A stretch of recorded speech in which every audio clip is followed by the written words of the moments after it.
I evaluated the offers from both sides and found the daughter's offer to be better for us. Her mother and her mother's supporters have been eliminated and operations consolidated under the daughter, and I have rerouted the drug ode to Makumte to our new ally as a reward. I would expect no less, said the Spice Lord. And speaking of that unpleasant planet, what of Makumte? They are on subsistence drops for the moment, said Coax. Their bungling brought the attention of the Jedi down upon us. A minor inconvenience, which we can handle, said the backlit image.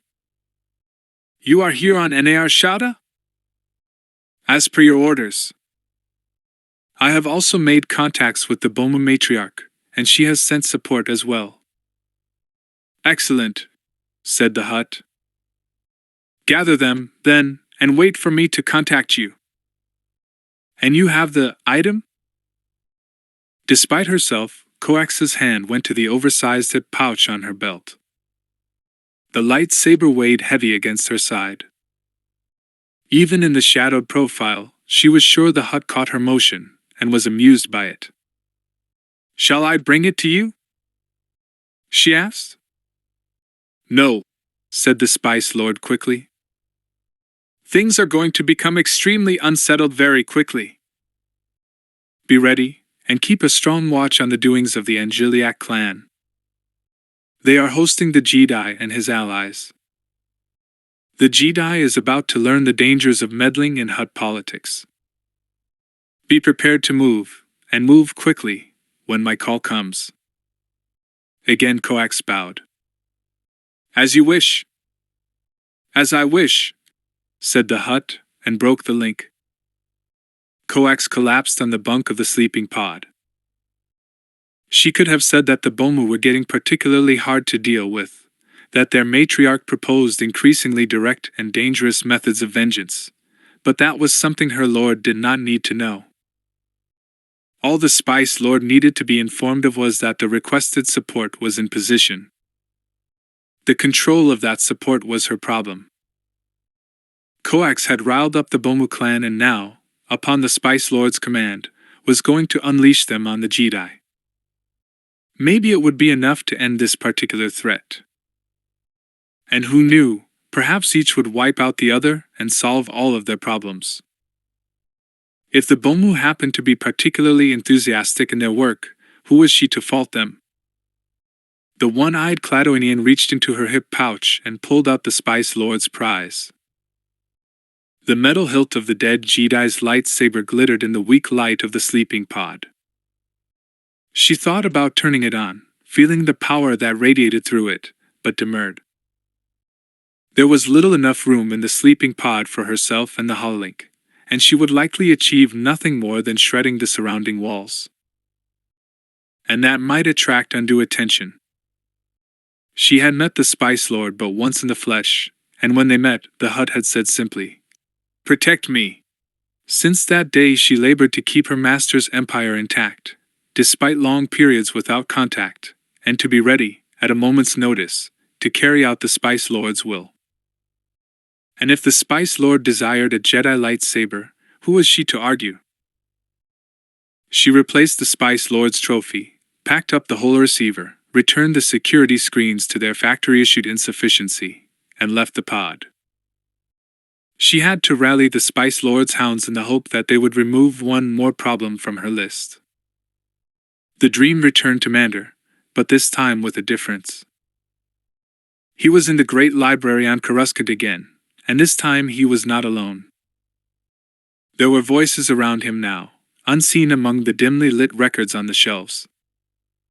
He looked down one corridor of the stacks, then another, but there was nothing there. The voices sounded like a celebration. The voices sounded like a discussion. The voices sounded like a heated argument. In the distance, a low bell pealed, as always, and turning around he could see the lights go out, a darkness claiming the shelves, one at a time. Yet this time he could see in the distance a single light shining in the darkness. It was the blaze of a lightsaber, blue-white in the darkness. Mander started for the light, moving in that dream speed where his mind was running but the world around him moved slowly. The darkened shelves were now mere ghosts, reflecting their own pale illumination, and Mander noticed they were empty. The light receded and bobbed, and he could hear footsteps ahead, retreating, fleeing him. He was closing now, and nearing that moment of recognition when he knew this was a dream, and a familiar one. But that did not stop him from pursuing the bobbing light. This is a dream, thought Mander. This is a dream and I can affect it. I can catch up with my opponent. I can make him slow down. The thin line of the lightsaber's blade paused up ahead, and for just a second Mander could see that it reflected a blue face, looking at him, frustrated and angry. Then his prey moved off to one side, down one of the long rows of the now darkened stacks. Mander realized the voices were gone, along with the tolling bell and the sound of footsteps. Mander reached for his own blade, and it came up in his hand, not a serpent this time, but a hard, cold hilt that chilled him as he ran a thumb over the raised switch and ignited it. He spun around the corner, and there was a crate in the middle of the aisle, a typical crate like the ones found in the Bomu warehouse. The top was open, and there, swaddled in a blanket, was a small Hutt child, its flesh a pale blue. The Hutt opened its eyes, and Mander had a moment of disorientation. "Hello?" said Mika and Juliak in flawless basic. Mander bolted awake, startled from the dream. Despite the drawn shades, the light of the westering sun still carved thin lines on the opposing wall, and even with the supposed soundproofing, the dull rumble of the air traffic outside seeped through the permacrete and into his bones. He rolled out of the bed, shook his head, and pinched the bridge of his nose, trying both to shake the fogginess from his brain, while at the same time retaining what had happened in the dream. Part of it was obvious. Toro had been running away from him. Despite his teachings, he had rejected him. Once he had attained his own knighthood, Toro had sought to carve his own path, a path that led to his own destruction. But Mander had put the details of his former student's death aside to finish Toro's assigned task for the Order. He had hoped that gaining the coordinates would give him some sense of closure, and that by completing his student's task he could lay Toro's spirit to rest. But it was not to be. Too many loose ends strayed out of this particular tangle, not the least of them being that Tempest was more widespread than the Jedi had first thought. This was no failing of a single Jedi, or a single Jedi's training, but a plague in its own right, sprawling out in the galactic arm unnoticed until now. Then there was a matter of Mika. The strange Hutt was a part of his unease. There was more to Mika than he'd first thought. And the fact that there was Tempest on the plague ship where he was found, another mystery, tempting him. The Hutt's involvement could be part of the greater picture, or just another distraction. He wondered how the discussion would go between Mika and his father about the Tempest. Would Papera see the rise in Tempest use as a threat, or as an opportunity? Reen's words about not trusting Hutts came back to him. Would Papera be willing to help the Jedi track down and eradicate this scourge? Then there was the matter of the CSA and Angela Kryn. They seemed very interested in the Tempest as well. Again, Mika seemed invaluable in having spurred that interest. Mander wondered if he should encourage Reen to work with them. It would free up the Jedi to conduct his own work. Or allow him to simply return to the archives, if matters were truly in capable hands. Mander Zuma shook his head again and padded out to join the others for a light, for Hutts, snack before the main meal. In his absence, the tailor droids had arrived with new outfits. Reen had chosen a practical outfit of deep violet spacers slacks with matching vests, both highlighted by white piping. A silver-gray shirt of Dramashian shimmer silk blended well with her azure skin, and she had touched up her facial tattoos with ochre powder. She still had her holster, but apparently had left the blaster on her ship. Eddie, on the other hand, had chosen a bulky, open-fronted tunic with padded shoulders, worn over a ruffled white shirt. Just as the sun, blood crimson from pollutants, touched the horizon, the dented H-3PO unit came to escort them to the party. The droid buzzed with something that resembled excitement. Generous Papera, may his name always be praised by his clients, has a number of guests this evening, and will be holding audiences throughout the meal. Many of the guests would like to meet you as well, as word of your exploits has spread. Would you be opposed to sitting at different tables? Mander started to respond, but Eddie put in quickly, "We would prefer it that way. We have seen enough of one another while crammed into our ship, and would enjoy new company." Mander looked at the Bahan, and nodded. If they were talking to different guests, they could gain more information. The assassination attempt was a message. Perhaps the one who sent that message would be present. The penthouse was not quite at the tip of the tower's spire, but occupied an entire floor close to it. A turbolift deposited them at one end of a large room ringed with windows overlooking the city. On one side, the setting sun was being overtaken by the girth of Nal Huta. Out the other set of windows, the city moon was already in shadow, alive with its own brilliances of signs and lights. Across the far side of the room, a translucent white wall reached from side to side, with two great sliding screens. Against the screens, they could see the shadows of Papera, Mika, and a third hut with a narrow, triangular head moving about in animated discussion. The room itself was an assemblage of guests and bodyguards. Each of the crescent-shaped tables was dominated by a hut. Mander noted Syrians, Bims, and a pair of male Twi'leks. Reen pointed out a table with several Rhodians with a subtle nod of her head. Papera's Niktos lined the wall behind Mander and the others. Xanos was there with his Wookiees, and to Mander's eyes he had already dipped deep into the Kashyyyk ale with his furry companions. The eyes of Papera, the hut's eldest son, widened when they came in, then reduced back to slits. The hulking hut muttered something to one of the Wookiees and turned back to his drink.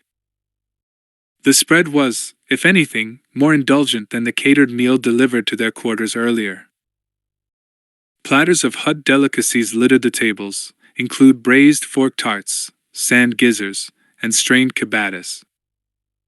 Small bowls of crunch bugs peeped softly in the center of the table. Live tuskettes were kept in cages on hand near each of the hut guests, as a palate cleanser. African worms were served, heads on, and consumed in one gulp, though only by the huts. Mander was unsure if several dishes were intended as food, utensils, or table decorations. Each table was dominated by a larger spice jelly crafted to look like Papera, Xanos, and Mika together. One happy family captured in suspended gelatin. In addition to the Kashyyyk ale, there were heavy pitchers of Bogan Noga and Gardella, next to fluted crystal ewers of what looked like clear, fresh water. The back wall slid open and the three huts emerged. Vago came first, heading directly to the turbolift, one of her ubiquitous jade-green droids in tow, apparently too busy for the festivities. Then Mika, who went to the empty table where a clutch of Rhodians gathered. Finally, Papera came forth, resplendent on a lift pad, flanked by his three female Twi'leks. "Jai Jibo Mabana Mata," said the elder hut, welcoming the collected species. "Chow Beso Padunki." Reen looked expectantly at Mander. "Gentle beings and fellow sentients," translated Mander softly for the others. "Welcome to my home. Jima Moja Nanyar Kadawin Mander Zuma Kija Jidai, Reen Irana, Bo Edi Bire, Lomarin Jijo Maki Nandragati. Gan Kadawin Pumba Malin," he said. Mander began, but Reen interrupted. "I caught our names." "Did he say thank you?" As much as a hut ever does, said Mander. He said our efforts were more than sufficient. The Pantoran sniffed and scanned the tables. Dibs on the Rhodians, she said. I want to see if I can shake something loose about the Bomus. Mander nodded and let himself be guided to the table with the Syrians and a large female hut with a diamond insignia in her forehead. Eddie was seated with the Twi'leks and Bims. None of them sat at Zanos's table.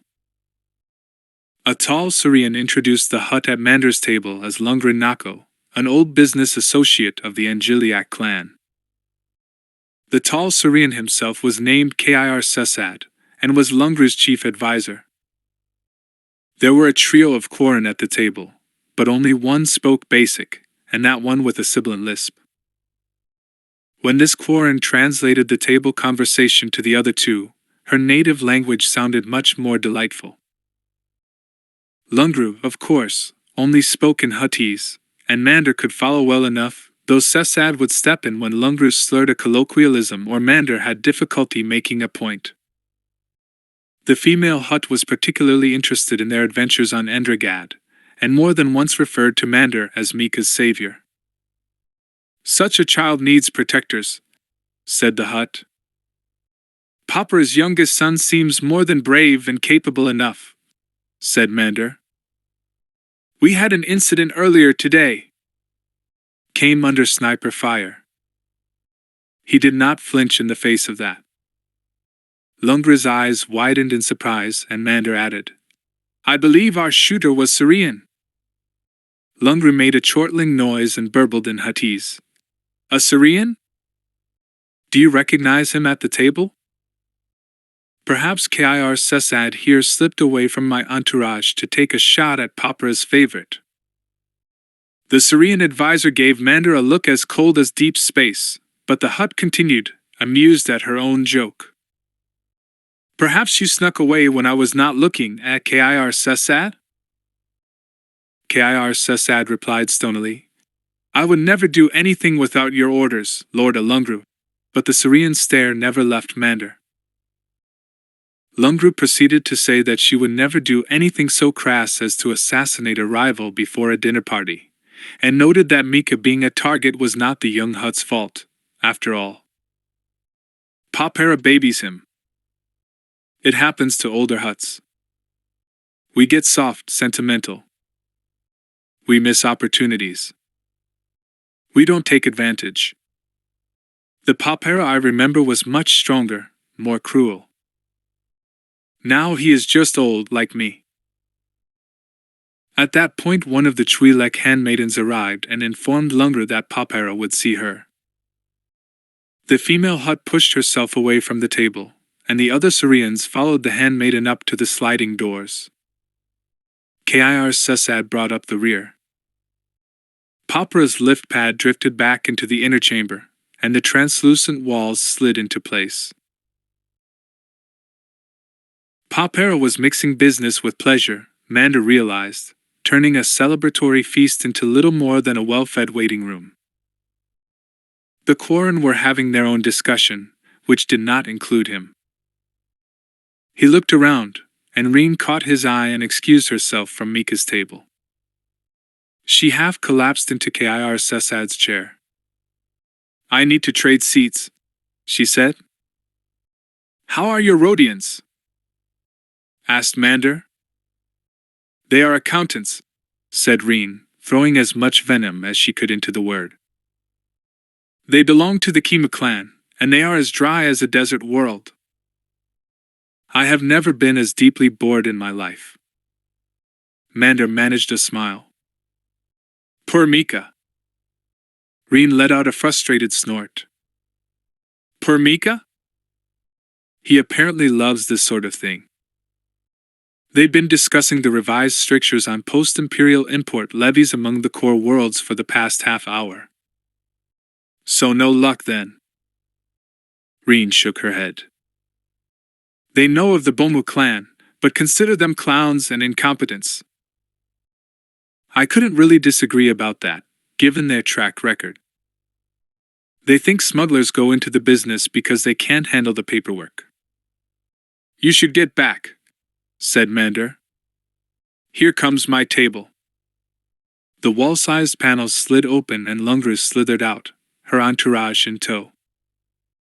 She looked like she hadn't had a good meeting, and on her way back to the table snagged a hokum pipe from a serving tray and took a long hard pull on it. The Syrians sat stone-faced as their mistress drew the smoke deep into her lungs. Even the Quarren were quiet. Lungru looked at Mander at length, then let out a torrent of hutties that Mander had trouble following. The Jedi looked at Kir Sessad for a translation. The serious Syrian merely said, "You know about the Tempest spice." Mander slowly nodded. "We encountered it on Endergad. It seems to be spreading through the galactic arm." "It is an opportunity," said the Syrian, and Lungru let out a snort that sounded like a mud bubble popping. "An opportunity that Papera is passing up." "Gaja Bafta," said the Hutt, which translated as, "He is getting soft." "It is a dangerous spice," said Mander. "All things are dangerous," said the Syrian, in a way that sounded like he included himself in that estimation. "It is here, on the smuggler's moon." "The spice. We have seen it. And if anyone happens to know where it came from, how to manufacture it, who to talk to, well, that would be valuable information." Kir Sessad managed a toothy smile and leaned forward. "Very valuable." "Agreed," said Mander, leaning forward. "I would be interested myself in knowing those things. Keep me in mind." To Lungru he said, in butchered Huttese, "I will find out." And he made it sound like a threat. Mander pushed himself back from the table, leaving Lungru sputtering and the Quarren giggling in his wake. The Radian accountants had had a brief meeting with Papera, and the other Hutt, Parella, was now ushered in. Rather than go rescue Reen from further discussions of Republic-era precious metal policy, he stopped at Eddie's table, where the Bathan was conversing with the BIM. "It is good to see someone is having a pleasant time," said Mander. Eddie smiled. "The BIM here were rescued by one of Papera's ships, and have been negotiating to pay off the debt for that rescue. Since the food is pretty good here, they are in no hurry." The BIM nodded and held up some sod creepers roasted in their own shells. "And the Hutt at your table?" asked Mander. "Strange one," said Eddie. "His name is Parella, and he likes to hunt." "Hunt?" said Mander. "Most Hutts are, well, slugs," said Eddie. "Inert invertebrates. This one likes the thrill of bringing down his own kills. Has been going on at length about knocking world bats out of the sky on his estate on Nal Huta. He likes weapons of all sorts. Oh, and he's probably going to corner you about your blade." "My lightsaber?" said Mander, the deactivated hilt feeling heavy at his side. "Why?" "New weapon for him," said Eddie. "He'll want to try it out." "A lightsaber can be dangerous in the wrong hands," Mander replied. "Jedi study for years to master its nuances. Without the Force, it is dangerous to its user as well as to its opponent." "I told him something like that," said the Bathan. "Needless to say, a Hutt hears nothing he doesn't want to." "Have you noticed Xanos?" Despite himself, Mander turned to look at Papera's elder son, locking eyes with him across the room. "He's been staring at you for most of the evening," said Eddie. "His Wookiees were irritated by me last time we met the Hutts, but now, nothing. They've been staring at you. And every time you do anything, Xanos just gets angrier. You're doing something to get his ponderous back up." The Hutt's eyes narrowed and one of the Wookiees said something, earning a cuff across the back of the head from the Hutt. Xanos looked, if anything, angrier and more dangerous than earlier. His thick bluish hide seems to radiate rage and irritation. Mander turned back to Eddie. The Batan said, "He probably doesn't know if you said anything to his father about the little chat you two had before we went to find Mika. Or what you will say." "Meaning?" said Mander. "Meaning we could theorize that the target of this afternoon's assassination attempt was someone other than Mika," said Eddie. Mander thought about it for a moment, then nodded. The panels to the back room opened and Parella the hunter emerged, a smile across his broad face. Did he get what he wanted, Mander wondered, or did he simply not want that much in the first place? Reen manifested at the Jedi's side, one of Popper's Twi'leks visible behind her shoulder. "We're up next," she said, and the Twi'lek motioned for the doors. They walked through the doorway and Mander felt a tingling along his flesh, as if he had passed through a bubble made of static electricity. A force field, he realized, arranged to allow slower-moving bodies to pass through while deflecting energy weapons and probably high-caliber bullets. Popper was no fool, and was making sure just in case an assassin decided to send him a message in a more direct fashion. The hut was still stretched out on his repulsor lift, his Twi'lek servants ministering to his needs. One held the stem of an ornate hokum to his lips. A second stood to one side with a datapad.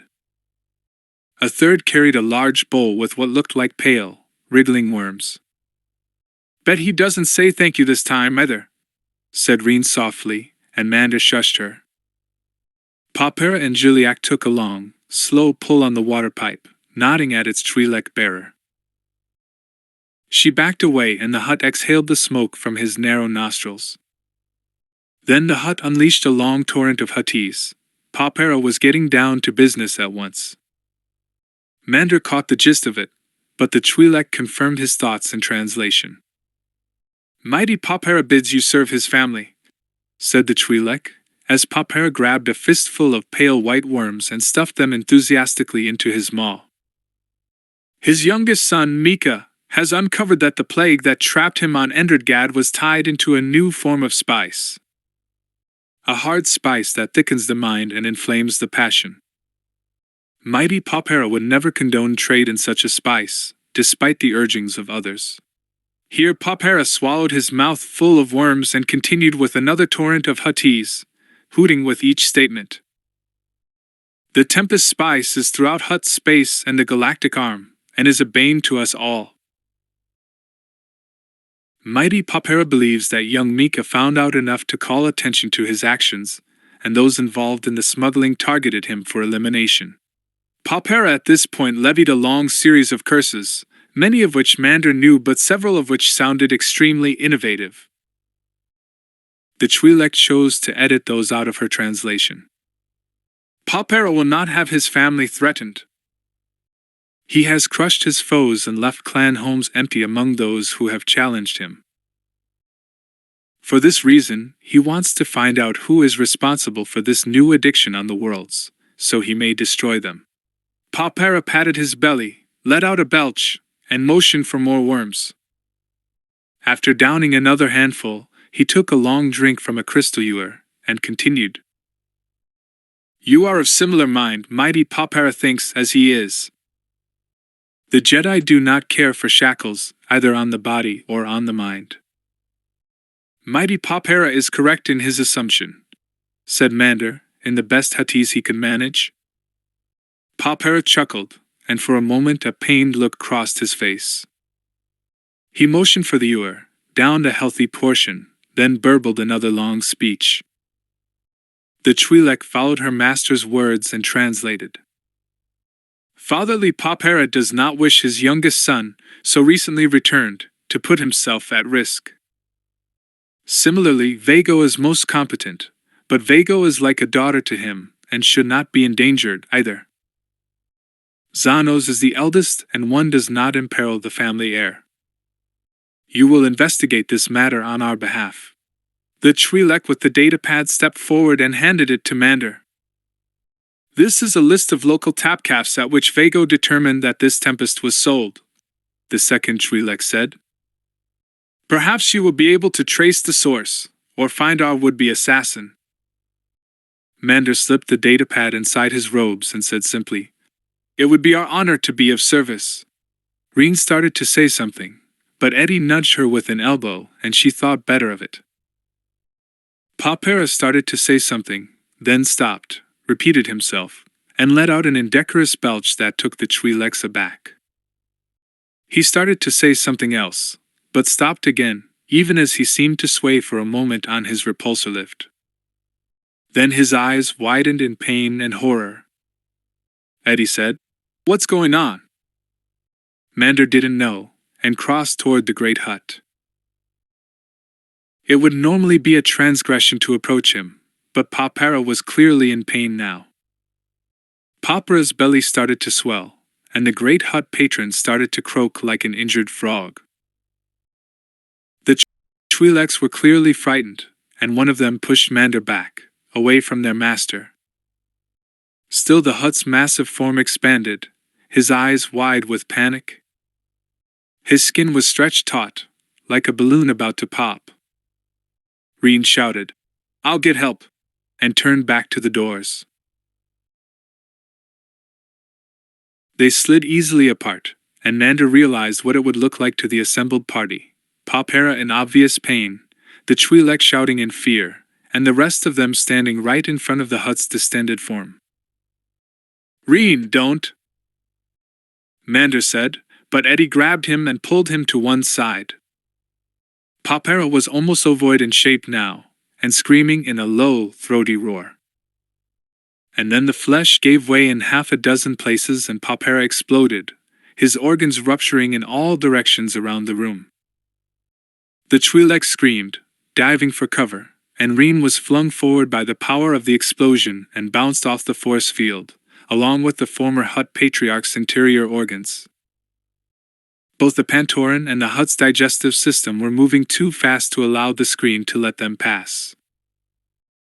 There was silence for a moment, and Mander looked out at the assembled guests, Hut and Quarren, Bim and Radian, Wookiee and Surian. All of them looked at the gory tableau beyond the open doors in shock. It was only for a moment, but Mander felt his heart hammer from the certain knowledge of what was to come. Then Xanos shouted in a drunken bellow, "They killed my father!" Death to the Jedi and his allies. Chapter 10. Pursuit in the Depths.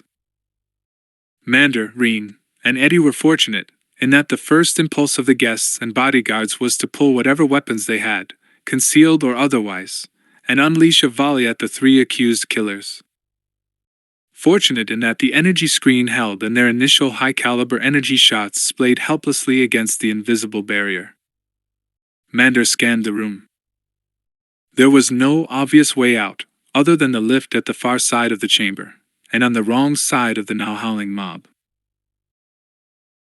Papera probably had a hidden turbolift somewhere in his office, but locating and activating it would take time. Time they did not have. "You have a plan?" asked Eddie. His small blaster had manifested from beneath his voluminous tunic. "Get Reen and follow me," said Mander. Reen, her back splattered with blood, was already up. Two of the green-skinned Twi'leks were in shock, moaning over the remains of their hut master. The third descended on Reen in an enraged fury, head-tails lashing and sharpened nails curled to rend the Pantoran. Reen ducked inside the blow and brought her elbow up hard against the Twi'lek's chin. The handmaiden went down with a whimper. Mander ignored the battle and ran to the back of the audience room, to the grand window that displayed the expanse of Nar Shaddaa beyond. It seemed like he was looking out at an inverted sky, Nar Shaddaa solid, dark, and gravid above them, the lights of the city moon cluttered constellations below. Air cars and sign blimps moved like comets in these overturned heavens. Mander pulled his lightsaber and thumbed the switch. The blade erupted with a satisfying hiss. The Jedi drove the blade against the transparent wall. The window did not break, and only grudgingly melted, which gave Mander hope. He strained and forced the blade through like an oarsman struggling against a flowing river. In a matter of moments he had carved a humanoid-sized circle in the back wall. Mander looked over his shoulder as the first blaster bolts fell among them. The Niktos, Wookiees, and Syrians were using the doorway for cover, their carbine barrels jutting into the room beyond the screen.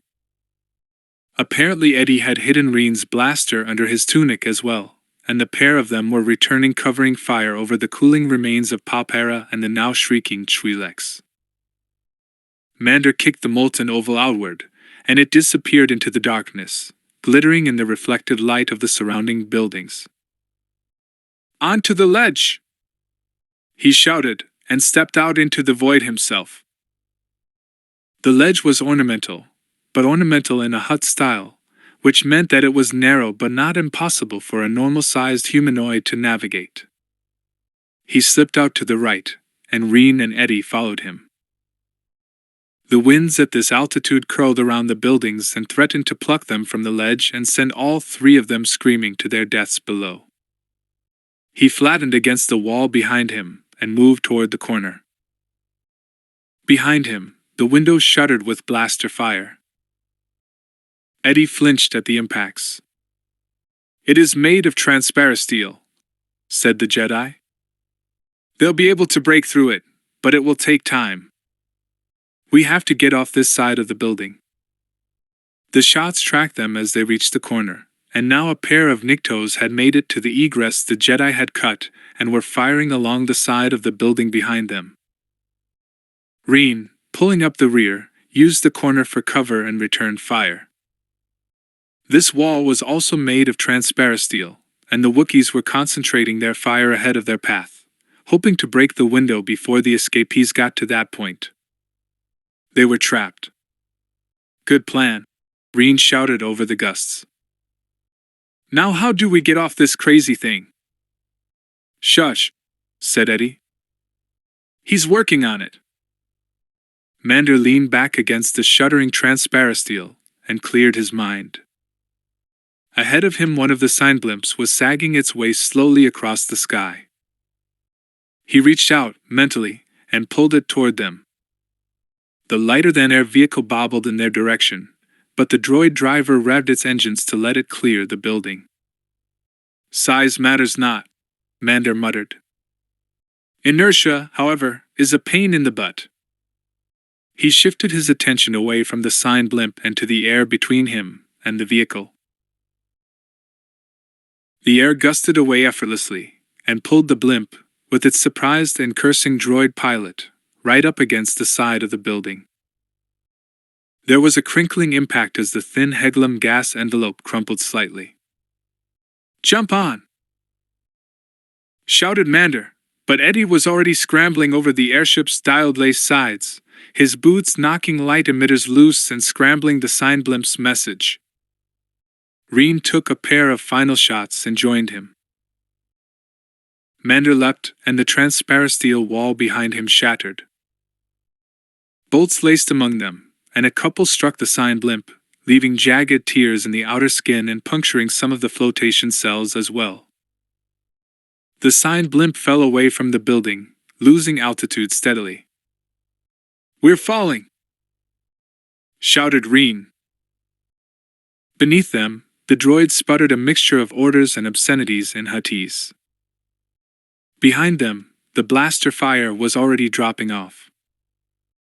Mander pointed to one of the gallery bridges between skyscrapers and bellowed in Huttese, "Aim for the bridge!" He threw in a few Huttese curses as well. Whether the instructions, the curses, or the winds were the cause, the sign blimp lunged to port and made it in an ungainly fashion with the span. The impact burst the bulk of the flotation cells and the bridge groaned as the entire weight settled upon it. The three escapees clambered onto the bridge and into the wide atriums of an adjoining skybridge. "What happened back there?" said Reen. Our patron, Palpera the Hutt, blew up, said Mander.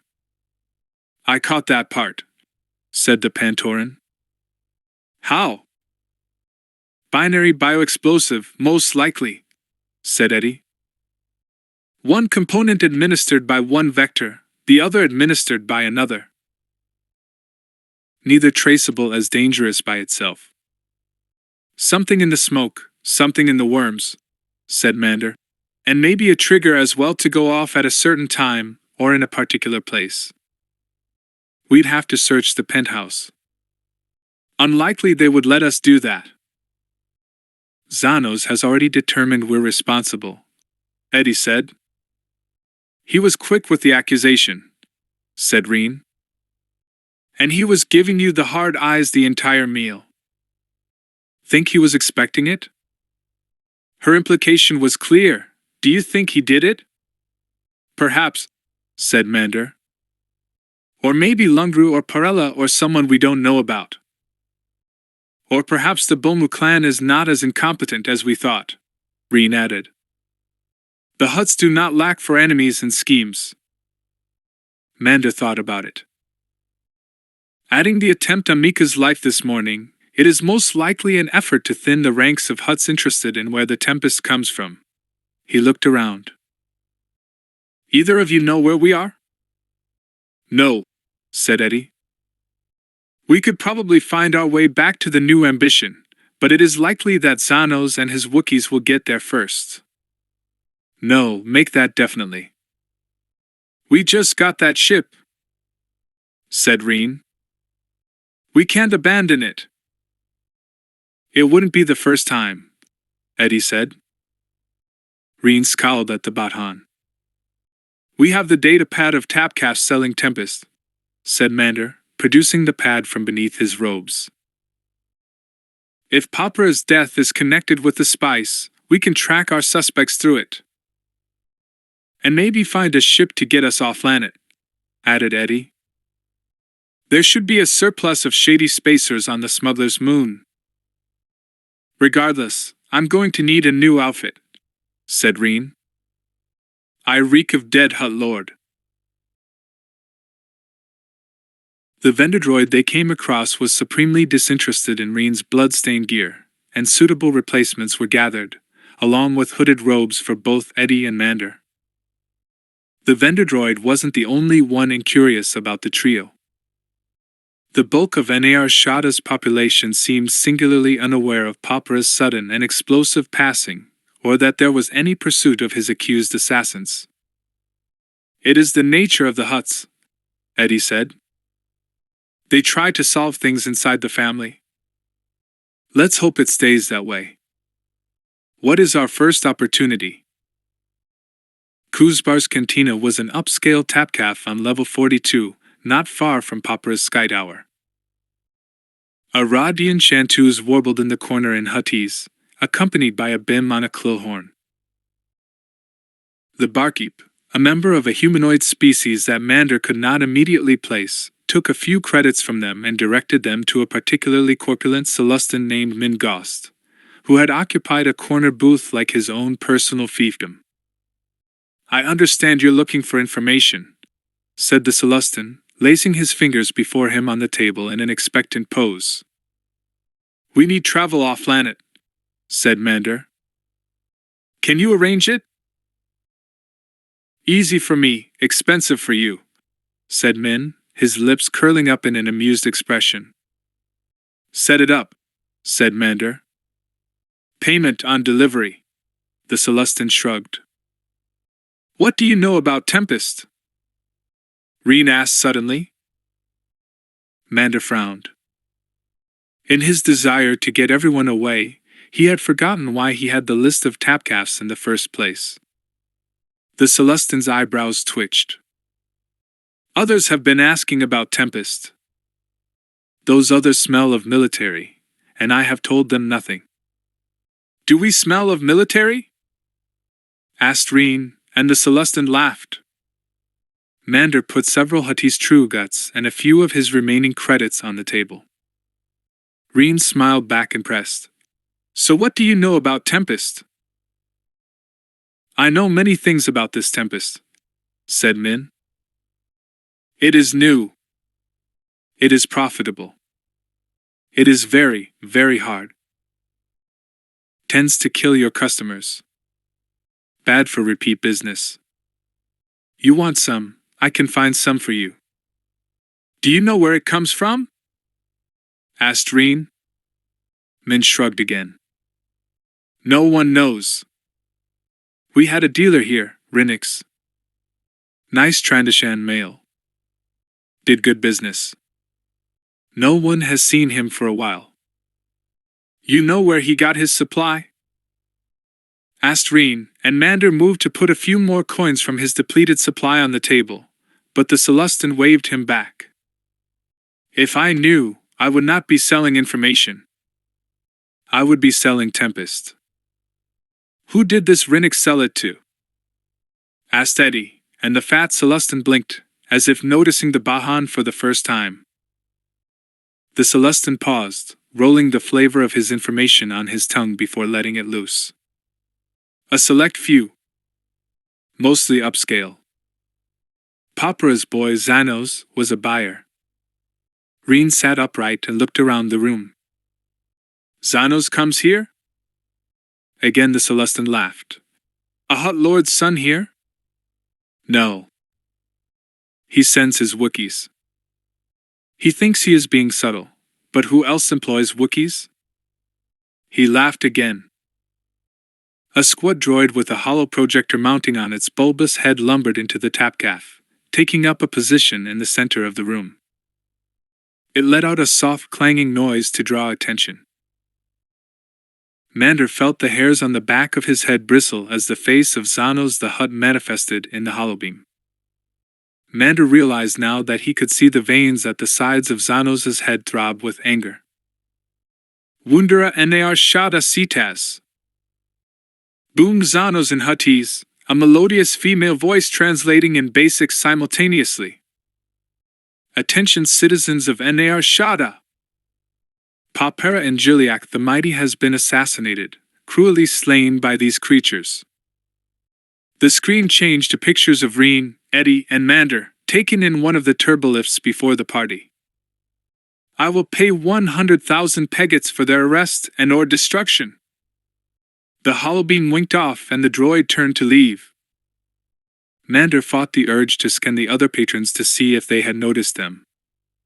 Reen flipped up the hood of her new jacket. Eddie leaned back into the deep plush of the booth. I don't think it is being kept in the family anymore, he muttered. Min Goss laced his chubby fingers in front of him again and smiled at the three fugitives.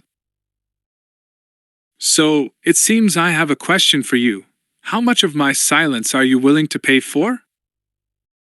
How long do you think we have? Said Reen as they left the tapcaf. Mander was scanning the area outside for immediate threats. It was a maze of archways and bridges. He considered the remainder of his funds provided to the Celestin, translated it into time, and divided by 2. 20 minutes before he tells someone we were here. If we're lucky. They were not lucky, and the Celestin was greedier than they thought. It turned out they had only 10. They had descended one of the larger interior ramps and were making for one of the more fragile suspension connectors when there was a hideous screeching of metal behind them, and a thunderous, mechanical voice shouted out, Hadwadupi! Don't move! Turning, Mander saw a strange form emerge from the shadows of an archway beyond the bridge.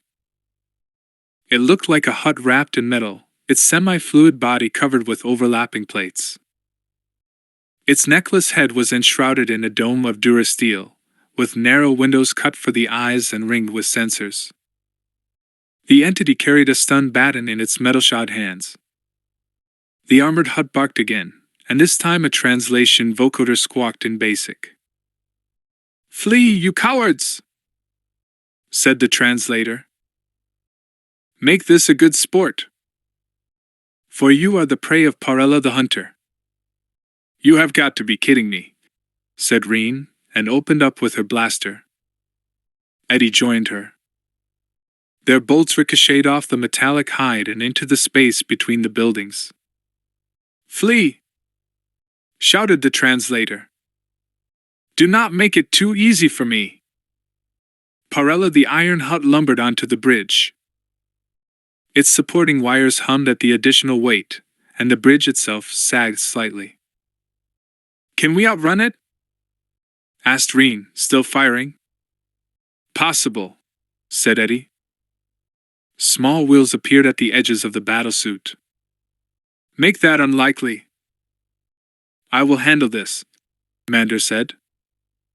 "You go on, find a place to hide, and wait for me." He unleashed his lightsaber. 5 minutes, then go on without me. Check the other tapcasts on the list, and if they don't pan out, find a ship off this moon. Eddie and Reen fell back, firing at the hut's isolates as they did so, only to discover that the windows were as heavily reinforced as the rest of the suit. For his part, Mander strode back onto the bridge, lightsaber in hand. "Oh ho, a challenge!" said the hut, and raised its one-handed stun baton in a salute. Mander returned the salute and leapt forward in a sweeping overhand attack, his blade catching the stun baton. The lightsaber should have sliced through the baton, but instead it slid along the haft, leaving the weapon unscathed. "Mandalorian iron!" belched the vocoder. Parella brought the baton around, its surface humming with accumulated discharge. Mander somersaulted backward, landed on his feet, and launched himself at his assailant. Mander ran forward and the hut swung low, hoping to chop out his legs beneath him. The Jedi jumped at the last moment, clearing the blade and pushing off from the armored hut's gauntlets. He landed on the helmeted head and drove his blade downward between its eyes. Or rather, he attempted to do so. The blade slid off the helmet as effortlessly as it did the weapon. Mander was surprised, and his surprise became literal shock as electricity raged through his body.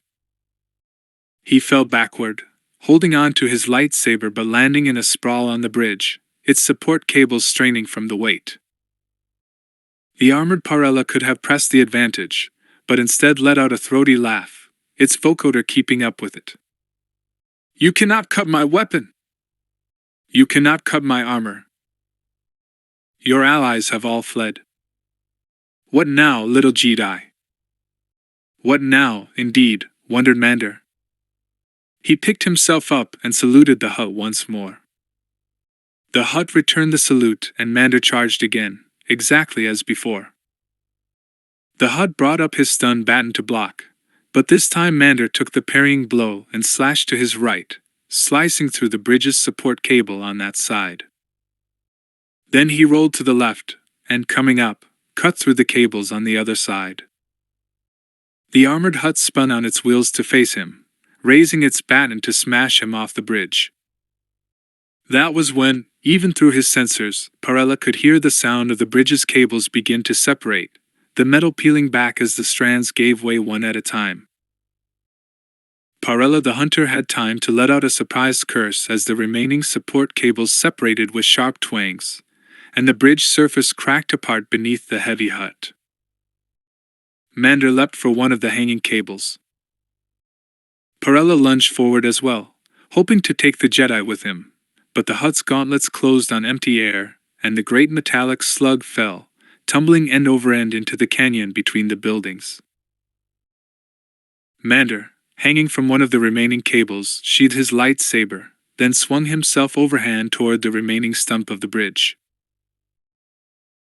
Once he landed, he leaped down, but all he saw were the swirling pollutants of the lower levels. Reen and Eddie were waiting for him around the next turn. "What happened?" said Eddie, relieved to see the Jedi alive. "We had a falling out," said Mander, no hint of a smile on his face. "We need to be more careful. Xanos has decided to make this more than a clan matter, and we should see other pursuers soon." They made their way carefully now, their hoods up, through the lower areas. The opulence of the upper levels was far behind, and the walls were stained with blood, oil, and other fluids. The walkways were crazed with cracks, and those inhabitants they could see watched them with suspicion from doorways and storefronts. The dark melody was on level 35, and most of the inhabitants were aliens, brought here to Nar Shada years before for one reason or another, and who upon arrival never developed the ability or the reason to leave. Attempts to secure passage off-planet at the Melody were met with derision, and when Mander asked about Tempest, they were directed to a Trandashan corpse propped by the front door. "I think we found Zanos' connection," said Eddie. Said Mander. "He has the pronounced dark veins of a Tempest user, but no signs of violence." "So?" asked Reen. "So," said Mander. "He probably didn't fall victim to the rage we've seen elsewhere."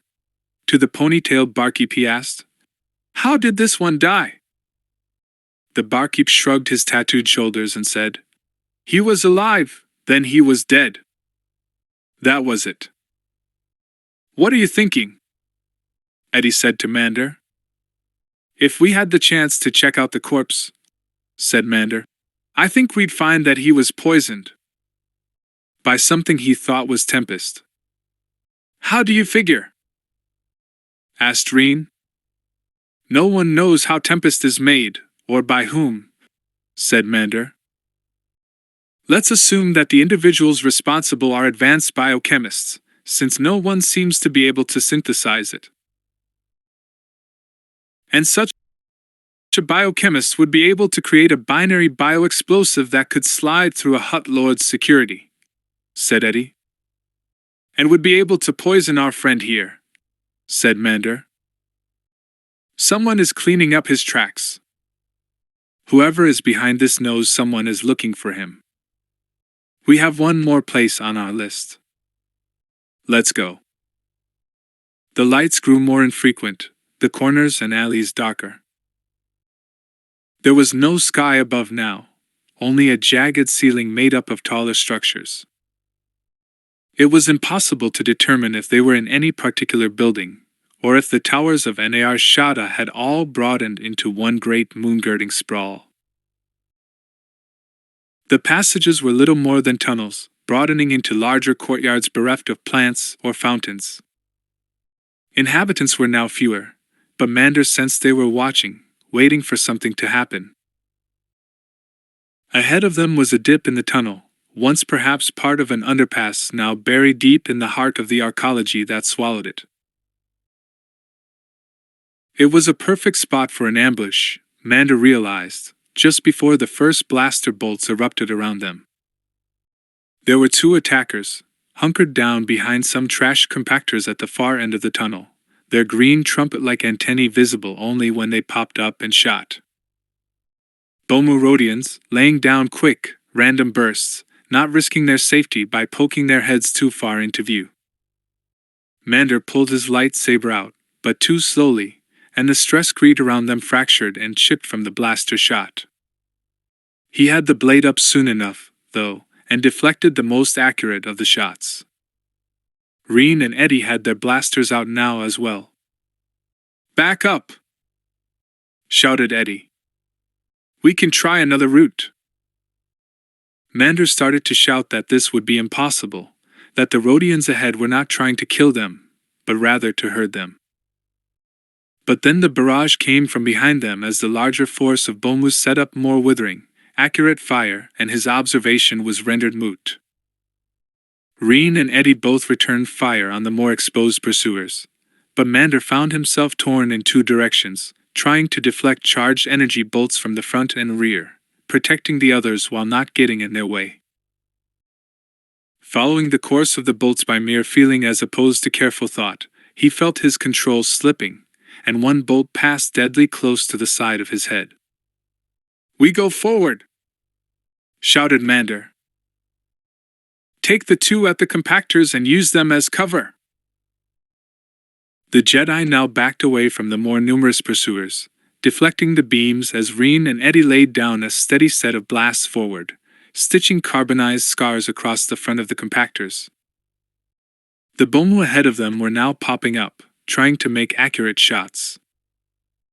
Mander, dealing with an avalanche of fire from behind, could feel the sweat trickling down the back of his neck from the strain, and could feel his concentration fray against the onslaught. Each shot seemed to live in its own particular moment, and he had to strike at them all lest any hit the Pantoran and the Bahan in the back. Reen let out a shout as one of her shots potted a Bomu just as the raider stood up to lay down fire. The other kept up a steady barrage. "We've one left," shouted Eddie. "Rush him!" shouted Mander, and turned to urge the pair forward into the random fire. He spun as he ran, deflecting bolts as best he could, but was now counting on Radian timidity in combat more than his own abilities. Eddie and Reen dived over the first compactor, spun about, and started firing back at their pursuers from cover. Mander jumped over the second.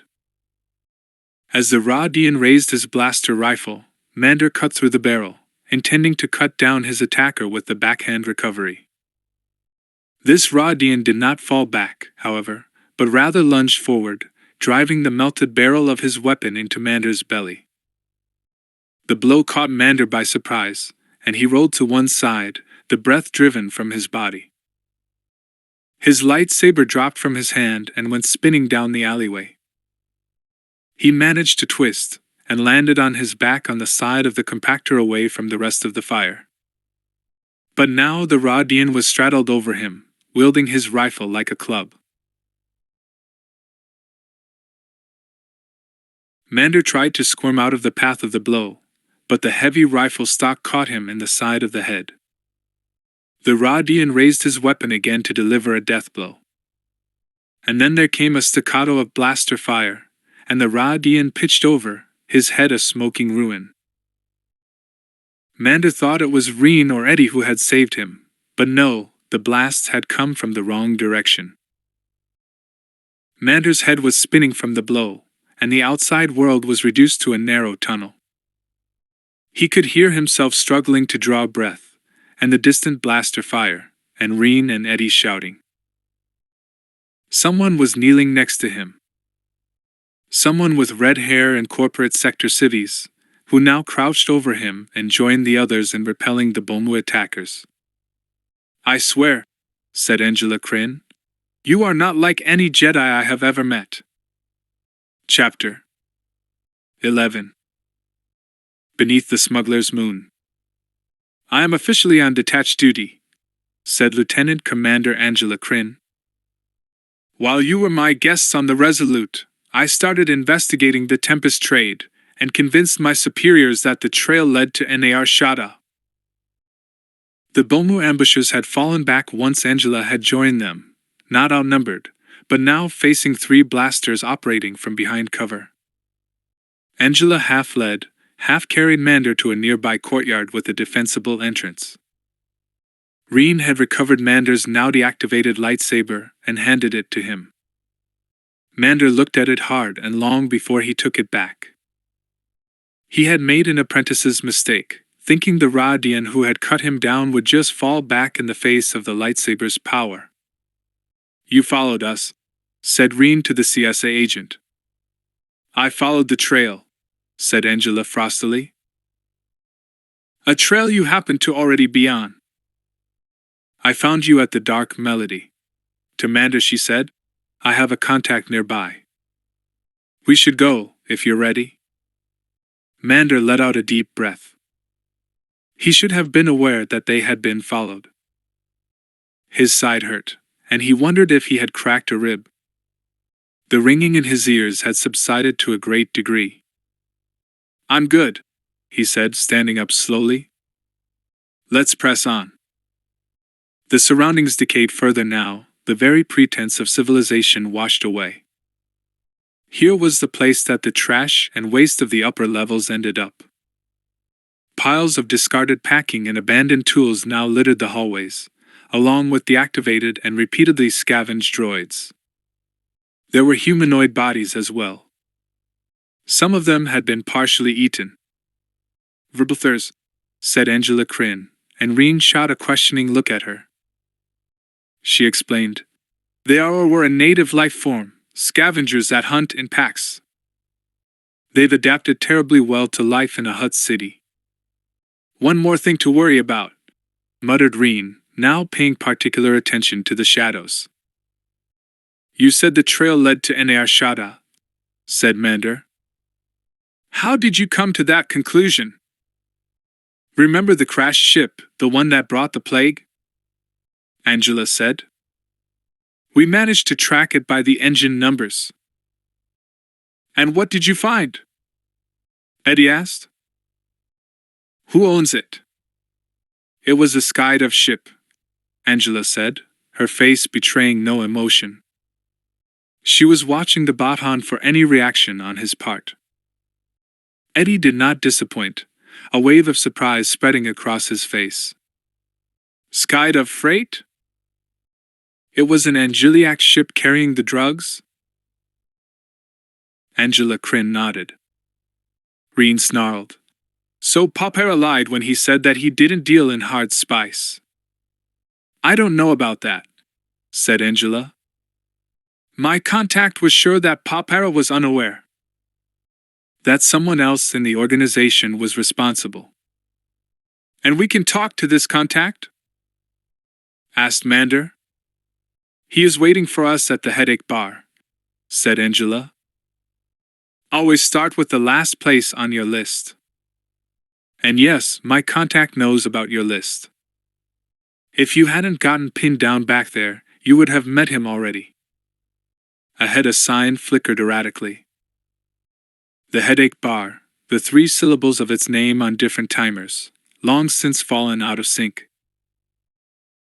Inside the place was unsurprisingly empty, a single spotlight over the central bar and deep shadows in a plethora of corners. One of those shadows moved. My contact, said Angela. Mika the Hutt slid out of the darkness and beckoned the others to join him. He was wearing the same style of vest he'd sported at the party, but this one was set in greenish flame wire and small red gems. With a small bag slung over one shoulder, he looked like nothing so much as a Hutt running away from home. Eddie flinched at the sight of him, and Reen reached for her blaster.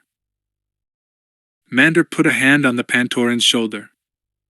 He said to Angela Kryn, That's how you found out it was a Skydive ship, isn't it? Mika told you.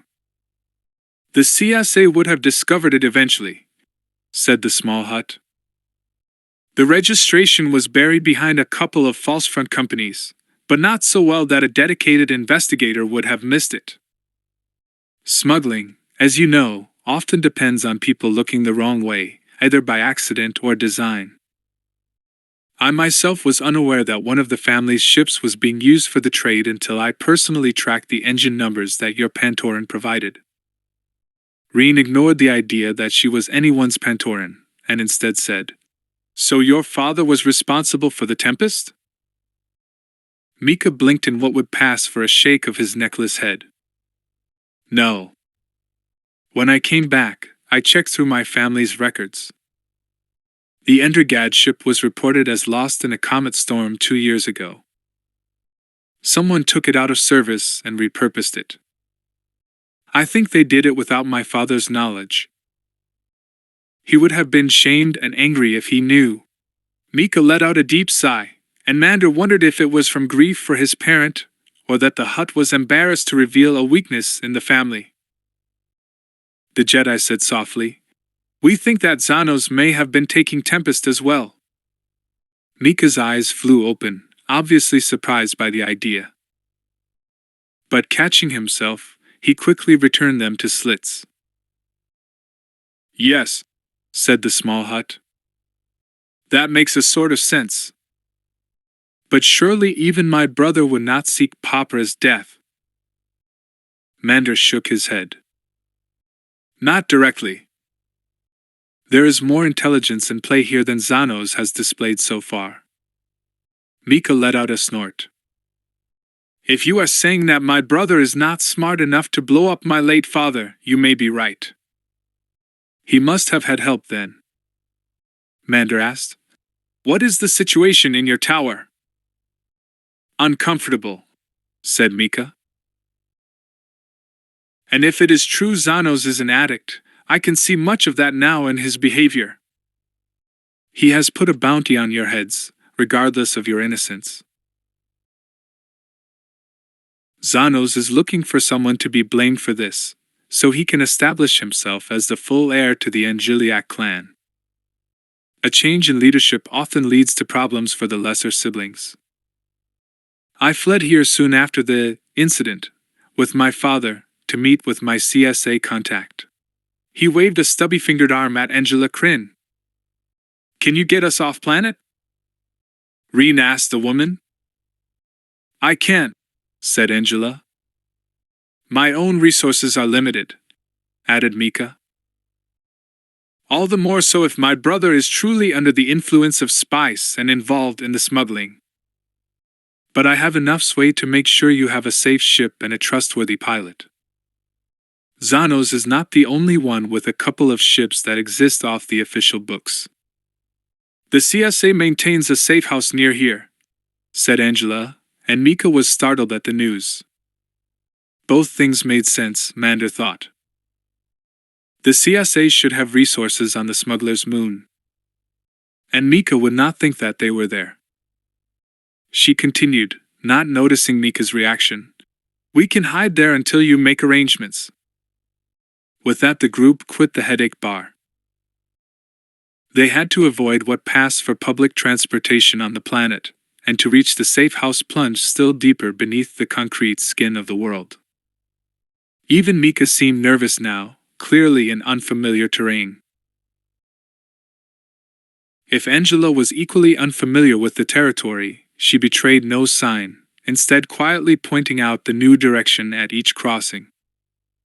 Up ahead they could hear low growls.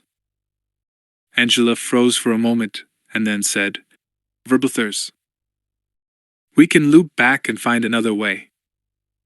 Then there came a high-pitched, all-too-human screech, and Mander was suddenly moving toward it. Toward the growls.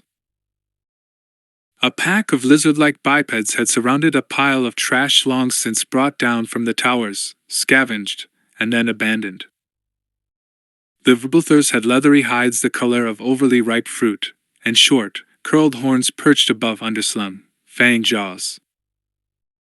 Their prey, a humanoid child, was scrabbling backward up the slope of loose trash. The Verblethers stalked forward on thick-knuckled claws. Mander cut through two of the beasts from behind before they even knew he was there. He moved up the loose hillside of trash to the child and spun about, facing the rest of the pack. The loss of two of their members did nothing to deter the Verblethers, and they closed in on their new target. Mander brought his blade up hard beneath the chin of the leading attacker, bisecting it from its chest to the top of its sloped forehead. The beast dropped without time to howl from the damage, but it was replaced immediately by two more. A sweeping, lateral blow caught both of these in their slavering jaws, and the Jedi could feel the trash beneath his feet give way. Rather than try to stop it, he rode the small avalanche of detritus down, taking three more of the beasts out in the process. Verblother parts joined the other discards on the pile. Now blaster fire sizzled the air around him as Reen, Angela, and Eddie caught up with him, a weaponless Mika alongside them. The newcomers peppered the flanks of the surviving pack. These wheeled on their new assailants, but to no good end. One broke from the rest of the pack and hurled itself at Mika. The small hut brought his hands up before him in what Mander thought was a feeble attempt to ward off the blow. Instead, the creature yelped as it was flung backward, away from the hut, as if it had struck an invisible wall. The hut fell back behind the protection of the others, and Mander spun around and decapitated a beast that was trying to drag off the child while its fellows were otherwise occupied.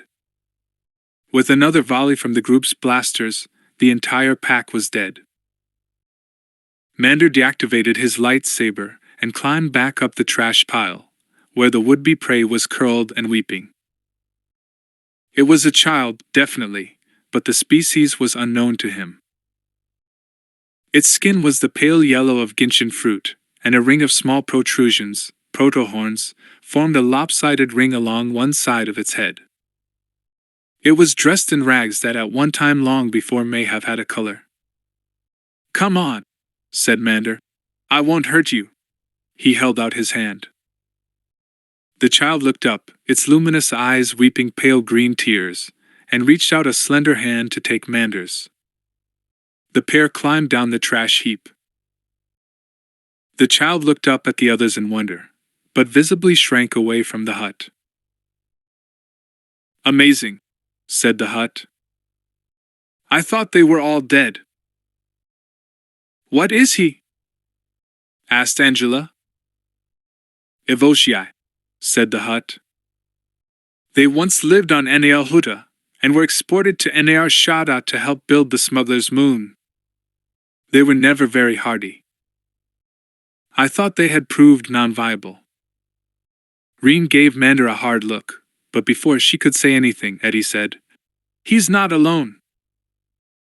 At the other entrance there were more of the Evoshii, older and taller but still similar to the child.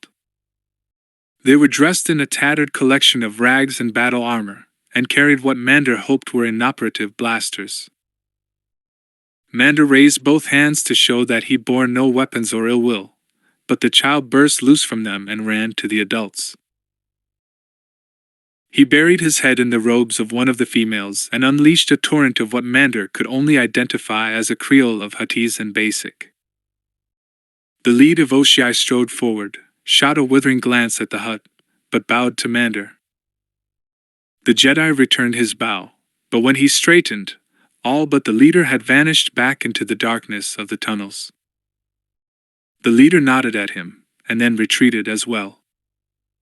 Mika's satchel made the sound of a baby chick in distress. The hut fumbled at the satchel and pulled out a holographic comm link. He frowned at the winking telltale light of an incoming message. "I should take this," he said. "The rest of you might not want to be seen." Reen and the others took a few steps back, allowing the darkness of their surroundings to cloak them. Mander took a step back as well, but stayed close enough to see the hololink clearly. The head and shoulders of the dented H-3PO unit appeared in the radiance of the beam. "Kindly Mika, I hope that you are safe," said the droid. "Xanos has called for your return, and the destruction of all who stand with you. Crafty Vago has blunted the worst of his rage, but your brother has become more and more irrational with each passing hour. Vago thinks that it may be to your advantage to be somewhere else for a while. A shuttle to the family estates on Enel Huta is waiting at Dock Q2214 on level 22. The pilot is expecting you. There was some disturbance behind the droid." It turned and the connection was abruptly severed. Mika's face drew in on itself, the hut biting his lower lip. Mander stepped back into the light. "My brother seems intent on confirming his control of the clan," said Mika. "That control does not seem to include me." "So it appears," said Mander. "Vago wants me to hide out in our estate until Xanos calms down." Mika did not seem to like the idea. "But what if Vago is working with Xanos?" said Mander. "That has occurred to me as well," said the small hut. "It is a very distressing thought. My family dynamics have been always strained." Mander looked around. Reen and Eddie were checking ahead for any ambushes, and Angela Kryn had fallen behind to see if they had been followed from the headache bar.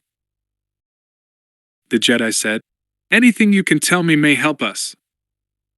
We are a family, but we are an organization as well," he said. "Papera was both our father and the patron of all those in his employ." Some hut leaders treat this as if they were invested royalty, but Papera, may his spirit rest quietly, took the concerns of his workers very seriously. "If you were in my father's employ," he demanded much, but he rewarded good service as well. There were only the two of you as his heirs, said Mander. The only two still living, said Mika, and was quiet for a moment. Then he added, I never knew most of my siblings. Huts live a very long time, but the nature of their lives makes death by natural causes an unlikely occurrence. And given our biology, you know about that as scholar? You can be of either gender, said Mander. That is putting it succinctly, said Mika. But yes, and part of it is that our fertility rate is very low. Perhaps damage from when we lost our first world, Varl. So descendants are normally a problem, and my father favored me, as the baby of the family.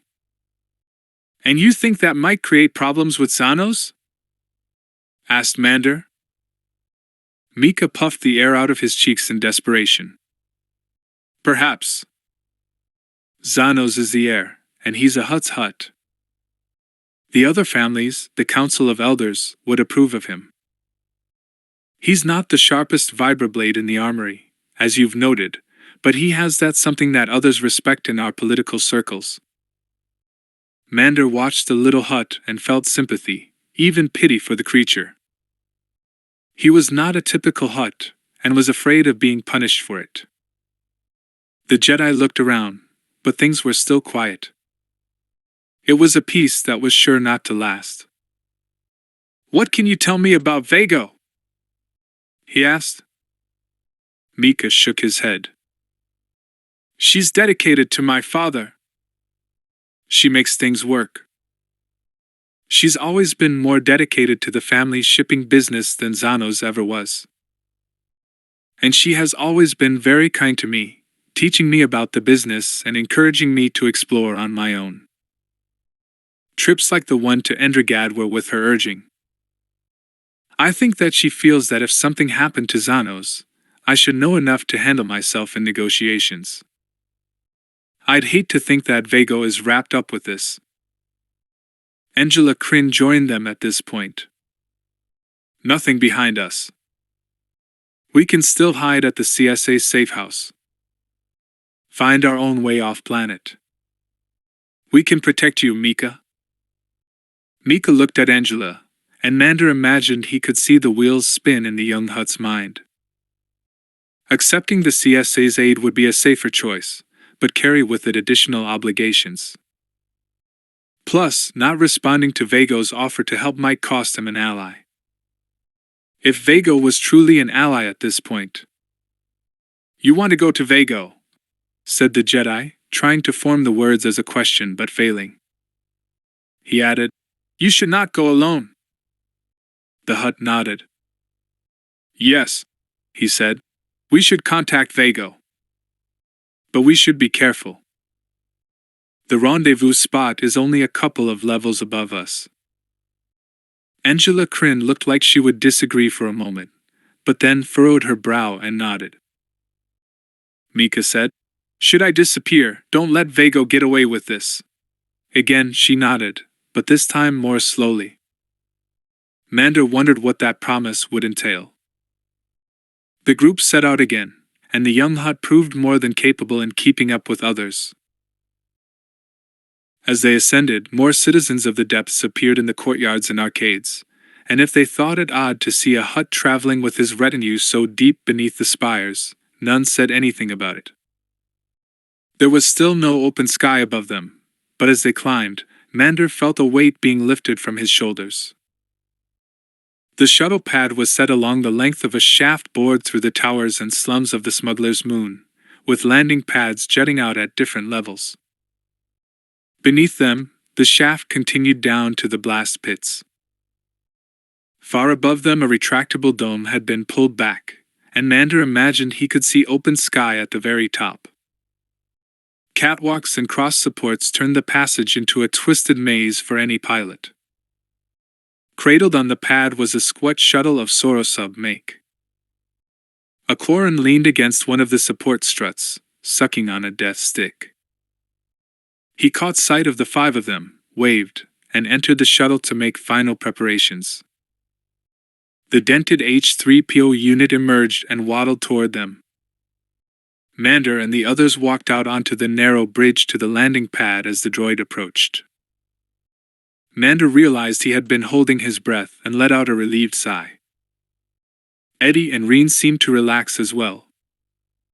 The droid came up, and in a conversational voice said, "Xanos made me lie to you.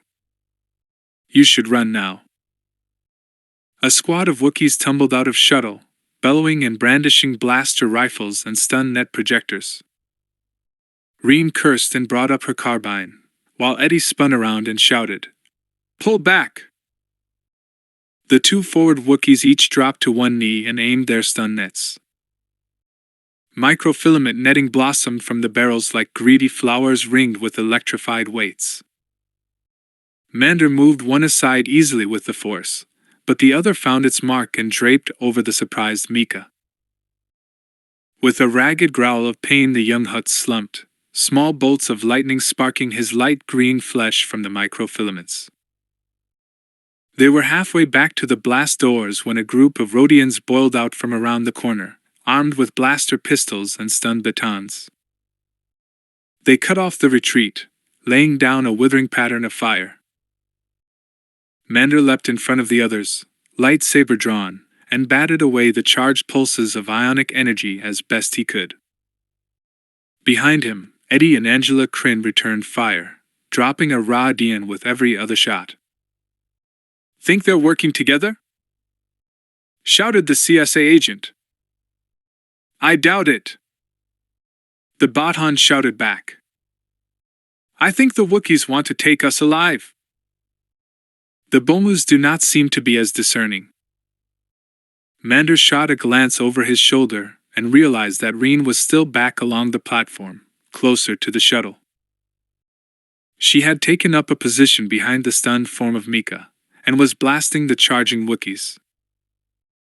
She dropped two of them in quick succession, but the third was on top of her, and brought the butt of his blaster hard across her face.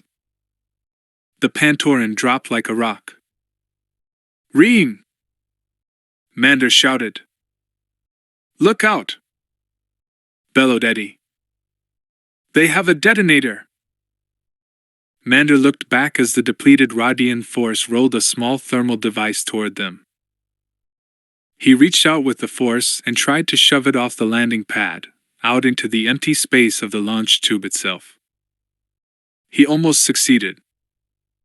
The detonator spun under his direction, teetering at the very edge of the pad. Then it exploded. The thermal detonator became a brilliant red-white star for a moment, and half the pad disappeared.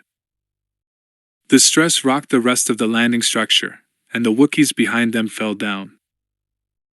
In the shuttle itself, Mander could see the Quarren pilot fighting with the controls, and the side thrusters came to life along the sides of the hull. The shuttle took a sharp lurch off its cradle and began to tip into the abyss beneath them. Then the ground fell away beneath Mander's feet. Without thinking, he leapt for the shadowy catwalks above. But they were too far, and he realized that he would miss them. A narrow, pale yellow arm, clad in rags, reached out of the darkness and grabbed Mander's outstretched arm. Looking up, Mander saw the face of the Avoshii leader.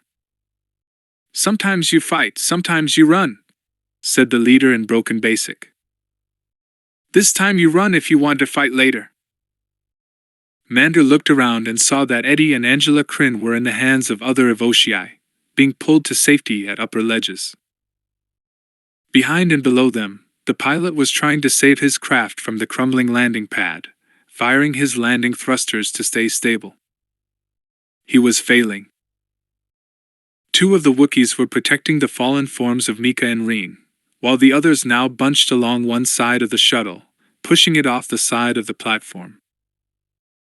Unless the pad was lightened, it would collapse into the blast pits. The Quarren at the controls panicked now, and the main engines flickered for a moment. If they fired up, the entire pad would be incinerated, killing them all. The Wookiees let out a howl and pushed with all their might. The shuttle pitched over the edge of its cradle, and for one brief moment Mander thought the pilot could regain control. Then it fell like a stone from heaven, spinning as its thrusters failed along the far side, spiraling into the depths.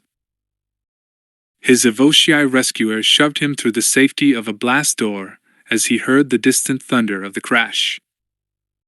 He wondered if the debris and flames would channel this far up the shuttle tube.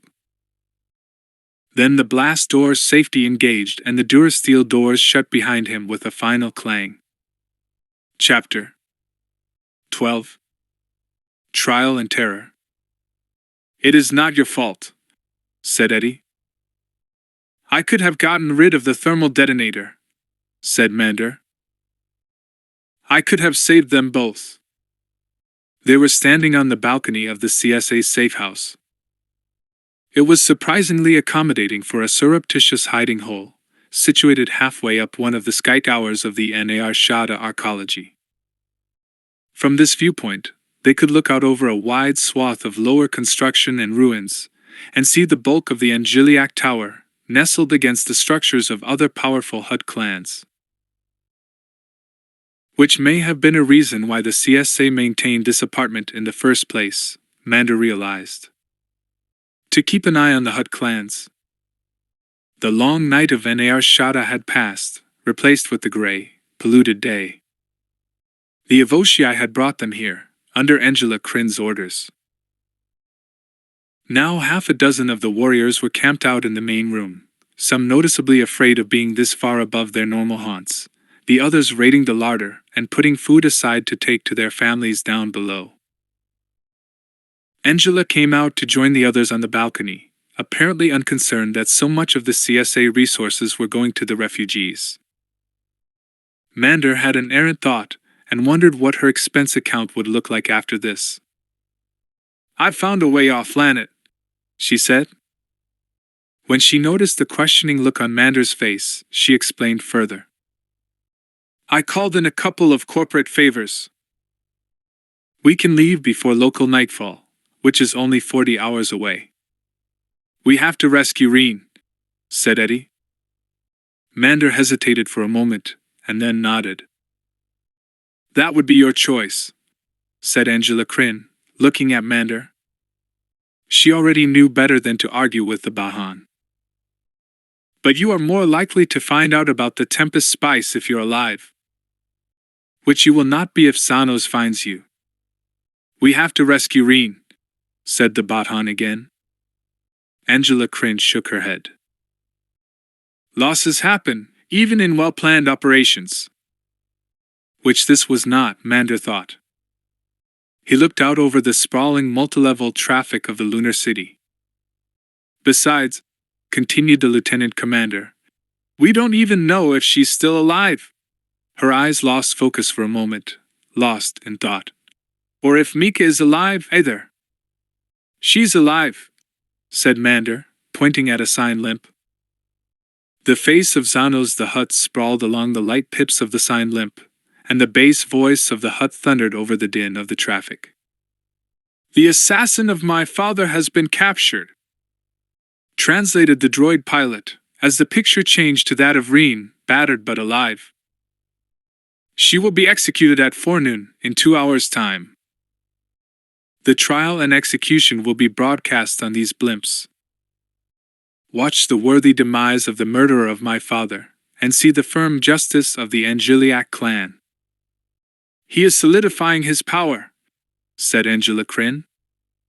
"Telling the other Hutts he is fit to lead. It is theater, nothing more." "Theater that will kill Reen," said Mander. "No mention of Mika, though." "He's probably a prisoner in the Sky Tower," said Angela Crin. "Were he dead, that charge would have been added to the accusations against Reen as well. But if anything happens to him, I swore that Vega would pay for it." Mander looked at Angela, and saw emotions cross her face in quick succession, fear, anger, and frustration, before it smoothed out again into the calm demeanor of a CSA officer. She was willing to see Reen die, but swears vengeance on Mika's behalf. "We have to rescue her," said the Bahan again. Angela blinked, then looked at Eddie, then at Mander. At last she said, "All right, we have to rescue her." "How?" "Do you have an aircar among your corporate resources?" Mander asked. Angela thought a moment, then nodded. To Eddie, Mander said, "Can you fly it?" "I can fly anything," said the Batan. "You have a plan?" asked Angela. "I do," said Mander, "but I need one of your blaster carbines." The master assassin, the slayer of the beloved Popera and Gilliac, accused and all but convicted of her crime, stood apart from the assembled court, chained on a lit platform. She was on display, to be holo-recorded and transcribed until the inevitable judgment was passed upon her. Reen Irana occupied the center of attention of this media circus, and she was not happy about it. The holocom droids swung on their pivot gimbals, their tricloptian lenses capturing the infrared and ultraviolet spectrums for those aliens who preferred their media in those ranges. At the broadcast booths, labels, news crawls, tickers, chirins, logos, and commentary would be added in a variety of languages for personal consumption. The bulk of the live broadcasts would be in Huttese, of course. The penthouse had been reformatted as a court of Huttese law.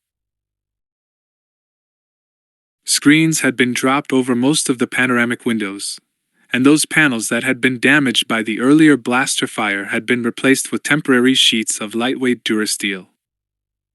The barrier between Popper's private study and the feast hall had been removed, along with its protective force field. A hollow projector in the corner displayed the resplendent image of the victim, Popera and Gilliac, looking wise and venerable and completely unexploded. In the center of the room stood the accused, chained by thick links of plasteel.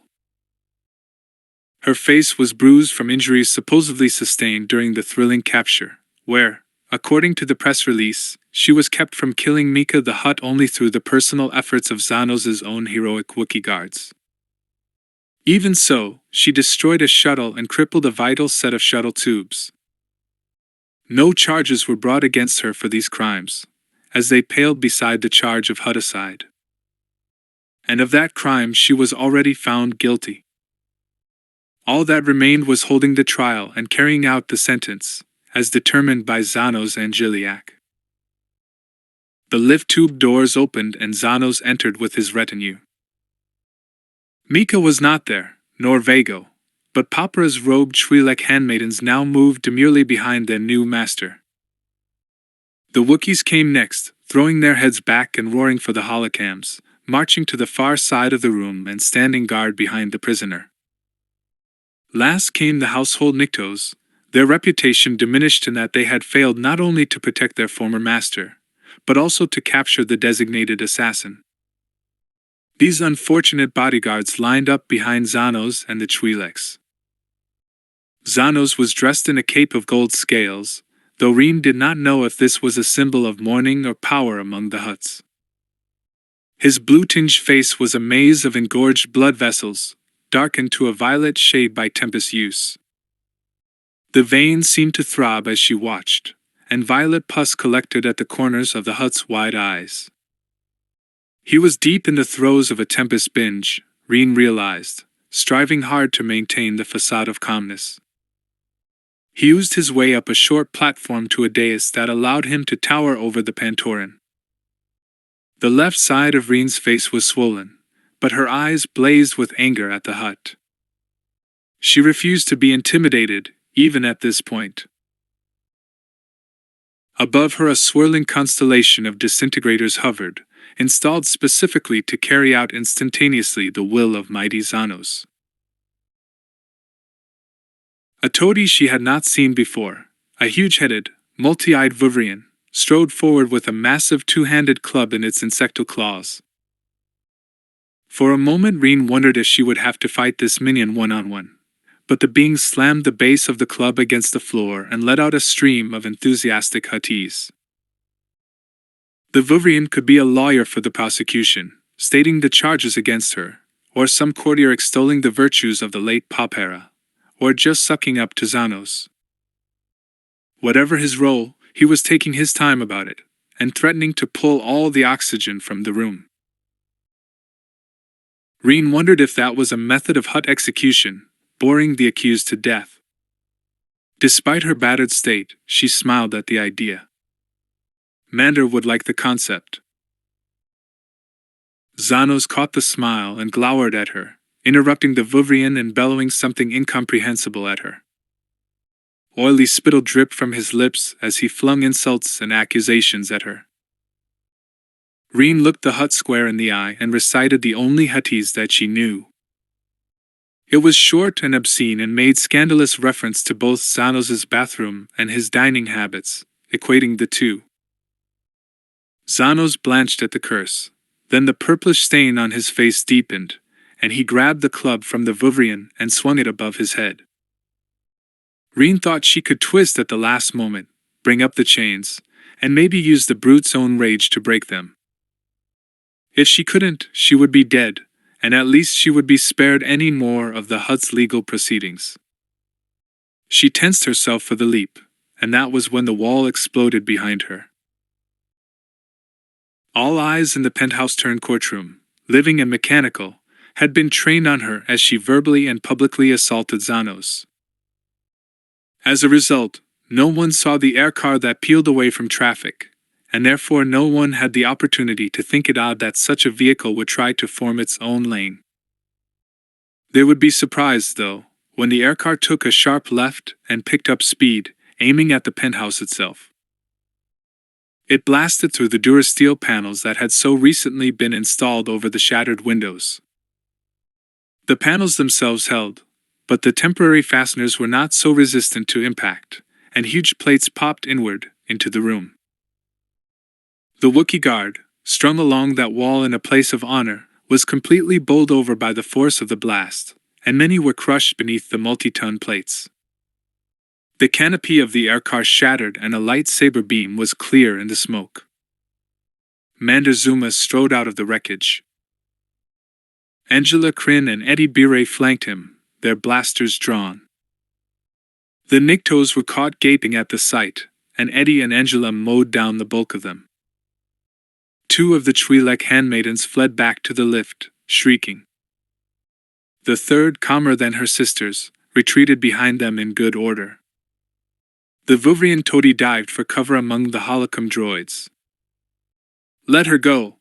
shouted Mander, sounding more angry than commanding. Xanos seethed with rage, but was still a Hutt in his heart. He picked up one of the blaster carbines and grabbed Reen, pulling her as tight to him as her chains allowed. "Kikiyuna J. Kilio," said Xanos. Reen didn't know what the Hutt said, but she got his meaning. Mander could surrender or watch her die in a spasm of blaster fire. Mander stopped, and for one cold moment Reen was sure that the Jedi would surrender, would offer himself in trade for her. And Xanos would accept, and then kill them all. Then Mander reached into his robes with his free hand. He came up with a blaster. And before Xanos could move, before he could cower behind his hostage, Mander Zuma shot Reen Irana once, dead center, in the chest. Reen slumped in her chains, falling through Xanos' arms and collapsing on the floor. The powerful young Hutt, deprived of his hostage, let out an enraged bellow, and charged Mander, wielding the blaster as a club. His eyes were feral now, and all trace of cunning or guile was replaced with an overwhelming rage. He got halfway to Mander and stopped short. A lightsaber had blossomed in his chest, its blade driven deep into his soft flesh. Mander recovered from the throw and somersaulted forward. He grasped the handle of his blade and tore upward, through the tough flesh of the creature. Xanos the Hutt, master of the Angeliac clan for less than 1 day on Nar Shaddaa, collapsed at his feet. The surviving Wookiees and Niktos had regrouped, taking cover among the destroyed chairs and droids, and now had their weapons leveled on Mander and the others. But a pall had descended on the Ersatz courtroom. No one fired. "What now?" asked Eddie, flanking Mander. They aren't sure, said Angela Kryn. They don't know if they have a master or not. There is no one to give them an order. The turbolift doors slid open and Mika the Hutt slid out, flanked by Niktos. He looked out of breath. To Mander it seemed that he had been pulled from whatever room he was being held prisoner in here and rushed to the scene as soon as Xanos' death was broadcast. "Apis may sai keep on!" Mika barked, and the Niktos put up their weapons immediately, trained from birth to jump at the word of a Hutt. The Wookiees hesitated a moment, then did the same. To Mander he said in a commanding voice, "Reloi be prison! Free the prisoner!" The Hutt's voice had a note of command and power, and despite his small size Mika seemed to dominate the room. Mander knelt next to Reen's fallen form and cut through the chains. Eddie hoisted her body. Angela Kryn stood guard over all of them. Mika shouted at the pair of them as they worked. "Jiga plugun du bunky dunko. You are a plague on my house." Mander was stunned for a moment by Mika's anger and the power in his voice, then realized that the holocom droids were still operating. They were broadcasting Mika's words to an audience of Hutts, all of them weighing those words and whether this youngest member of the house deserved to run the clan. He was playing to the cams. Mika spoke in Huttese, now, slowly enough that Mander could understand him. "I have discovered that it was Xanos who was responsible for my father's death. You are mere pawns in his plans. Come with me. You will darken my father's halls no longer."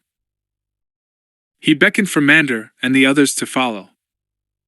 Eddie carried Reen, and Angela Kryn kept her weapon drawn and ready in case any of the Wookiees decided to curry favor with their new master by trying something. Once beyond the cams, in the safety of the lift, Mika allowed himself to deflate slightly. "I hope I was convincing," he said, smiling weakly, speaking basic once more for the benefit of the CSA agent and the Bahan. "I was thoroughly convinced you were a Hutt," said Angela Kryn. "What did you say?" Mika shrugged. "The truth. Or at least the truth as I understand it. It always served my father very well. I told them that Xanos was responsible for my father's death, and that you were nothing but a distraction. An irritating distraction that I would now throw out of my house with great show and fanfare." Mander said, "We will try to look appropriately abashed." "Your services will be rewarded," said Mika. The doors shushed open to reveal a nondescript hover bus with blackened windows. "This will take you back to your ship. It is fully prepped and ready to go."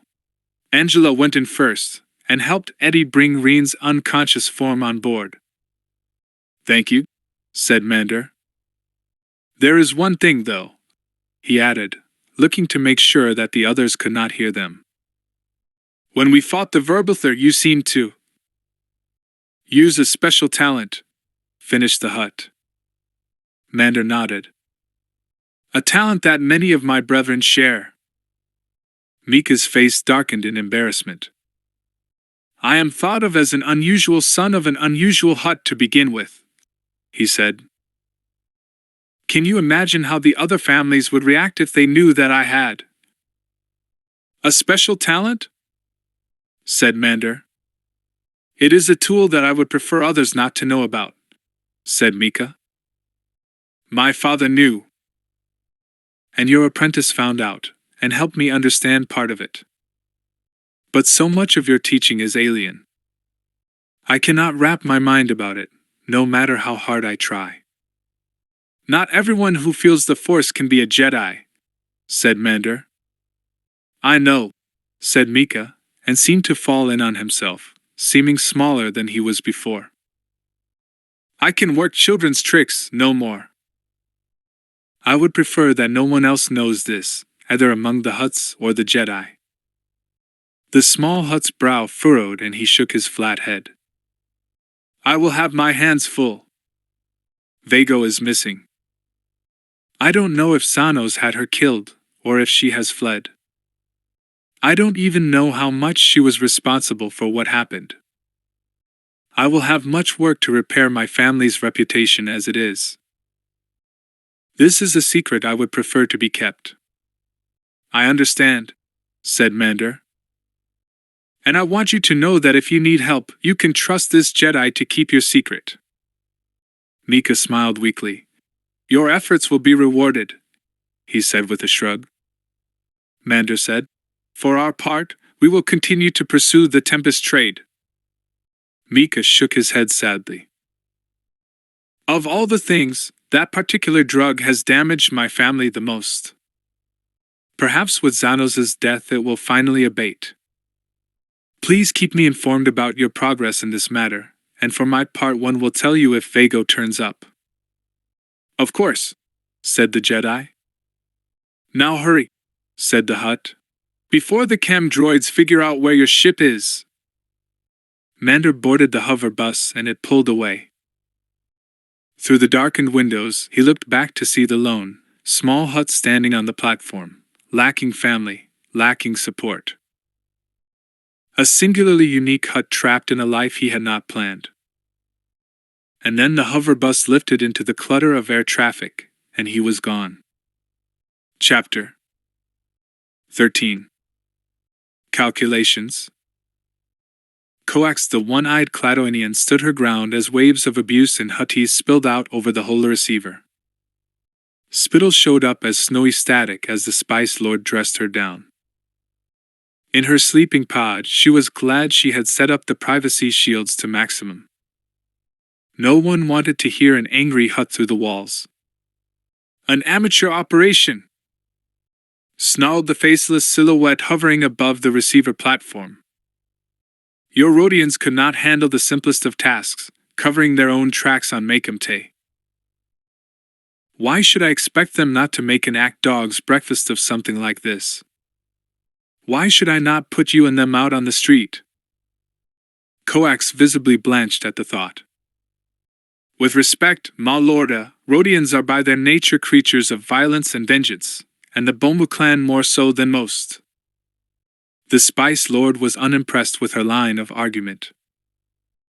And you thought not to inform me that once you unleashed them, they would surge through the Undercity like a plague, shooting everything that moved and blowing up the foundations of our very towers?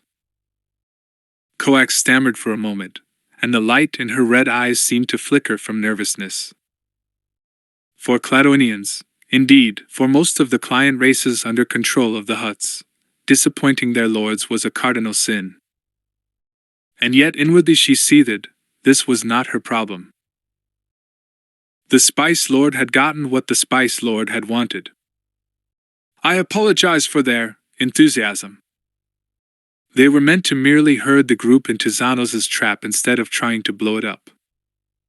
The Hutt made a growling noise that could have been laughter or indignation. Xanos. That was the price paid for their enthusiasm. He should have gotten his trial and meted out his punishment to all three of them, taken Papara's place, and proved to be a useful tool for us. Instead we have Jedi and CSA agents sniffing at the hems of our robes. Coax's gem-like eye gleamed in mischief. Should I cut ties with the Bomu clan? Yes, said the Hutt, then considered a moment. On second thought, let us do the opposite. Provide the Bomu clan with more opportunities to serve. Stretch them thin. Send them in a number of different directions, far away from the Jedi and their hunters. Do not give them time to pursue their vengeance, while we recover and strengthen our own forces. When the time is right, we will sacrifice them. The Hutt laughed at the thought, and Coax cautiously joined the Spice Lord. You are a good servant, Coax, said the Hutt, and your failings can be forgiven when compared with the gifts you bring. The Hutt raised a thick-fingered hand and produced the trophy, the weapon that had been in Coax's possession until so very recently. Looking at it, Coax felt another pain, one of jealousy. There had been no question of her failing to turn over the lightsaber to the Spice Lord, but still, she missed its familiar weight from when she'd kept it safe. The Hutt ran a thumb over the activator plate, and the blade sprang to life, illuminating the Spice Lord fully to the Cladoinian. For the first time in their conversations over the holoreceiver, Coax saw her master's face. She fought the urge to step away, to quail in the Spice Lord's presence. Instead she said, "I am glad that you received it. I am glad you find me worthy to continue my service to you." "A good craftsman keeps good tools," said the Hutt, and toggled off the transmission. Coax stared at the blank holoreceiver, and realized that she was shaking. She had seen the face of the Spice Lord, and the expression on that face, cold, cruel, and calculating. Despite the encouragement, Coax knew the Spice Lord would leave her for dead at the merest suspicion of incompetence or failure. She could not let that happen. She would have to redouble her efforts, keeping the Bomus busy, taking care of the 101 things that needed doing that the Spice Lord was too busy for. Because for a Cladoinian, failing a Hutt is the worst failure of all. "You shot me," said Reen. "A lightsaber does not have a stun setting," said Mander. "You said that yourself." "You shot me." "Only to keep you alive," he said, but the words sounded weak. They were in the belly of the Resolute again, moving slowly through corporate sector space. Angela Kryn had requested they redirect to her ship after leaving NAR Shada. Now, in the medlab, a medical droid was prodding the blistered skin of the Pantoran, applying balms and ointments to her chest. She had her shirt off, and her anger allowed her to ignore the potential embarrassment of it. For his part, Mander found the far wall of great interest, and concentrated his attention there. The medical droid, AB-1E unit, clattered with approval and rolled backward on its tripod wheels. Reen shrugged her shirt back on and Mander felt more comfortable with the conversation immediately. "And I missed out on all the fun," she added, buttoning herself up. "It was hardly fun," said Mander, turning back from the wall. "I had to kill Xanos." "It would have been fun for me," she said. "And I don't think the Tempest ends with him." "I agree," said Mander. "He wasn't smart enough to pull off such a trade himself. And he would have been sampling his own stock," said Reen. "That is a mistake in the spice trade, I'll admit," noted Mander. Reen shook her head. "No, he had someone buying the drug in NAR Shada. One of his Wookiees, remember?" "So? Would you send someone out to pay street prices when you had a ready and steady flow yourself?" Reen asked. Mander opened his mouth, and then stopped. She was right. "Vago hasn't been seen since Papra's death," he managed to say.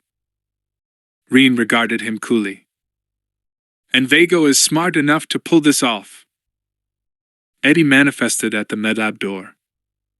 "Good to see you up and around," he said to Reen. "The lieutenant commander wants to see us in her office." "After you," said Reen, dropping off the examination table. "Go ahead," said Mander. "Are you kidding?" said the Pantoran. "I'm not turning my back on you." "You shot me." Mander looked at her for a trace of amusement in her face. He saw none. Troubled, he left the medical bay ahead of the Pantoran. The commander's office was as bare and utilitarian as always. The holochess set was in idle mode once more. This time the view screen showed simply deep space, the distant stars drifting only slightly.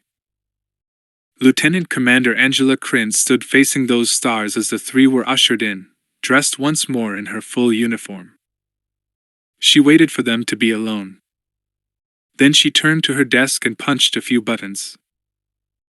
"While we were in Hutt space, I had the corporate sector medtechs examine both the Tempest Spice and Endergad disease. Here is the disease. She toggled the screen, and a spiral of chemical markers danced above the tabletop. Along one side of the image, lines radiated from points of interest in the molecular chain, zooming in on particular connections. Mander and the others nodded. The lieutenant commander's fingers stroked open another file from the desktop. It displayed next to it a bulkier, more geometric image. This one was built not on a double helix, but on a three-dimensional hex grid. Again, lines radiated from particular items the medtechs thought interesting. Mander leaned forward, but shook his head. The two drawings seemed as widely different as a puppy and a droid. Eddie, though, pointed at a swooping line in both drawings. Those parts are similar. Angela nodded. My text caught it as well. They both have a similar organic structure along those root splines. There's a link between the two. The plague on Endergad was caused by the spice? Asked Mander. No, said Angela. The spice is a mutated form of a normal spice. At its heart, it is a spice, or several spices, common to a dozen worlds, but it has undergone a modification in its treatment and manufacture that brings out its lethal nature. Wherever the spice is refined gives it its exceptional properties. We believe it to be harvested from elsewhere and then treated, and that treatment location is where this disease originally appeared. All right, said Mander. Where did this disease originally appear? Eddie squinted at the spinning spiral diagram of the disease. Is that hard radiation scarring in those molecules? Angela smiled. Exactly. Hard radiation in a very narrow type of wavelengths, found among white dwarfs. We knew the disease came from a highly irradiated world. Now we know what type of system our origin point is in. There are hundreds of thousands of white dwarf worlds in the galaxy, said Mander. But only tens of thousands within easy transport distance of Endergad and the corporate sector, said the lieutenant commander. I can break free some resources for a methodical search for traders operating in dead systems, strange comings and goings, and other telltales. Still, said Mander, that would mean finding a needle in a slightly smaller haystack. That's where our experienced consultants come in, said Angela Kryn. Reen, who had been silent to this point, suddenly brought her head up. She had apparently been thinking about other things. Us? What do you need from us? Apparently, thought Mander, she had not decided about the CSA's job offer quite yet. Information, said Angela calmly, though Mander could hear stress in her voice. You know the ins and outs of spacers better than anyone under my command. Where would they hang out? If they were making a transfer of contraband, where would it be? What systems are considered the softest for smuggling operations? Who are their contacts? We don't smuggle, said Reen, her face darkening with embarrassment. Of course you don't, said Angela Kryn. No one here is saying that you do. What I am saying is that my own resources in the corporate sector authority are limited, and if we can use your knowledge, perhaps even smugglers that you know among the trading community, we can save ourselves a lot of trouble. Reen paused for a moment, and yes, her face turned a deeper shade of blue. Mander had seen it before in Toro. Not embarrassment. Anger. No, she said simply. No, said Angela Kryn. She seemed shocked, an officer not used to insubordination on her own command deck. No, said Reen. Sorry. She took a deep breath. You offered your help to find Toro's killer, but I'm not sharing every spacer secret with you just so you can go looking. I don't think it is like that. Mander started, but the lieutenant commander cut him off. You don't seem to understand how serious the situation is. This is larger than just the death of your brother. And so I have to trust you, said Reen. Yes, said the CSA commander. No, said the Pantoran. We can discuss this, said Mander. At the same moment, Angela said, we can pay you well for your services. Mander wished the commander would quit making matters worse. Reen shook her head. You don't get it, she said to Angela. You have more than enough people in the CSA to pull this off. People you can trust. People you can order around. You don't know us at all. You don't have to take these risks. We don't have to take this risk. She moved to the door. I'm going to head down to the new ambition and, with your kind permission, sweep her from stem to stern to see if the Hutts put any bugs into the system while we were on NAR Shada. Then Eddie and I are going our own way. She turned to go. Captain Irana, Angela Kryn said, raising her voice to Reen's back. The Pantoran halted before the door. Mander Zuma did the right thing in shooting you. You would have been used as a tool against us. As a hostage. He had to take you off the board. Reen spun around and opened her mouth to speak, then spun back and left the conference room in a fury. Mander looked at Eddie. What just happened here? Asked the Jedi. I think we just quit before we were hired, said Eddie. To Angela Kryn he composed himself and said, Sorry about that. The science here seems pretty interesting. He looked at the schematics of the Endergad plague spinning slowly over the lieutenant commander's desk. He did not move to the door.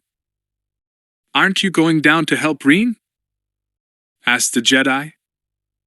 I could, said Eddie, but I don't think I'm the one who has to talk to her. Besides, I'd rather stay here and talk with the lieutenant commander about her medtechs. Is it possible to download this on a data stick? He asked, addressing Angela. I've got some space or resources of my own that I'd like to check it against. Angela Kryn said nothing, but nodded, her mouth a non-committal line. To Mander it seemed that she was trying to pin down the exact moment when she totally lost control of the situation. Mander left them behind and descended to the docking bay where the new ambition was moored. Climbing the ship's boarding ramp, he could hear Reen clattering around inside. She had already pulled off one of the forward avionics sections and was on her back, her head buried among the wiring. Make yourself useful, Eddie, she shouted. Hand me the reflex sculptor. I swear there are some welds that weren't here when we got the ship.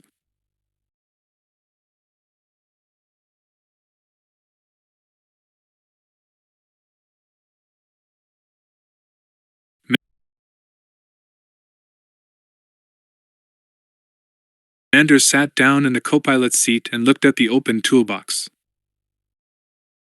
He rooted around and handed her a likely-looking suspect, a long beeping device with multiple heads. She dropped it like a live snake and shouted, Reflex sculptor, Eddie. Don't clown around with me. Eddie's still up talking to the lieutenant commander, said Mander. How can I help?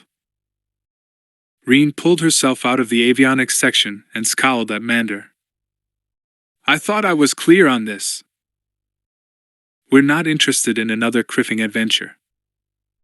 That part was clear, said Mander. I'm just not sure on the why. I mean, I guess after what happened on NAR Shada, anyone would be rattled. She looked at him with an expression that reminded him of her brother. You shot me. I stunned you, said Mander. And it seems to bother you more than it should. You've surely been shot at before. I know. I was there. You don't understand, she said, trying to hide her irritation. Again, so much like her brother. Try to make me understand, he said, remembering old conversations he had with Toro. He had been younger than Reen when Mander had taken him on as an apprentice, but no less stubborn.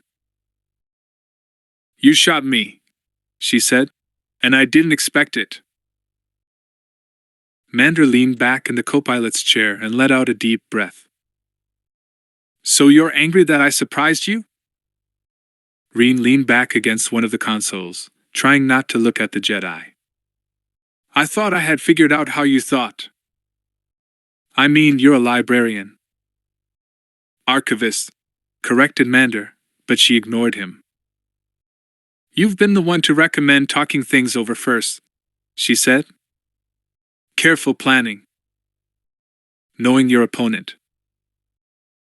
Waiting for someone else to make their move.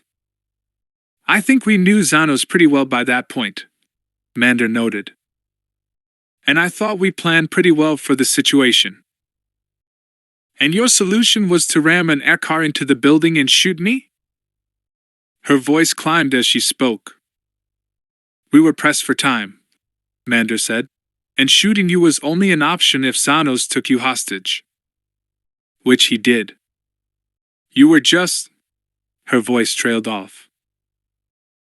Acting more like a Jedi? Suggested Mander Zuma. Yes, she said, slapping her knee. Mander was silent for a moment. Finally he said, Sometimes adventure leaps onto us. It is not like we had a choice in the matter.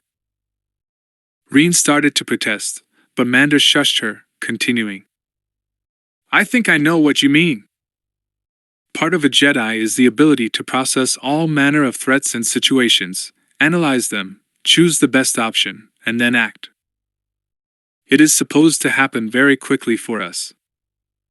We inherently know the best action. It is part of being connected with the Force, and our training enhances it. He let out a deep sigh. I've always been good at processing and analyzing a situation. I've never been so good at acting on what I learn. Acting instinctively and immediately. Until that fight in the depths of Nar Shaddaa with the Verbuthers. Suddenly I knew what had to be done, and I did it. And when I had to deal with Xanos, I had the same feeling. He looked at Reen and added, Sorry to have surprised you. The two of them sat in silence on the flight deck of the new Ambition. So where do we go from here? Said Mander Zuma. It was Reen's turn to sigh. You're still my best lead. Particularly since I upset the Lord High Commander up in her briefing room by not ratting out my fellow spacers. All right then, Mander said, and thought for a moment.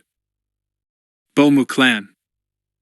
They've been hunting us throughout this, said Reen. On someone else's orders, said Mander. You said it yourself, they are basically small time. But if we shake them up enough, maybe they can tell us who they are working for. Some other small fry, said Reen, frustrated. Who is working for someone else who is working for someone else, said Mander. And eventually we get to the one who isn't working for anyone else, and he or she is the one we're looking for. Reen thought about it a moment, then said, It sounds like more fun than spilling what I know about smuggling to a CSA agent. Or searching 1,000 dead systems filled with hard radiation, noted Mander. And it's not like the Bomu clan is going to be any less angry at us, said Reen with a smile. It was an easy smile. The storm had passed. I'm sorry I had to shoot you, said Mander. But it was the right thing to do at the time.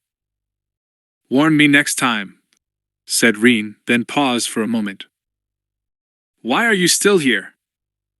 She asked.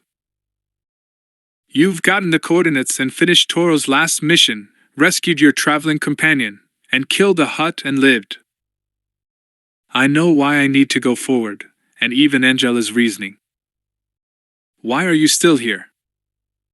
I want to find the origin point of the tempest, said Mander. I want to put an end to it. For Toro?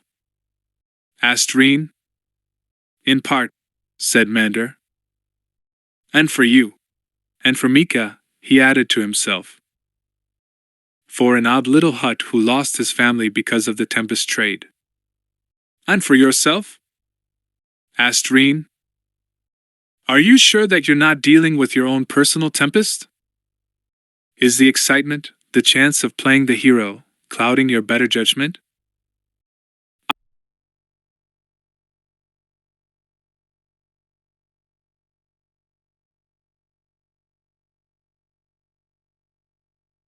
Do you want to come along and make sure my judgment doesn't get clouded?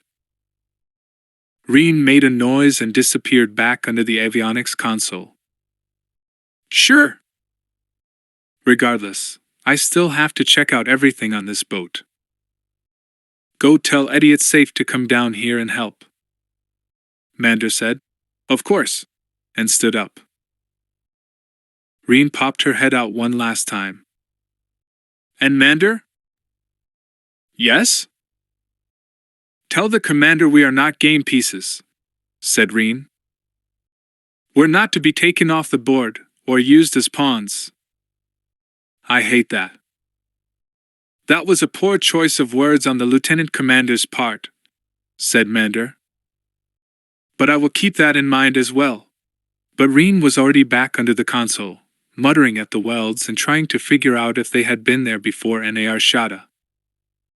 Chapter 14. The Trail of the Tempest. Roland was the last member of the Bomu clan on Makumte, and it felt to him like he was the last Radian in the galaxy. Pushing his way through the mortuary bazaar, flanked on all sides by the heavy swokes, Roland felt trapped. When he was outside he was afraid of being spotted, and when he hit it felt like he was just waiting for his fate to catch up with him. So he moved, not staying in the same place any one evening.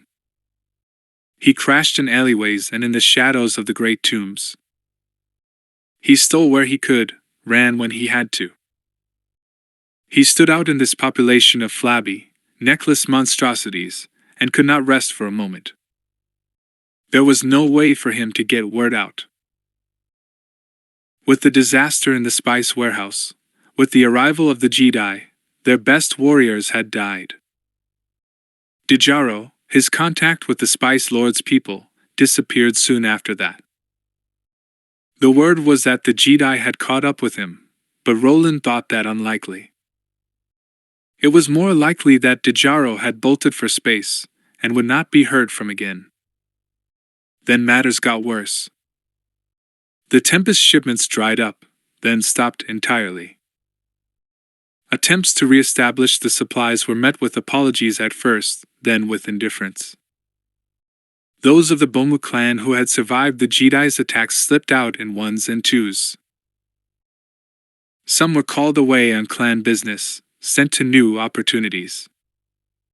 Some were around one day, gone the next, and no one knew where.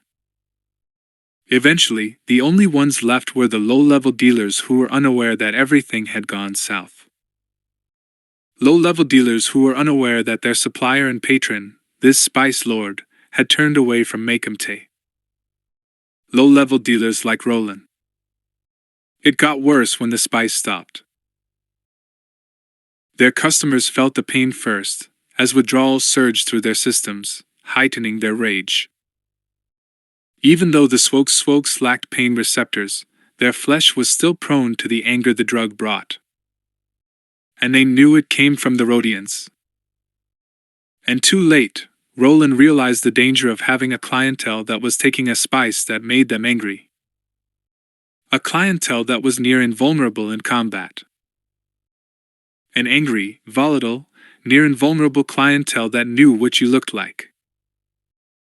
Roland paused beside an open display of necrotic sugar candies cast in the shapes of various types of skulls. human, Syrian, Wookiee, and of course the Swokes. His stomach grumbled a protest, and Roland realized he had not eaten since the previous day. He looked at the clerk, who was at the other end of the counter helping a heavily bejeweled native. Roland glanced around. Was anyone watching? He didn't look at the candies directly, but rather snaked out a greenish hand to grasp a particularly nondescript example, one that didn't seem to represent any known species. Some mistake in the casting that wouldn't be missed. An overstock. Then he froze. He was being watched. She was across the aisle from him, a hooded figure at another booth. She should have been examining the mudja fruit in her hand. But she wasn't looking at the fruit. She was looking at him. With her free hand she pulled back the hood, and her flesh was blue, marked with yellow tattoos. Like the dead Jedi that started all this. Roland froze for a moment, then bolted away from the booth. He had gotten 3 paces before the side of his head exploded from the impact of the mudja fruit. The rind burst and the pulpy interior splattered along the side of his face, its juices stinging his large eyes. Roland staggered but did not drop, instead plunging into the crowd, the lumbering Swokes cursing as he pushed among them. Behind him he could hear the mudja salesman braying a complaint, and wondered if that would delay his pursuit. It did not matter. There was another outlander up ahead, bearing down on him. This one was robed, too, and glowing red spectacles pinched the bridge of his nose. Something heavy was slung from his belt. This one was definitely Jedi.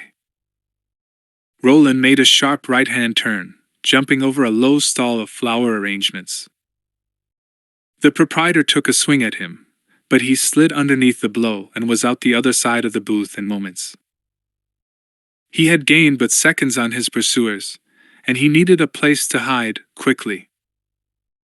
The bazaar was fed by numerous alleyways and, not bothering to look behind him, the last of the Bomu clan on Makumte plunged into the darkness. Only when he was safely wrapped in the fetid darkness of the alley did he dare to look back. His pursuers, the woman and the Jedi, were at the entrance, looking around. Roland held his breath. They stayed there, their backs to him. He had lost them. Slowly he turned to move through the darkness to the back of the alley and escape. That was when he noticed the blaster aimed at him. It was a small blaster, but Roland had no doubt about its power. It was in the furry paws of a Bathan, who smiled at the surprised Radian with a toothy grin. "Hello?" said the Bathan in a surprisingly cultured voice. "My friends and I would like to talk to you about where you get your spice." Threnda of the Bomu clan, inhabitant of Ted Kithri on the planet Budpak, considered herself a businesswoman first and foremost. Not the cantina out front, that was more of a hobby, a place to do real business from. Truth be told, it was a lost leader. No, the long warehouse in back was where the real credits were made, where a trio of CLL-6 worker droids busied themselves with pallets and Mit, her Trandoshan helper, worked on the open chassis of a fourth. Everything was automatic, except for making the deals and counting the money. So when the trio came into the warehouse area, she knew there was trouble. Human, Pantoran, and Bathan. The human and the Pantoran were in hooded robes too warm for the summer night, and Threnda considered hidden weapons immediately. The Bathan wore a zirape and a large, flat-brimmed hat. "Cantina's out front," said Threnda, jerking her thumb toward the doorway. She shot a glance at Mit, and the Trandoshan stood up quietly, a spanner still in its scaled hand. "We're not here for drinks," said the human casually. "We're here about some spice." Threnda's eyes narrowed and she barked in basic. "I don't do retail." Wholesale only. You represent someone? The human parted his robes, and Threnda caught the gleam of a lightsaber hanging from his belt. Budpak is an open planet, said Threnda. The Jedi don't have any influence here. True enough, said Mandazuma. And I expect that you've paid up your protection money to your family gangs so that 10 minutes after you summon them, which I'm guessing you already have, they'll be here, ready to help. We will be gone in 3. Mid had circled around them by this time, coming up from behind, still wielding the heavy spanner. The Bahan wheeled and leveled a small blaster, previously hidden beneath the folds of his Z-Rape, at the lizard man. Mid took 2 steps back and put the spanner on the floor. The Bahan motioned him to stand next to Threnda. The third figure, the Pantoran, started moving down the aisles with a scanner, checking the codes on the various boxes. The brute-brained loadlifter droids ignored her until she wrapped one on the leg, and it followed her in her search.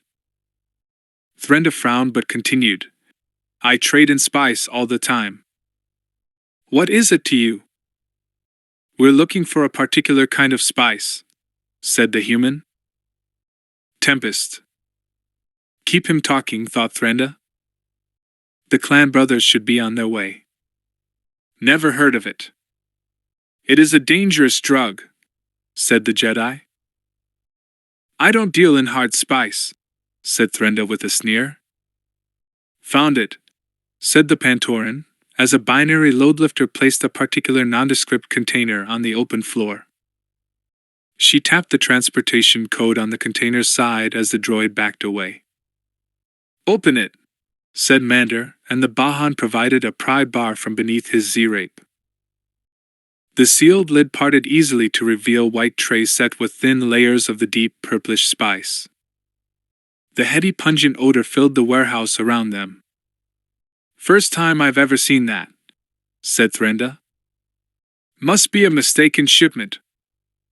Happens all the time. Like I said, I don't carry hard spice. Then you won't mind if we get rid of it for you, said the Jedi. Eddie? The Bahan produced a small grenade and held it over the crate, putting his thumb on the arming toggle. Wait, said Threnda. All right, what do you want? Information? No thanks, said the Jedi. Threnda goggled at him. No? I can tell you where this came from, and you leave me alone. No, repeated the Jedi. You got this shipment from the Demon Eye out of Ventuin. It picked up the shipment from the boss system. He looked at Threnda's startled expression.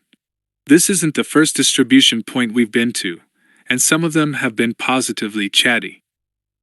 Eddie? The Bahan thumbed the activation switch. A red light flashed at the top of the orb. 10-second fuse, said the Jedi. You should stand back. Threnda and Mid dropped back and fell to the ground as the grenade detonated. The resulting blast caused the container to bulge outward, and a pulse of violet fire to spring from the top of the case. Fragments of burning tempest scattered around the warehouse, and some of the other crates smoldered in the flames. A thick purplish smoke oozed from the top of the box, surrounding them like a fog. Threnda cursed and slammed Mit on the shoulder. The Trandoshan ran for a fire extinguisher, pulling the heavy lifters away from the fire on the way. The 3 visitors stood there, unaffected by the blast. It has been 3 minutes, said the Jedi. We're going now. Why are you doing this? Yelled Threnda over the flames. Behind her, Mit was cursing and trying to operate the fire extinguisher with his thick reptilian fingers. What do you want? The Jedi paused and turned back. We want you to send a message to the rest of your clan, and to the Spice Lord you work for, he said. We're going to stop the Tempest trade, and it doesn't matter how long it takes. And then he was gone in the swirling smoke. At least you still have the cantina, said the Batan, and he was gone as well. Ma lorda, said Coax, her face in the Hola receiver a grim mask. The Jedi and his allies have proved most nettlesome. Report your status, burbled the Spice Lord. As usual, the hut chose to have a bright light shining from behind, cloaking the Spice Lord's cruel features. Coax was always careful when contacting her superior, but the Cladoinian had turned anxious and nervous of late, and had none of the proud declarations and good news that had been typical of her. The Jedi has been striking against our distribution centers, said the worried Cladoinian. In particular those tied with the Bomu clan. He and his allies have hampered our cash flow. The hut made a dismissive noise, the sound of mud dropped from shoulder height. There will be spot shortages, which will be good for the trade, said the Spice Lord. Drive up the price, create some desire. I trust your ability to expedite the orders to the most critical areas. The hut leaned back and took a hokum pipe from a nearby holder, making a show of unconcern. With respect, ma lorda, said the Cladoinian, choosing her words carefully. It is more than merely a tightness in the market. We are seeing a dramatic slowdown in sales as local governments are becoming aware of the Tempest spice.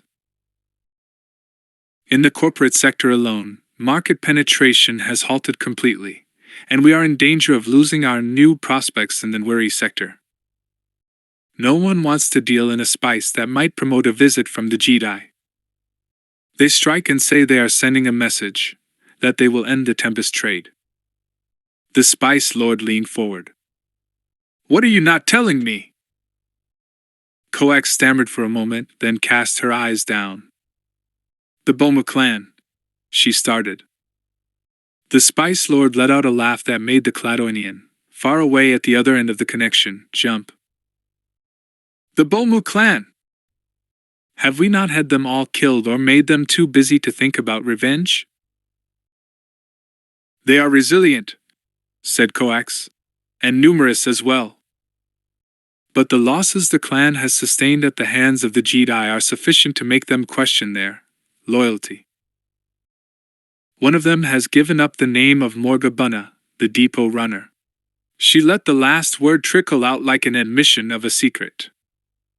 The Spice Lord wondered how long she had kept that information to herself. Ah, said the hut, leaning backward. And you fear that they will cut their losses. That they will decide that this Jedi will be pleased if they simply tell it what they know, and they can be done with it. That they will lead the Jedi back to me. Not that you could not handle it, said the Cladoinian firmly, or that the Jedi and his allies would not fall to your obvious power. But it could affect our work further. The Spice Lord chuckled. Yes, I see. I do not fear them tracking the spice back to its origins. We have left a tangle of warehouses, drop points, and supply depots throughout the spiral arm. But I appreciate your concern. Set up a meeting with the Bomu clan matriarch. Tell her I am pleased with the achievements of her clan and concerned about this most recent threat, and will do whatever I can to help protect her. Go yourself. Make it clear to her that the protection of the Spice Lord is upon you. I will protect you as you seek to protect me. Coax smiled, her gemmed eye glittering in the wash of the Spice Lord's image. I will protect you, she said, reassured and at peace. It is as you wish. It is as I wish, said the Spice Lord, and terminated the connection with a tap of a stubby finger against the side of the hokum. Coax had served long and well, but she had clearly been rattled.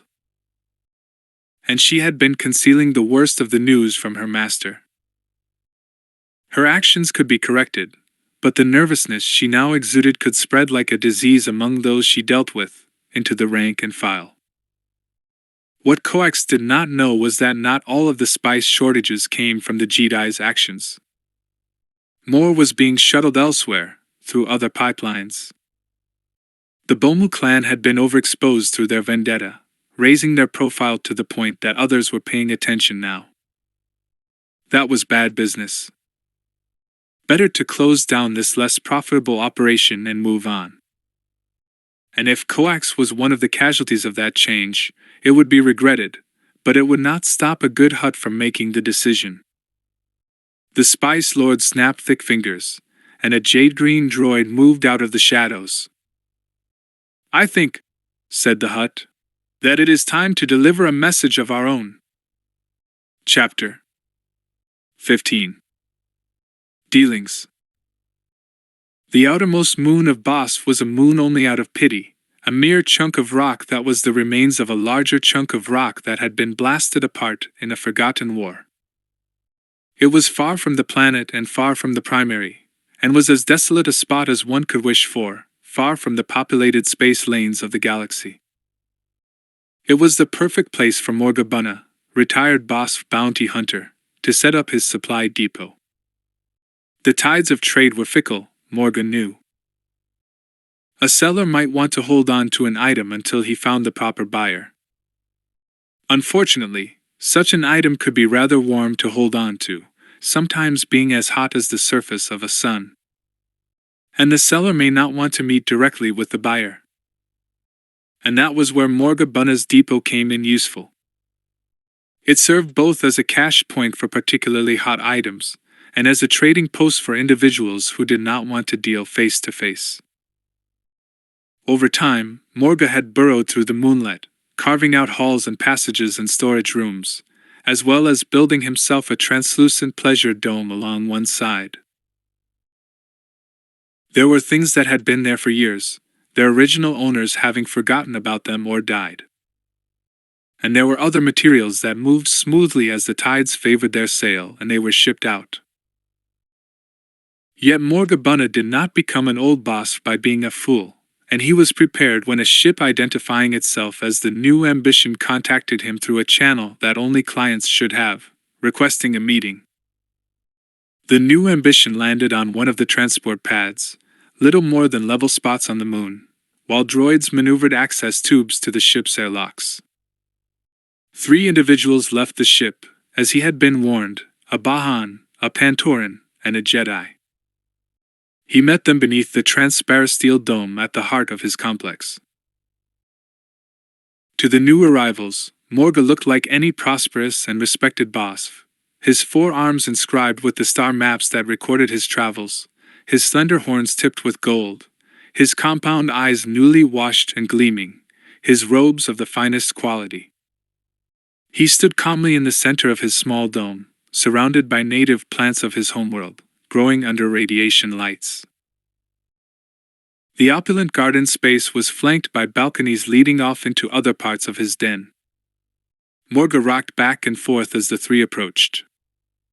"Welcome to my humble shop," he said. "Are you the Jedi called Mander Zuma?" The human nodded, and motioned to the others. "These are my companions, Eddie Bire and Reen Irana. I must confess that I am surprised by your allowing us to land. Civilization reaches out even to the darkest corners of space," said Morga. "I would offer a libation, but I don't know your preferences, and to be honest I hope that this exchange will be brief." "You know my name," said Mander. "Do you know why we're here?" "I can guess," said Morga Bun. "I know your name, and those of your companions, because you have been tearing through the space between Hutt space and the corporate sector, discomforting a lot of my normal clients. This has been both good and bad for me, as there have been those who have come to me to extract their supplies, and others who have sought to hide them here. We are here about Tempest Spice," said the Pantoran. The boss raised all 4 arms. "Fresh out," he said. "Oh yes, I had some in. Quite a bit of it. But when news began to spread of you destroying stocks of Tempest wherever you found them, well, I sent what I had on, and refused all new contracts." He proffered a data cube. Here are the transaction notes, for what good it will do you. Mander took the small cube as if it were a crystal of Tempest itself. You realize, of course, we need to be able to confirm this. Yes, said the boss. Just as you realize that I must refuse. I have no problem giving you what I have to send you on your way, but if you stick your nostrils in the rest of my business, I am afraid I must draw a line. I think you want to tell me, said Mander. Morgabunna staggered back half a step, as if Mander threatened to strike him. He raised a tattooed hand to his forehead and shook his horned head. Then he let out a deep sigh. There is no need to use your warlock ways, Jedi. There is nothing I can tell you. All of my deliveries, going in and going out, are by blind drops. And they change shipping schedules regularly. And within the last few weeks, shippers as well. You can fire your jets for years without getting any closer to touching the Spice Lord. We could take your computers and find out for ourselves, said Reen, clearly frustrated now. You could, said the boss, but I would not recommend it. He snapped a set of fingers, and along the balconies now stood a squad of black-garbed mercenaries, their carbines drawn and aimed at the three newcomers. They arrived 3 days ago, said Morgabunna. They had been hired through one of those aforementioned blind drops, with orders to come here and offer whatever help they could muster. I welcomed them, of course, much like I welcome you. It gets lonely out here in space, and any company is welcome. Mander frowned at Morgabunna. I think you should have them put down their weapons, and we will talk about your dealings with this Spice Lord. Strangely, his suggestion lacked even the slightest hint of the Force. There are only 3 of you, Morgabunna scoffed. You are outnumbered. I implore you to return to your ship before they get nervous and open fire. We haven't gotten what we came for, said Mander. His hand drifted to his lightsaber, but he shot a look at Reen. She shook her head, and he nodded. For that I am sorry, but you must go, said the boss. This is too big for just 3 people. We know, said the Jedi. That's why we brought reinforcements. There was an explosion, and the entire moon seemed to list briefly to the right. Morga looked up and gasped, as the hulk of the CSA ship Resolute hung above them, like a hammer ready to strike. The great looming ship swarmed with IRDs, and even now shuttles were deploying to the surface. The mercenaries looked around, and for a moment Morga was afraid that they would try to fire through the dome. Their weapons would not be able to punch through the reinforced transparasteel, but he had no doubts that the ship's turbolasers would have no such problems. He gave the order for the mercenaries to stand down. Slowly, they obeyed. You have me at a disadvantage, said the boss. But as I said, I have no information on the Spice Lord that can help you.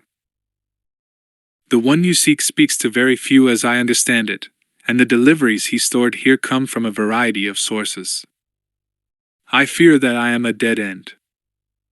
Perhaps not, said Reen. Can you tell us where to find the leader of the Bomu clan? Ah, said the boss, looking up at the towering shape of the Resolute, dwarfing his little moon. There, I believe I can help you. The boss is telling the truth, said Angela Kryn. We did a scan on his data drives, and the bulk of his business is through blind drops.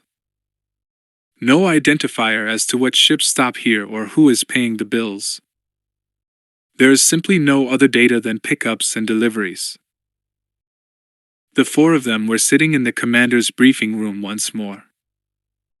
Angela Kryn punched a few more glyphs on her desk, and several items appeared in the holographic stream: jewelry, weapons, and even a small starship. We did, however, find a number of items belonging to CSA citizens. I think you're within your rights repossessing those and returning them to their true owners, said Mandazuma. But you should let him go on the rest. He was straightforward with us. A true man of his word, said Angela Kryn, sarcasm in her voice. But yes, we are far outside of our patrol area, and a larger incident would raise questions back at headquarters. Still, I did get an interesting message when you were talking to the boss. Let me play it. She shifted a few more toggles, and the full form of Mika Angeliak appeared on the screen. To Lieutenant Commander Angela Kryn, House Angeliak bears greetings and hopes that you are in contact with Mander Zuma and his people. Our clan is rebuilding in the wake of the deaths of my father and brother. Much remains to be done. Vago is still missing, and I fear the worst. However, one of our traders found this droid in a spaceport. Mika stood to one side, and an H-3PO unit shuffled into view. Even in the blue static of the holofield, it was clear that it was one of Vago's protocol droids. Very important, said the droid. Very important, very important, very important. I must get back. It was badly damaged, and most of its memory units were scrambled, said Mika as a Twi'lek led the droid away. But from what we can gather, Vago is meeting with the head of the Bomu clan. I cannot go myself, but I know that you will be interested. I hope this helps, Angela Kryn, the Hutt concluded, and I wish you the best of luck. And with that the transmission returned to static. He sent us the coordinates where the droid was found, said the lieutenant commander. Vago is apparently on Denogra, said Reen, cutting the CSA officer off. She is on Denogra. Angela Kryn halted, her mouth open in surprise. Then she scowled and nodded. How did? Morgabunna, said Mander. We could not track where the Spice Lord is, but Reen thought to ask where someone who might know was. So we have 2 leads that take us to Denogra, said Eddie. Trap? Likely, said Mander. But the question is, for whom? The droid was sent to Mika, said Angela Kryn. An opportunity to lead him into the crate's den? Mander stroked his chin. I don't know. But I do know one way to find out. Reen nodded and rose. Angela Kryn said, Keep me informed. I have to bring the Resolute back from this extended drill and smooth a few ruffled corporate feathers. Bringing back some lost treasures will help to a great degree. Eddie stood up. One more thing, Commander. Can you punch up that molecular map of the Tempest and the Endergad plague for me? Kryn ran her fingers over the desk, and the 2 images spun above its surface.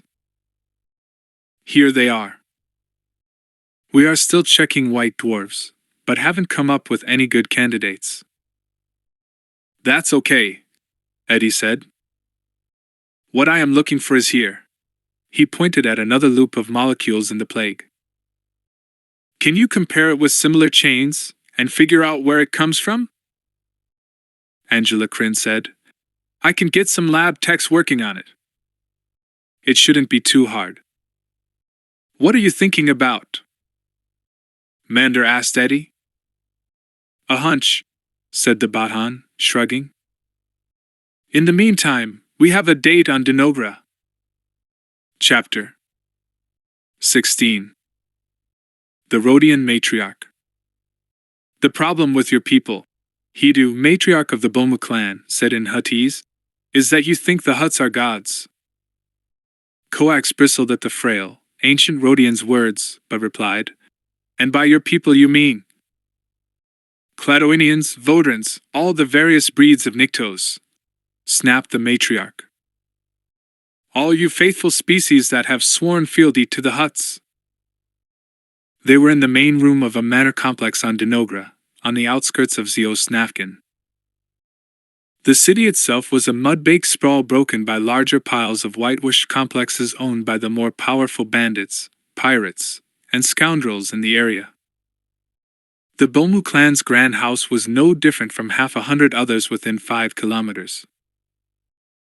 The main room itself was dominated by an elevated dais, upon which sat a single chair, occupied by the wizened crone who had shackled so many of her own kin to the Spice Lord, and who had thrown so many away in foolish attempts at vengeance. 4 of her clan children stood behind her, blaster carbines at the ready, and Coax could hear others moving around the house. "With respect," Coax said, "your Rhodians serve the huts as well." "For better reasons," hissed the matriarch. "We serve for money, not because we follow after them like tame dark wolves." "And for vengeance," noted Coax quietly. "Vengeance!" hooted the Rhodian, her trunk curling up in delight. "Criffing right." Coax reflected that the Spice Lord was correct. The Bomus were explosives just waiting for a spark, and the best she could do was to point them in the right direction. She had wondered once if Matriarch Hida was dipping into the tempest herself. Now, in her presence, she knew the ancient Rhodian had succumbed to the drug of power long ago. Coax refused to be beaten down by the old woman's bombast. She drew herself up to her full height, and regarded her with her baleful crystal eye. "Ma Lorda has expressed concern for your health, and that of your clan. Ma Lorda wishes it to be known that you are welcome to seek the Spice Lord's protection. Ma Lorda requests that you fall back, regroup, gather your forces, and move out of the spotlight cast by the Jedi." "Ma Lorda," mocked Hidu. "Why doesn't the Spice Lord just fit you with a collar and be done with it? We are Rhodians, members of a proud clan. We do not fall back. We do not run. We do not hide. The Jedi preys on our businesses we set up for your Spice Lord, and we will strike back hard." "Your history says otherwise," said the Cladonian calmly. "I have been sent to offer you the Spice Lord's protection. I have not been instructed to argue if you are too foolish not to take it." The older Rhodian spat. "Tell your Spice Lord that we are Legion, and we are well protected. They will never find us. We will find the Jedi, and we will have our vengeance." In the distance there was the thunder of an explosion, and the chandeliers of the manor swayed slightly. The honor guard behind the matriarch looked at one another, puzzled. "What's that?" snapped Hidu. "Hubris," muttered Coax. "If you reject the kindness of the gods, you will be punished for it." Another explosion, and the sound of running feet. Then shouts in Huttese and the staccato of blaster fire. Hidu rose shakily from her throne and motioned her clan children before her. Once assembled, they ran toward the double doors at the far end of the room. Coax stepped up to the dais next to the matriarch. "Do you have an escape route?" The Cladonian started to ask, but she was interrupted as the doors sprung open and a surge of Rhodians fell backward into the room, firing behind them as they retreated. There was a cascade of blaster fire coming from their weapons and an equally heavy cascade of return fire. Then their attacker jumped into the room, and it was clear that the return fire was just the deflected shots of the Rhodian defenders. It was the Jedi, his 2 associates following behind and adding their blaster shots as well. "Defend me!" shouted the matriarch, and her honor guard dropped to one knee and added their own shots to the onslaught. The Jedi, who was spinning tornado fast by now, moved even swifter, catching their bolts and throwing them back effortlessly. Rhodians began to fall as the attackers cut a swath toward the dais. The matriarch turned to Coax and said, "Protect me! I accept the Spice Lord's offer." We both know too much to be captured. Protect me. Protect me, said the Spice Lord, when Coax first met the hut. The Cladoinian knew what she had to do and pulled her own blaster pistol. Leveling it against the Rodian matriarch's head, she pulled the trigger. The sound of the shot was lost among the avalanche of sound, and none of the defenders, concentrating on the Jedi and his companions, noticed the old woman collapse to the floor. Coax spun around and ran for one of the doors at the back of the house, hoping that they would lead to a reasonable exit. "She's running!" shouted the Baton. "I'm on it!" answered the Pantoran. The Jedi shouted something, but it was lost in the din as the Pantoran leapt around the edges of the conflict, ignoring the Rodians and diving after the fleeing Cladoinian. By this point, the Jedi had fought his way into the front lines of the defending Rodians, and they had other things to worry about. Coax ran swiftly down the back hall, hoping for a door to an outside courtyard. She would still have to get over the walls, but open space would give her more room to fight. Nothing in the hall, though, so she took the last door on the left. A study. Clan trophies along the wall. Low divans and chairs. A small hollow chess table, used for storing knickknacks. A skylight high in the ceiling. No windows, as it backed on the outside wall. Coax cursed and backed into the hall, but a volley of blaster fire from the Pantoran drove her back into the room. The Cladoinian looked around again. No exit presented itself. She kicked over one of the low divans, turning it into a barricade, and waited for the Pantoran to enter. A shadow appeared in the doorway, and she fired at it, but it dodged back before she could hit it. There was a pause, and the Pantoran said in Basic, "You might as well give up now. Tell us what you know. Make it easy for yourself." Coax watched the door, but the shadow did not move. Why should it? The Cladoinian was bottled up, and soon the Jedi would come and tease all of her secrets out of her brain. "Protect me," the Spice Lord had said.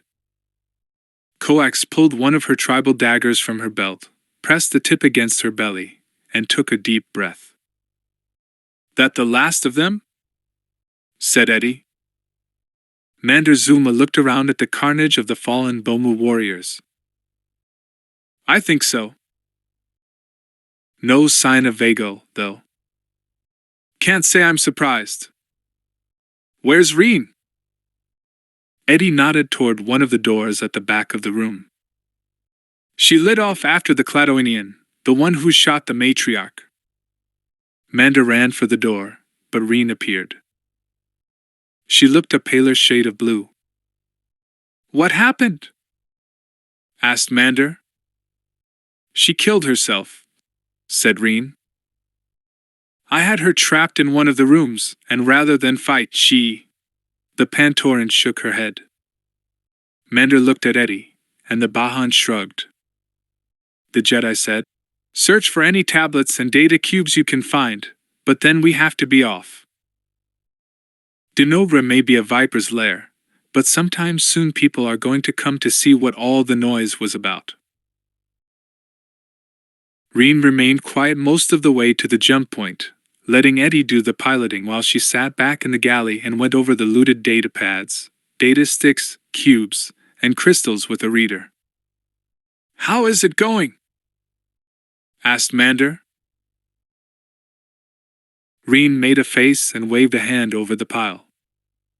"We'll know more once a slicer gets past security on some of these, but for the most part it is all here.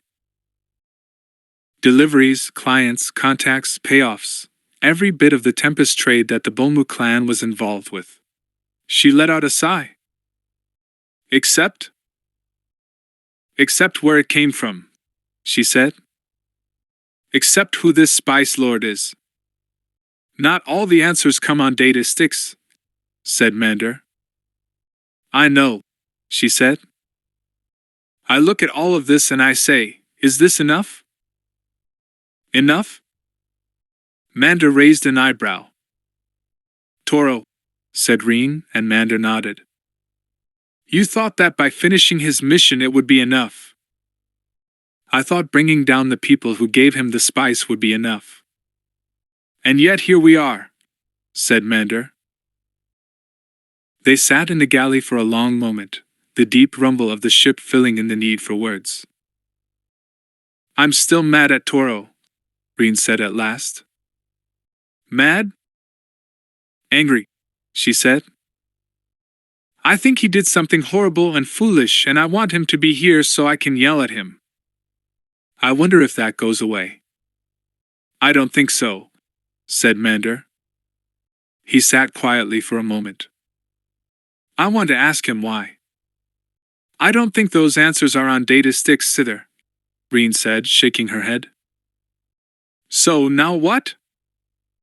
We turn over the information to Angela Kryn, said Mander. She gets it into the hands of the local authorities, and they take it from there. And we keep looking for who is responsible. Reen let out a sigh and said, Well, every girl needs a hobby. The intercom beeped and Eddie's voice said, We have an incoming message from the Resolute. You might want to be here. Speak of the demon, said Reen and pushed away from the table, following Mander to the bridge.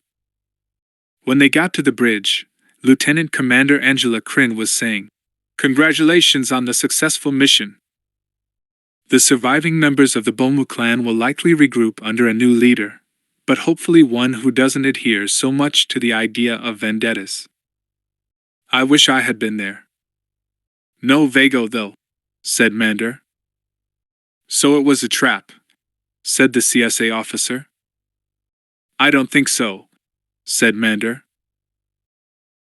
They didn't seem ready for us at all, and both the matriarch and the Cladoinian were surprised when we came in.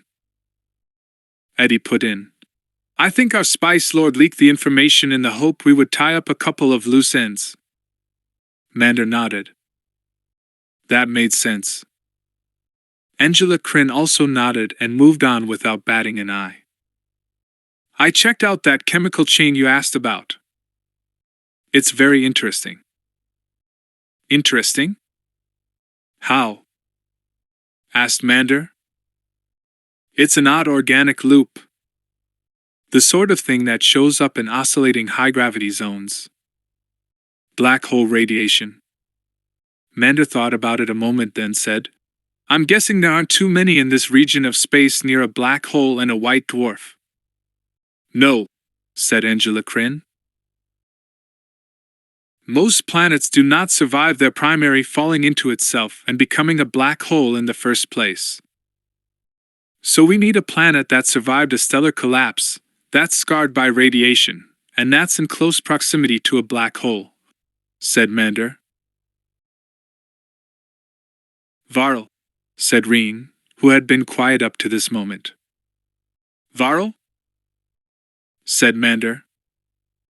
The original Hut homeworld? Remember the story I told you? Said Reen. Ivona fell to darkness, and Ardos exploded in rage. Ardos is our white dwarf. Varl is in orbit around Ardos. But Varl is a dead planet, said Mander. The Jedi archives were clear on that. Maybe not as dead as we thought, said Eddie. Didn't you check out Varl? Mander asked Kryn. Even without knowing about the black hole, it still has a white dwarf and it's in the heart of Hut space. In the image, Angela Kryn froze for a moment, though Mander thought it might just be spatial interference. Then she lurched forward, punching a few unseen buttons. We should have. Here it is. On our list, but we had to get permission to follow up with the Hut elders. It is still their planet, even though they are gone. I should have followed up on that. Even through the distortion of the holo projector, the lieutenant looked confused. Funny that. You've been monitoring ship traffic into the Ardos system? Yes, said Angela Kryn, punching a few more unseen buttons. Nothing leaving the surface of Varl, of course. But here's something interesting. We have a couple of independent flight manifests that are listed as carrying spice. They pass through the Ardos system, but when they get to their destination, no spice is ultimately delivered. They come into Ardos with a load of spice and leave empty. And I'll bet that those independents started running shortly after the plague broke out on Endragad, said Eddie. After the smugglers lost a Skyde of freight ship. And carrying it out using the Indrexa spiral, Mander said. And those jump coordinates were in the hands of the Angeliacs. There may be others they were unwilling to share. Vago, said Eddie. She had the coordinates, and she could make ships disappear from their rosters. And Vago has disappeared as well, said Mander. Maybe to Varl. He looked at the lieutenant commander. You have a plan? I think so, said the image of Angela Kryn, and Mander could have sworn he saw the ghost of a smile on her face. We can't bring the Resolute into Hut space without a major diplomatic incident, but there are other options. Rendezvous with us at these coordinates, and I think we can get you to Varl. Chapter 17. Voyage to VRL. The Barabi run came out of hyperspace above Rilithan on what should have been a milk run, carrying a load of spice that was eventually bound for a dead world. The Hut defense ships in the neighborhood of their ultimate destination knew they were coming, and to let them through. No blockades to run, no local picket ships to evade, no customs agents, and no serious questions. Instead, the Barabi run's captain found the Resolute, and its sister ship, the Vigilance, two CSA cruisers far outside their normal patrols, lying in wait. His sensors were spammed white within moments of emerging from hyperspace, and his comm link crackled with the voice of a Lieutenant Commander Angela Kryn. IRDs were alongside the Barabi run before he even had the chance to deep space his cargo. The Barabi run was guided into the huge docking bay and settled down next to a Suwantech TL-1200, a reconditioned model that was in pretty good shape, barring a few scorch marks along the hull. Their spit and polished CSA lieutenant made it clear that their ship was being requisitioned by the CSA, and that they were to be the guests of the Resolute until the CSA no longer needed use of the ship. No, they could not leave. Yes, the CSA would provide a receipt. ***. Reen spent most of the next day scanning the Barabi run for bugs and tracers. She found a handful of tracking bugs, most of them different models and several of them long defunct, remnants of earlier owners and previous deals. There was also a self-destruct bot, an insect-sized device that had been crawling around the fuel manifold wiring. It had touched a bare wire and fried itself, its mission unknown and uncompleted. And there was some new hardware in the avionic core that she deactivated. She kept the transponder intact with the next set of jump coordinates and the approach to Varl. Finally, the Resolute cast off the Barabi run, and the commandeered transport resumed its normal course. Reen was in the pilot's chair and Angela Kryn was co-pilot, now in civilian clothes again. Mander was with them, seated behind the command seats, while Eddie would shadow them in the new Ambition, in case they needed additional support. Mander looked at Angela's sharp features as she and Reen ran down the checklist before hyperjump. He knew that she could have sent them on this mission by themselves, or assigned a subordinate like Lockerbie to oversee them. He wondered if the lieutenant commander herself had been bitten by the adventuring bug as well. Chasing Tempest smugglers was certainly more exciting than guard duty high above a planetary surface. The ship shook as they entered hyperspace, and Mander gripped the side of his chair as it lurched to the left and the stars lengthened ahead of them. Reen let out a brief curse and toggled a few switches. Did you miss something? Angela Kryn asked. Her voice was calm, but Mander noted she was gripping her controls with white knuckles. Reen shot her a look, then said, "Nothing out of the ordinary. This ship is a rust bucket that has seen too many runs. I knew the warp space motivators were gummed up when I first checked it out, but nothing short of a full rebuild would fix them. It's going to be a bumpy ride." She pushed back from the controls. "Keep us steady up here, Commander. I'm going back to check the energy stacks." Without waiting to see if Angela Kryn followed her order, she headed for the lift to the engine deck. Angela slid into the now unoccupied pilot's chair, and the pair of them watched the stars flick by on the forward screen. "You did the right thing, you know," Angela said. "What thing was that?" asked Mander. "Shooting her?"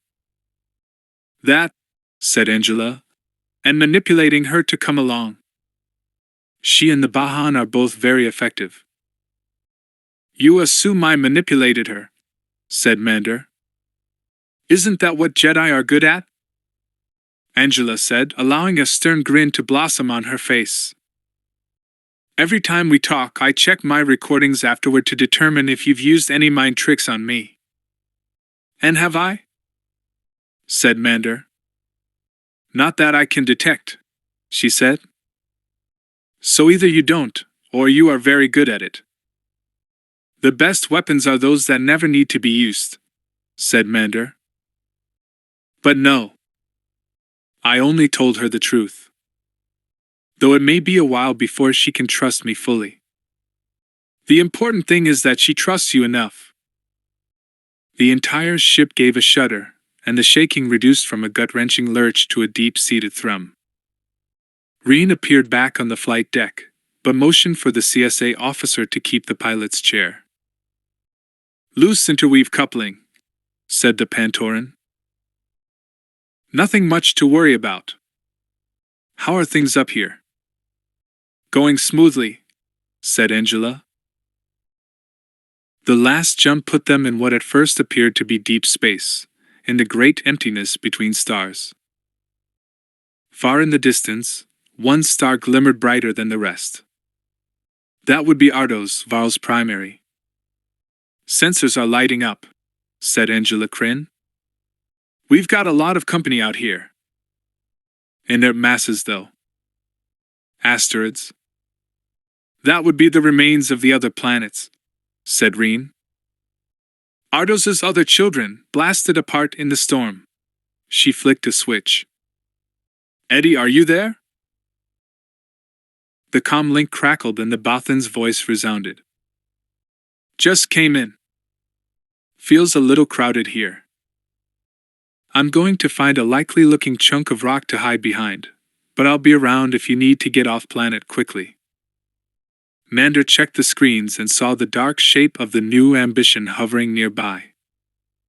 As he watched, a trio of side thrusters fired and the ship drifted off into the surrounding murk. "We're going to leave Eddie out here," said Reen, answering Mander's unspoken question. "In case Varl has its own protectors." "A good idea," said Mander. "Despite what the archives say about it being a dead planet, I find it unlikely that the Hutt elders would leave their original homeworld unguarded." They fell for nearly an hour toward the hot white dot that had once been a sun. Finally, the comlink crackled and a voice boomed out in Huttese. On the port side another shape heaved up, and the wan light of the primary Mander could see a blocky-looking patrol ship. Not a flashy vehicle, but likely one with heavy weapons mounted on board. "They're demanding the proper approach codes," said Mander, translating. "Here goes nothing," said Reen, flicking a switch on the transponder unit. "I'm surprised to find a Hutt this far out," said Angela Kryn. "The words are too clipped," said Mander. "None of the sibilant lip-smacking noises Hutts make. It could be one of the servant races, or even a droid on the other end." Or it could be a droid or a servant answering to a hut, said Reen, now nervous. They paused for a long moment, waiting for confirmation. Mander noticed that Angela's hand drifted to the weapons console, hoping to get any jump they could should the patrol ship decide to open fire. The comlink burped a short word, and the dimly lit shadow swung about and vanished back into the darkness of space. Varl itself looked horrible, a mottled brown pebble creased by darker mountains that stuck up out of its depleted and smoky atmosphere. The ground itself, where visible, was the color of dead brown leaves, broken only by glowing pools of sickly green radiation. Is it safe? Asked Reen. You'll need a breather mask, said Angela Kryn, and probably all sorts of tests afterward. Also, the type of life that huts raise tends to be extremely hardy and opportunistic. It would have to be something on the order of a star falling in on itself to kill life on a hut planet and keep it dead. We shouldn't be staying long, said Mander. They leveled off now, cutting through the thin remnants of atmosphere. The ancient devastation became clearer. The skeletal frames of entire cities were canted across the landscape, tilted testaments to a civilization that once ruled this world and its neighbors. Shattered piles of greenish stone loomed around them. They could have once been monuments to the huts or to their gods, or hardened eruptions of twisted magma, now eroded, that found their way to the surface in the planet's death throes. Mander spotted what might have been blasted brush beneath one such eruption, and thought he saw movement along one of the radiant green pools, something large and pale and painfully slow. It was not a dead world, but it was close enough. The transponder beeped as they rose above the dead horizon. Our destination is just ahead, said Angela Kryn. It looked like it had once been a crater, though whether from a ground-based ion explosion or an asteroid impact even Mander could not tell. The upper walls jutted black out of the atmosphere itself, and the side facing the dawn had entirely fallen away. Cradled in the heart of the pit was a diseased green lake, throwing up its own malignant radiation on the walls of the crater. And on the shores of that lake sprawled a single long building, tapered at one end, solid and blocky at the other. Heavy struts supported the plant where the rough ground formed deep ravines carrying oozing creeks of green pollutants to the lake. I think we have found our manufacturing plant, said Angela. Mander blinked and realized what he was seeing. It's a ship. They landed a starship here and transformed it into a factory. That makes sense, Angela Kryn said. Who could build something of this size on planet? Reen gently put the ship down onto a lit landing pad, the only piece of warm, yellow light in the entire crater. It looks like they are expecting other guests as well, and soon. Indeed, the sides of the building were already decorated in heavy netting, their color intended to blend with the dark stone of the crater. In addition, large spherical ion cannons had been mounted around the landing field, and the emplacements set for more to come.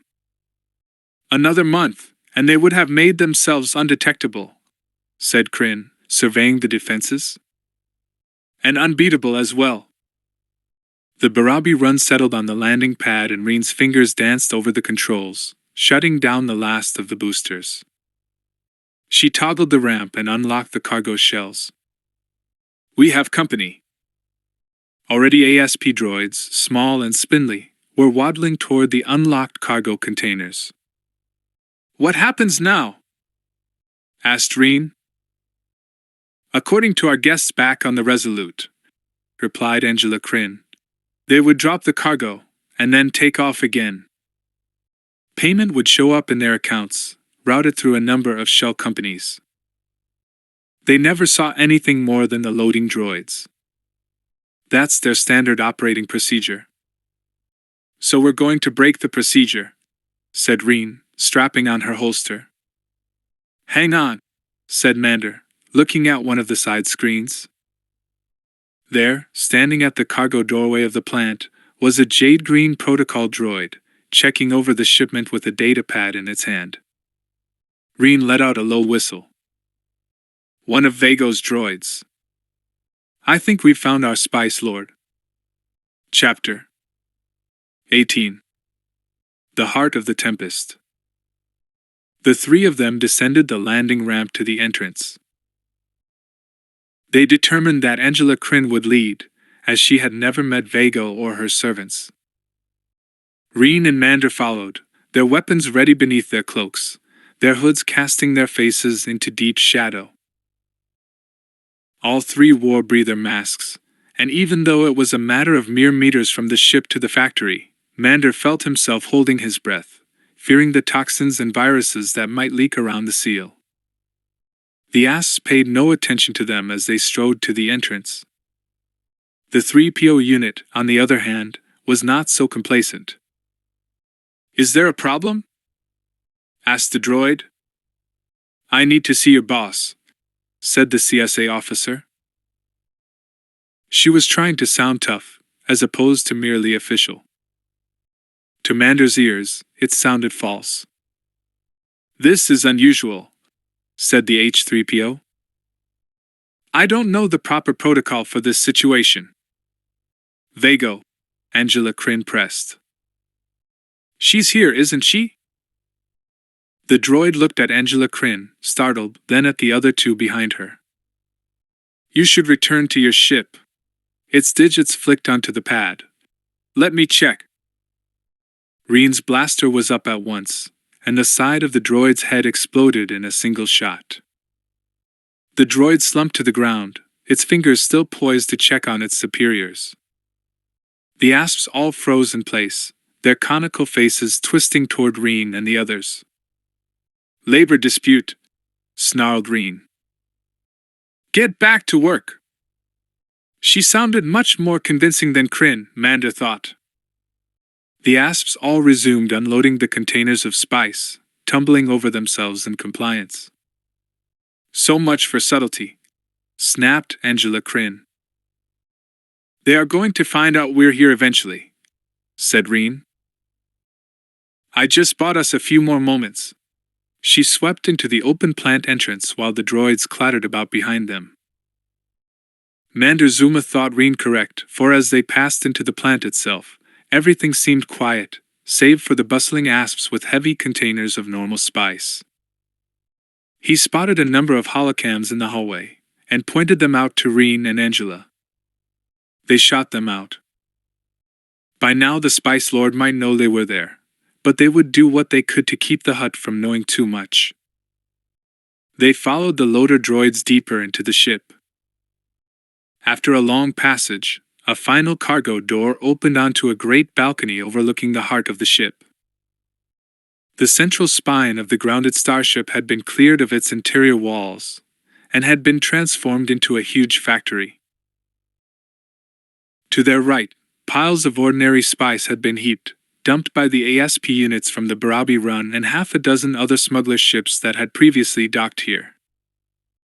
The spice, glittering in a rainbow of pale shades, was fed into long conveyor belts, which dumped them into great open vats. The vats themselves were fed by a pale green mixture that sluiced through clear pipes. Mander realized that this was the runoff from the sides of the crater, gathered and fed into the ship itself. Where it first touched the spice, a venomous-looking cloud arose, yet eventually the spice, now dyed with a deep purple hue, floated to the top and was harvested by droid-operated skimmers. The skimmed spice then passed under great drying lamps, gaining its lustrous violet finish. The conveyors in turn led to a distant exit to the stern, near the engines, where the Tempest was likely broken up into smaller parcels for transport out. The pungent smell of ordinary spice and the distinctive aroma of Tempest hung heavy in the air. Varro created the Tempest. Perhaps it was just this crater, but it was the blood of a dead world that made the deadly spice. But where was the factory's master? Mander looked toward the turbolifts on the far side. The bridge, most likely. ASP droids moved among the great vats, operating the skimmers, feeding the spice along the conveyors, and monitoring the quality control. Other, larger droids moved among them, huge, hulking metallic beasts, unlike any droid or robot Mander had ever seen. These were bipedal, and their upper torsos bristled with heavy armament. Their armored casings were scarred, and they lumbered among the more nimble asps in a jerky fashion, as if they had to double-check every step. "What are those?" asked Reen. "Ancient Hut war droids," said a feminine voice slowly behind them, and the three spun to see Vago standing there. She had arrived behind them from some side passage, and was flanked by two of the late Papara's handmaidens. The handmaidens were no longer dressed in light robes, but rather in heavy plates of padded armor, with only their long-tailed heads exposed. They wore shock gloves, but also carried blaster pistols, and these weapons were leveled on the three of them. Even so, they seemed to hang back, slightly behind the hut, as if using Papara's former advisor as a shield. Perhaps they were wary because every time they encountered the Jedi and his allies, their current master died. Mander also saw that the veins along the Twi'lek's Leku were darkened with pulsing veins. These had already fallen prey to the power of the Tempest as well, making them doubly unreliable and dangerous. Vago was unarmed. She said haltingly, "Talk first. There will be time to fight and die later." Reen and Angela Kryn looked at Mander, and he nodded. They lowered their weapons slightly. The Twi'leks dropped theirs not at all. Vago talked slowly, and Mander wondered if the hut was also under the influence of Tempest. If so, there were no other visible symptoms. Then the realization blossomed in Mander's mind: Vago was speaking in Basic. She knew Mander could understand Huttese, so why speak in Basic? And why were the armored Twi'leks not translating for her? "These hulks were found in an abandoned weapons cache when this plant was founded," said Vago. "They date back to. She slipped into Huttese here. Tatamo and AR Shaggon. A time before you had servants," Mander translated for the others. "Before the Hutts met with and dominated the Cladoinians, the Niktos, the Weequay, and others." Mander's hand drifted to his lightsaber, but one of the Twi'leks saw the motion and snapped out an order in Huttese. From the surrounding shadows issued more security droids. These were not the stumbling hulks from below, but rather serpentine-bodied constructs with two arms on their upper torsos, one ending in a passable four-fingered hand, the other in a refurbished blaster carbine. Their crusted, conical faces lacked obvious eyes, their sensors hidden beneath discolored armor plating. "Yes," said Vago, still in Basic. "The droids have no designation. Names? But they serve well." "This is over, Vago," said Mander. "Perhaps," said the Hutt. "You served mighty Papara well. Perhaps you can serve us. A Jedi would be useful." The last phrase rolled off her lips like a poisoned candy. "The corporate sector knows we came here," said Angela. "They will send someone else." Mander glanced at her, but could not catch her eye. He looked at Reen, but the Pantoran's eyes were locked on the Twi'leks, waiting for them to make a move. The Twi'leks' eyes were shifting, from Vago to the three of them and back. They were distracted by the conversation. "That would be difficult," said the Hutt, and Mander saw that pools of perspiration were forming along Vago's forehead. The Hutt was nervous, and more nervous than just the three of them accounted for. "If you would agree to go back to your ship and say you found nothing, you would be rewarded." Her chest worked like a bellows now, and she drew in vast hiccups of air as she spoke. "Fat chance," said Reen. "Then you will have to remain here, as guests," said Vago. "As prisoners, you mean?" said Angela Kryn. Vago managed an uncomfortable, revealing shrug. And suddenly it all made sense to Mander, the Hutt's nervousness. Speaking in a language she obviously hated. The bodyguards that seemed more interested in keeping an eye on their supposed employer than protecting her. Vago wasn't their employer at all, and they were not her bodyguards. She's right. We would be captives, Mander said firmly. Captives like you are, Vago Jajali. The Hutt's eyes flew open wide in surprise, and she unleashed a curse at Mander's accusation. More surprised, however, were the Twi'lek bodyguards. One brought up her blaster pistol, while the other barked an order and grasped Vago the Hutt firmly with her shock glove. Vago let out a cry as electrical arcs ringed her conical head, and sparks danced in the depths of her wide, liquid eyes. The Hutt slumped to the floor. But the Twi'leks were not as fast as they had hoped. The one who'd drawn first fired wide. Reen had been waiting for the opportunity, and her blaster was up and her shot caught the former handmaiden square in the face.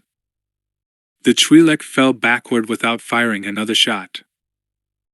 The remaining Twi'lek, the one who'd shocked Vago, was now bellowing orders. The serpentine droid slid forward, blasters blazing. Mander pulled his lightsaber and swung it in a perfect pattern, deflecting each blaster bolt and turned back on the enemy.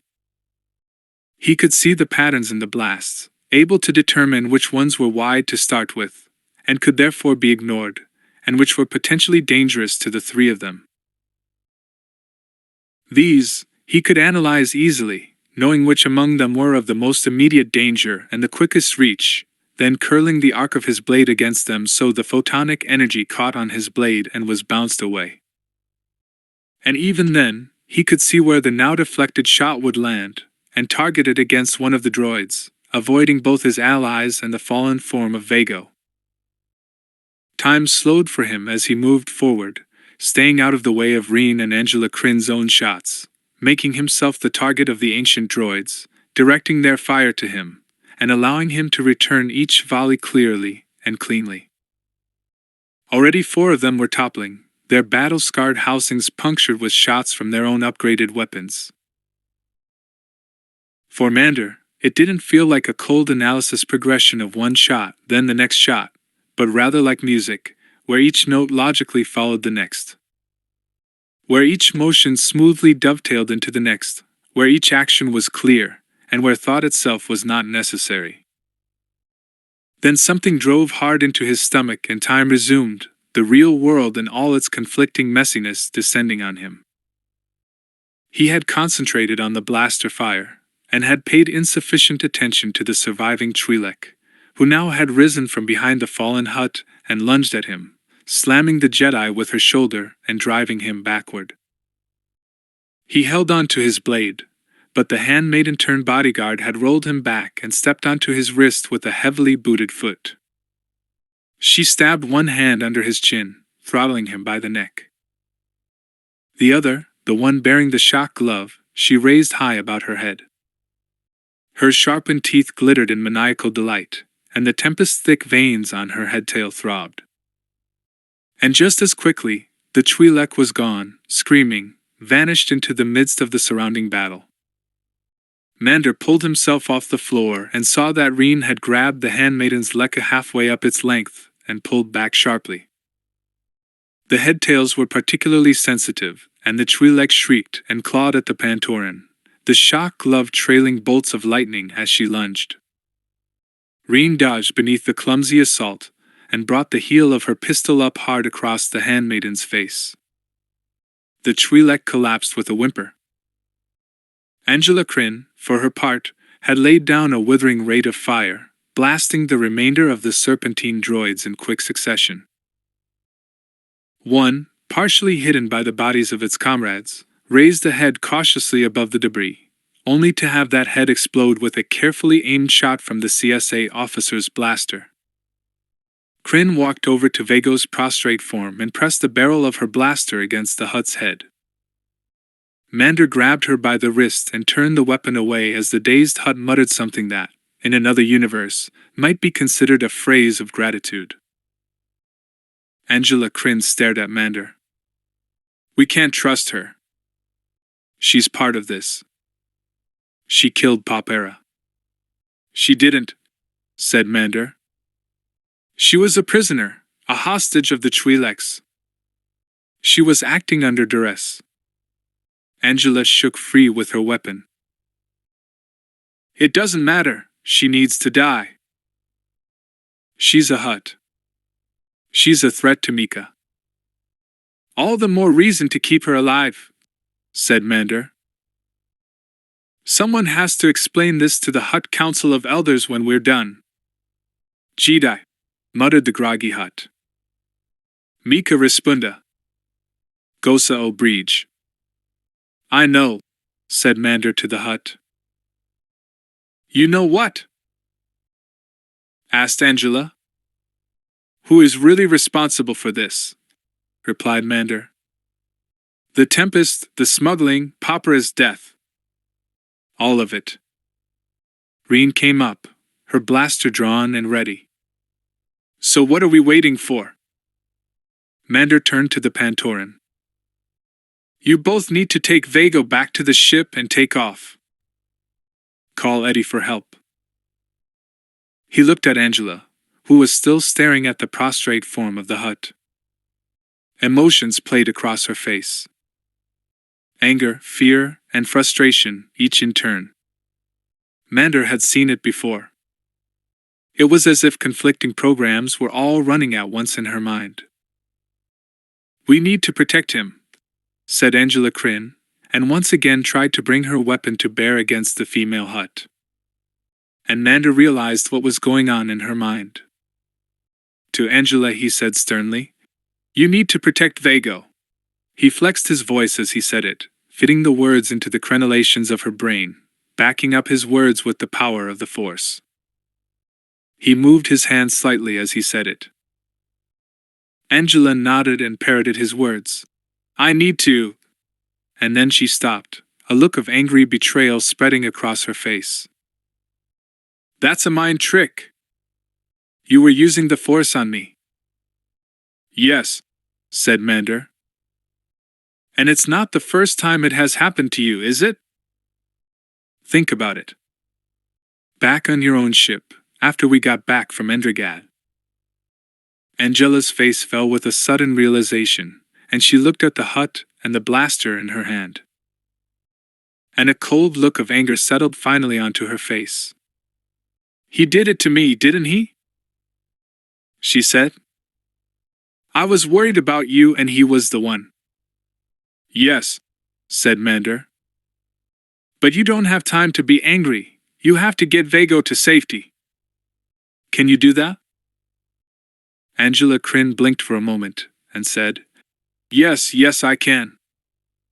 But is that my decision or yours? She looked at Mander, a touch of fear in her eyes.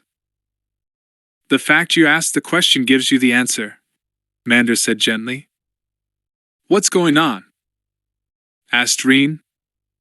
She had been scanning the area for more of the ancient droids. Angela was mind-controlled by someone using the Force, said Mander.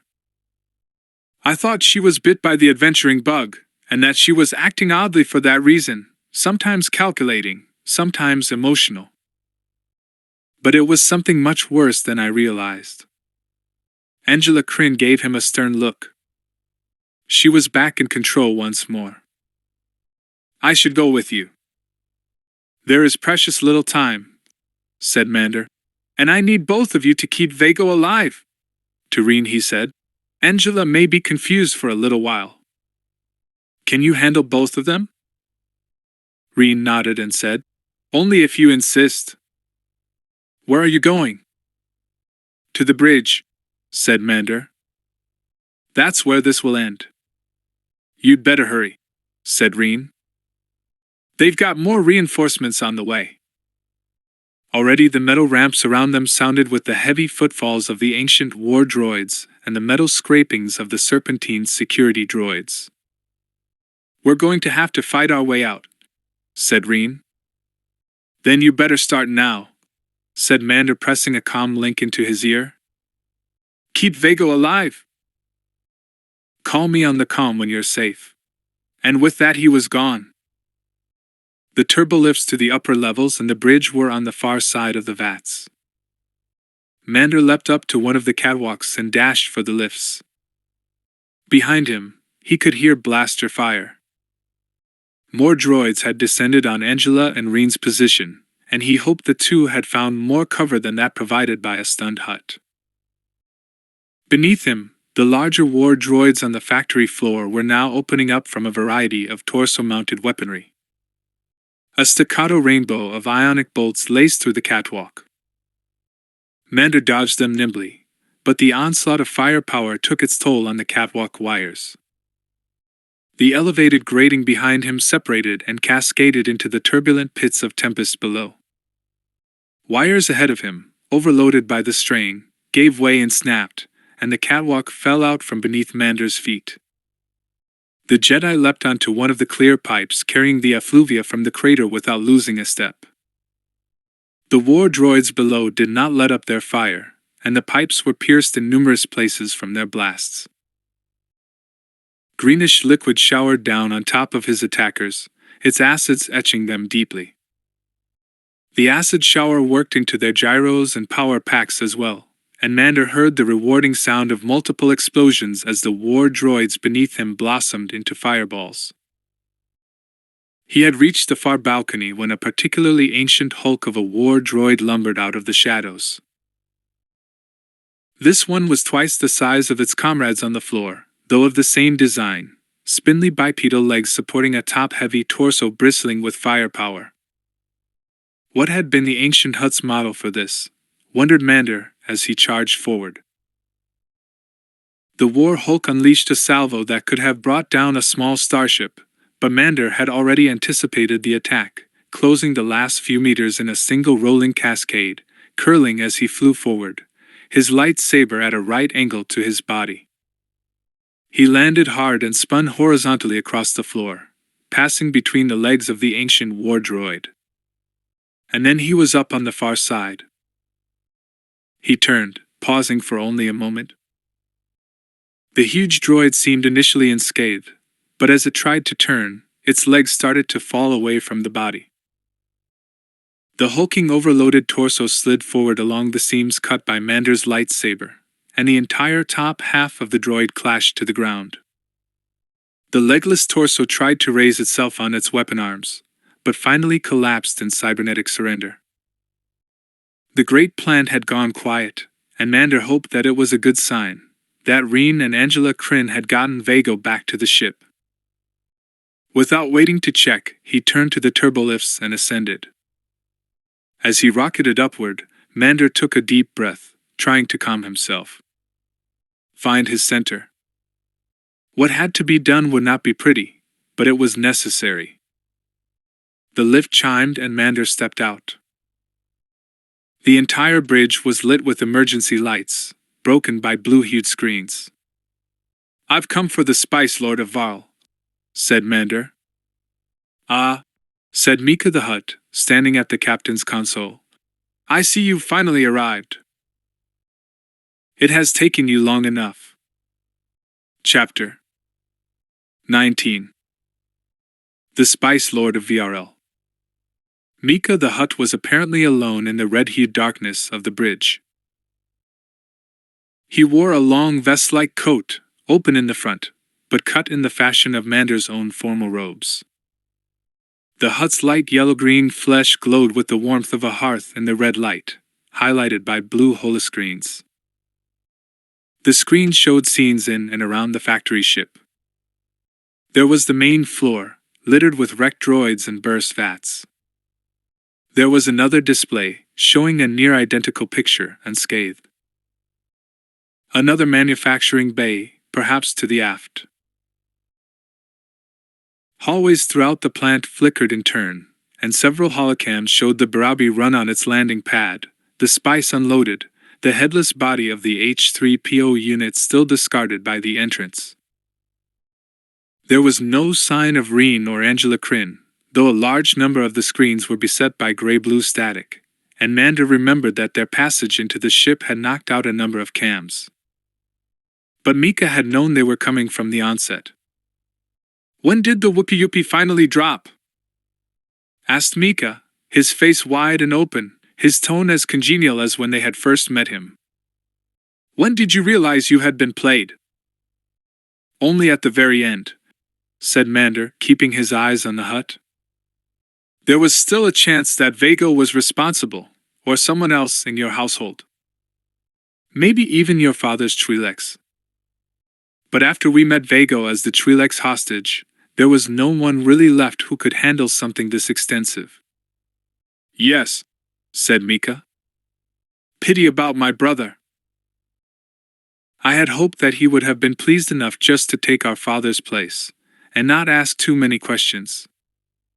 Business could continue and I would be hiding safely behind my image as the innocent and ineffective younger child.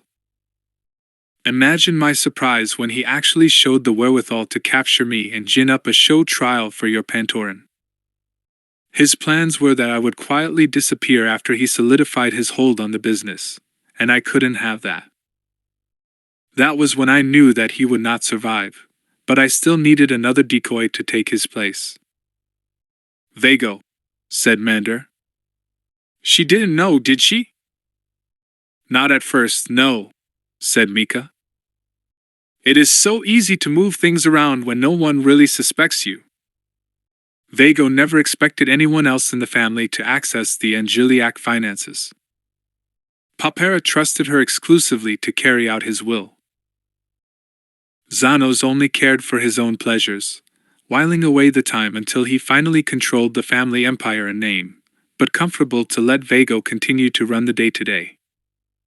They were all expected to continue to play their parts. No one expected me.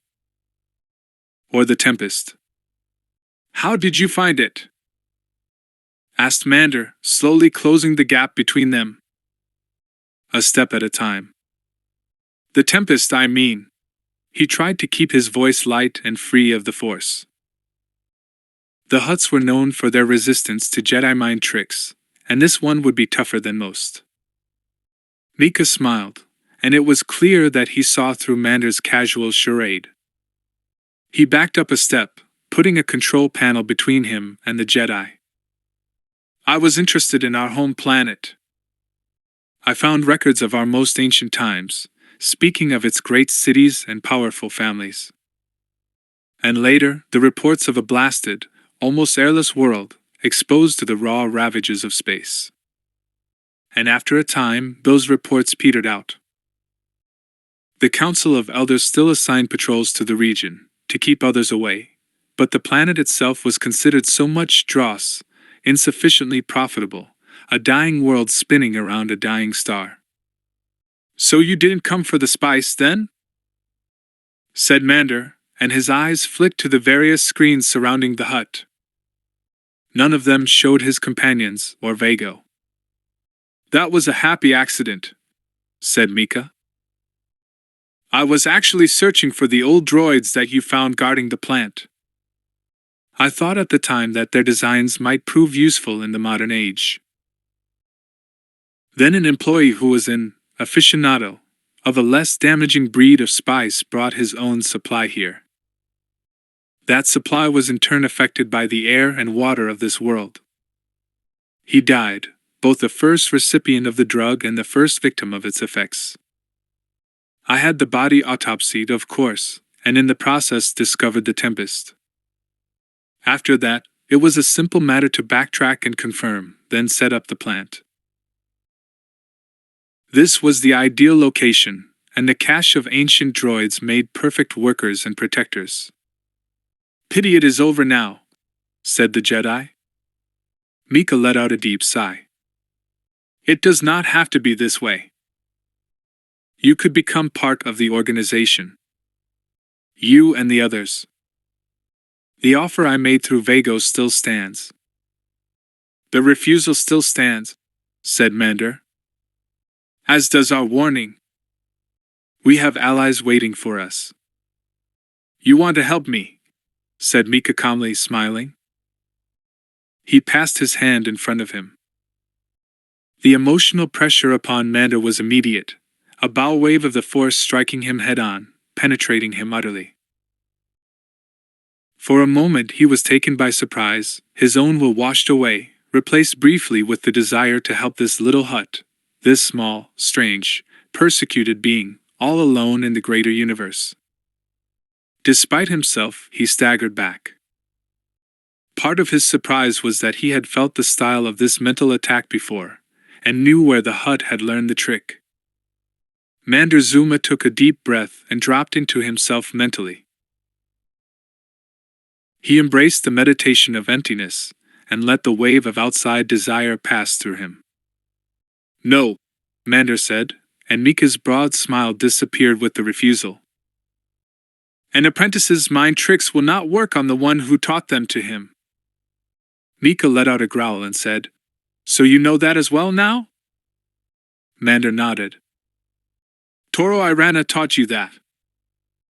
He tried it on me, once, and it failed then as well.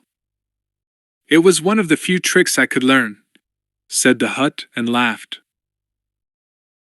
There is a cosmic irony in being able to affect the minds of lesser beings, but then to be surrounded by servants who would jump to my very word in any event.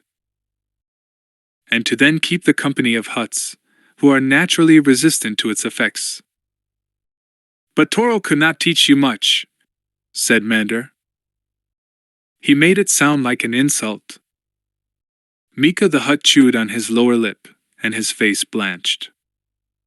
Do you know what it is like? I could feel your force. I could almost see it around me. Yes, I know that is basic to you Jedi, and it is what you look for in your students. But I could not utilize it. I would attempt to and it would all slip away. It was like grabbing at water. I could close my fingers on it, but never hold it firmly. Not everyone who can use the Force is made to be a Jedi, said Mander. There have been many disciplines in history. Mika ignored his words. I needed someone to train me, but I proved a poor student. I was a fish looking at animals on the dry land, or a mammal watching the birds fly. I could hear the voices of the party that I could never attend. You want to help me? Again, he pushed hard with the force, turning the casual request into an imperative command. Mander was ready for it this time, and batted it aside mentally, dismissing it as soon as he heard it. And you killed Toro? You addicted him, and then killed him. I thought he could be controlled, said the hut. I know better than to try that again. For all your supposed talk of controlling your emotions, you Jedi are extremely passionate. You are an order of believers. It became clear that Toro Irana was responding badly to my new spice, and rather than let him fall back into your hands and reveal my actions, I thought it best to take him off the board. You play hollow chess then, said Mander, thinking of the board in Angela Crin's office, and her own words, all the while looking for an opening, for the hut to lower his guard. Mika was silent for a moment then said, I dabble. He added, I miss Toro Irana. He was a good teacher. I think that, in the end, he wanted to prove himself. To show he could have his own apprentice. He taught you to gather the force to influence others, said Mander. And to control minds. In a clumsy fashion, said Mika, trying to appear unthreatening. At heart, I could not wrap my mind around your philosophy. I am afraid that a hut remains a hut. You used the force on Angela Crin, said Mander. I was subtle, replied Mika. Nothing major, a nudge here, a warning there. When we were talking in orbit over Endragad, I made clear my concern about the Tempest, because I wanted to know how much the CSA would find out.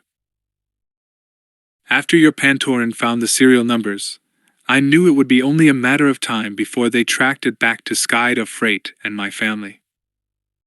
I had to prepare. I asked her to protect me.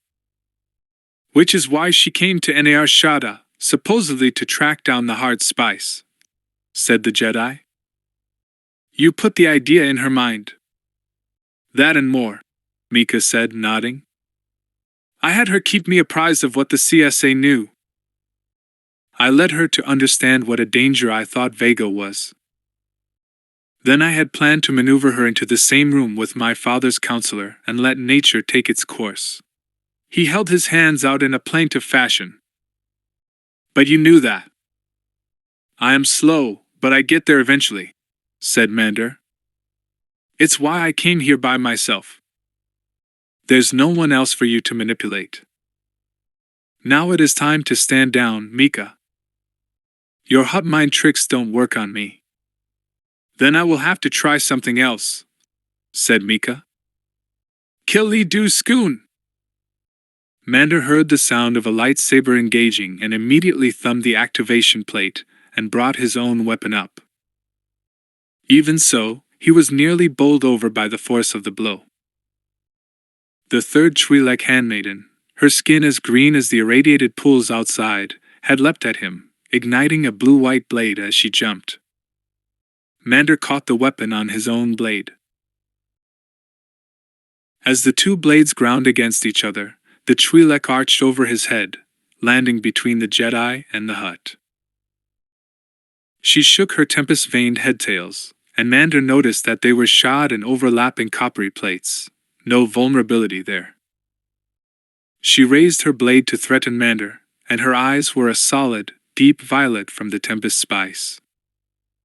She was wielding Toro's short-hafted lightsaber. Mika's agents must have recovered it back on Makumte before Mander arrived. I could not learn to wield one of your blades, said Mika, so I choose to employ others who can. The Twi'lek hissed and leapt again, her blade cutting down on Mander. Mander parried the blow, but now he was prepared, his blade steady as he brought it up. Their blades crashed with a crackling electrical static, Mander's lightsaber and Toro's cascading a series of nova bursts as they slid off each other. But Mander steered the lithe form of the Twi'lek to his right, and pushed her off as their blades parted. The Twi'lek was surprised by the move and landed badly, sliding across the bridge and into a control bank. Such a move would have left an ordinary opponent dazed, but the handmaiden was fueled by anger and hard spice. She flipped up to her feet immediately and met Mander's own attack with a sharp strike toward the hilt, near the blade emitter. Despite himself, Mander pulled back, seeking to protect both his hand and the emitter. The Twi'lek seized that moment to press forward with a flurry of blows, Toro's former blade arching like ionized lightning in the red-hued light of the factory ship's bridge. Mander was driven back, parrying blow after blow, but at last he caught and held his former apprentice's blade on his own. The Twi'lek tried to move past the blade, but Mander held her at bay, guiding her back to a neutral position.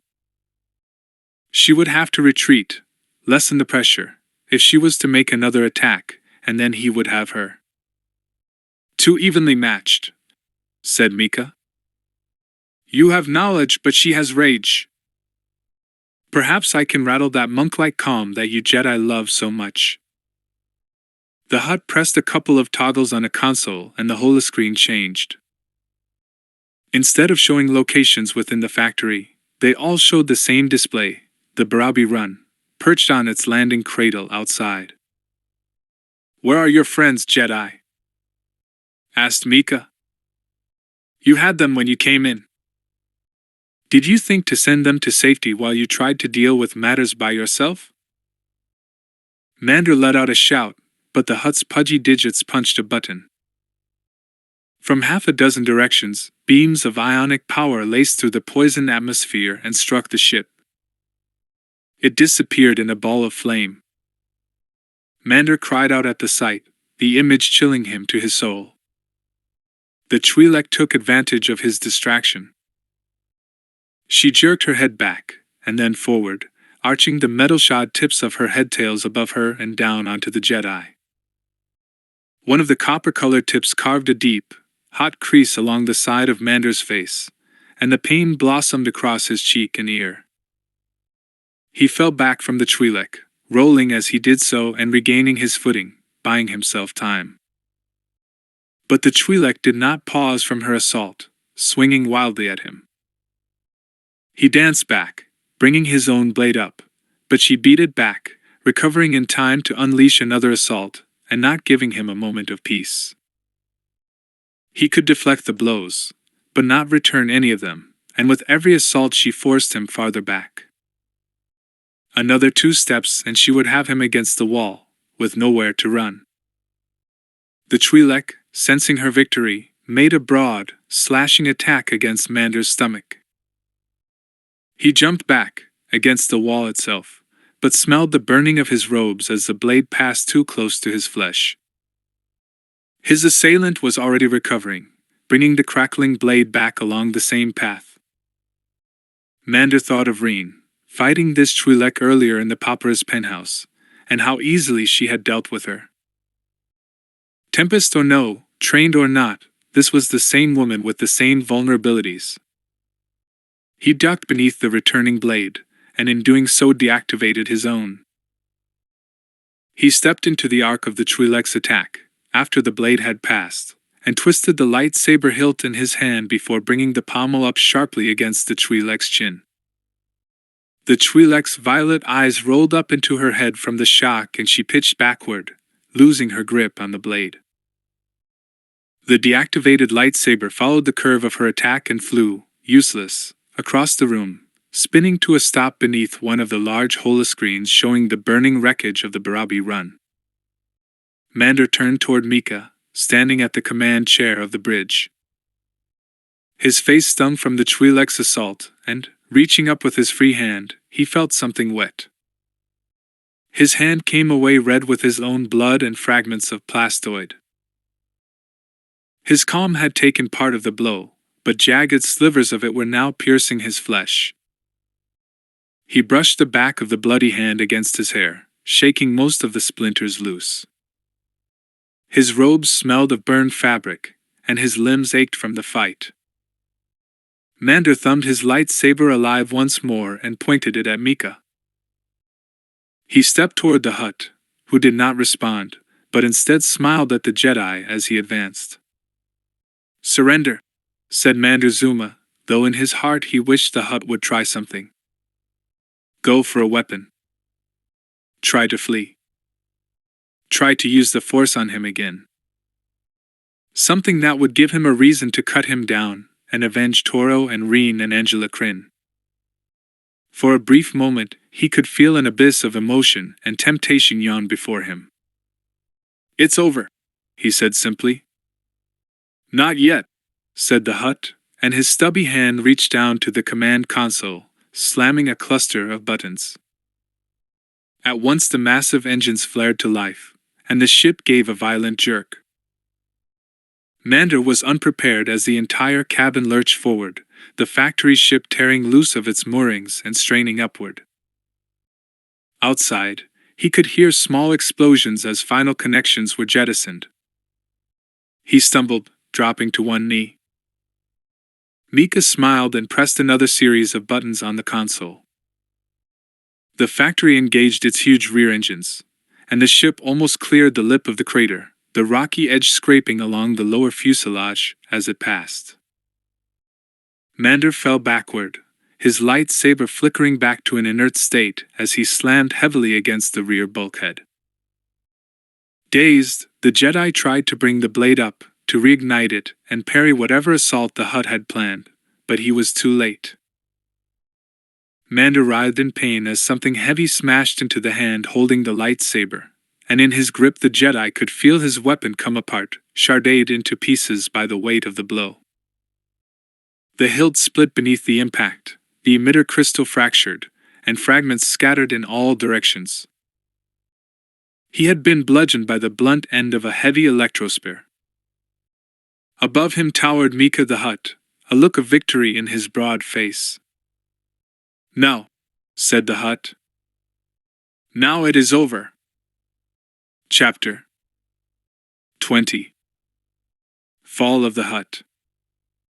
I was surprised to discover how many materials in the galaxy can resist the power of a lightsaber, said Mika, leaning on the electrospear and driving its heavy hilt harder onto Mander's damaged hand.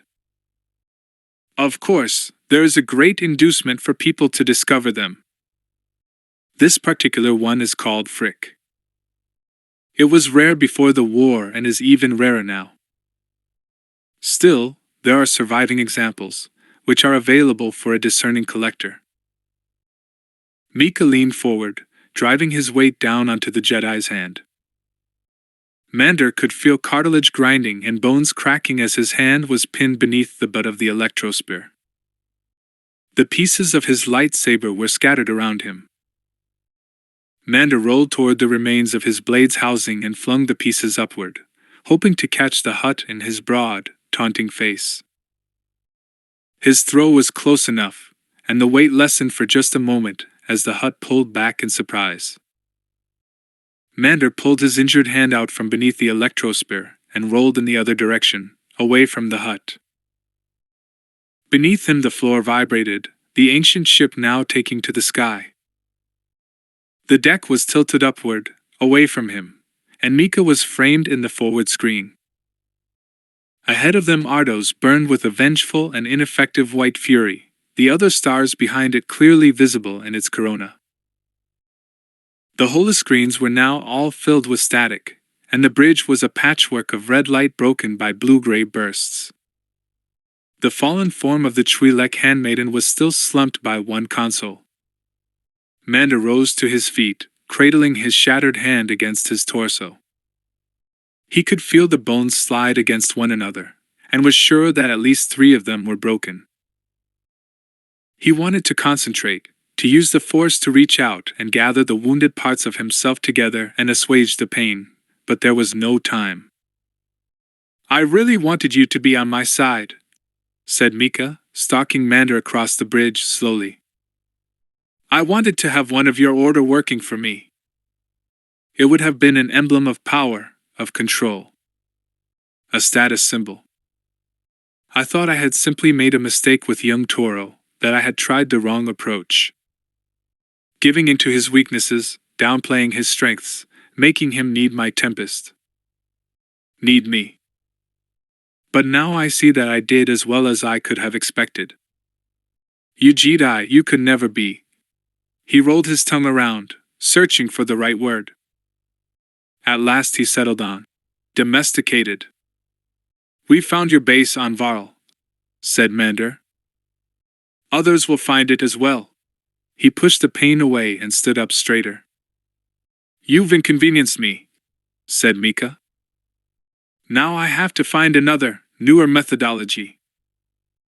Perhaps strip mining Varl's poisoned soil and setting up shop in some asteroid base, far from the normal space lanes.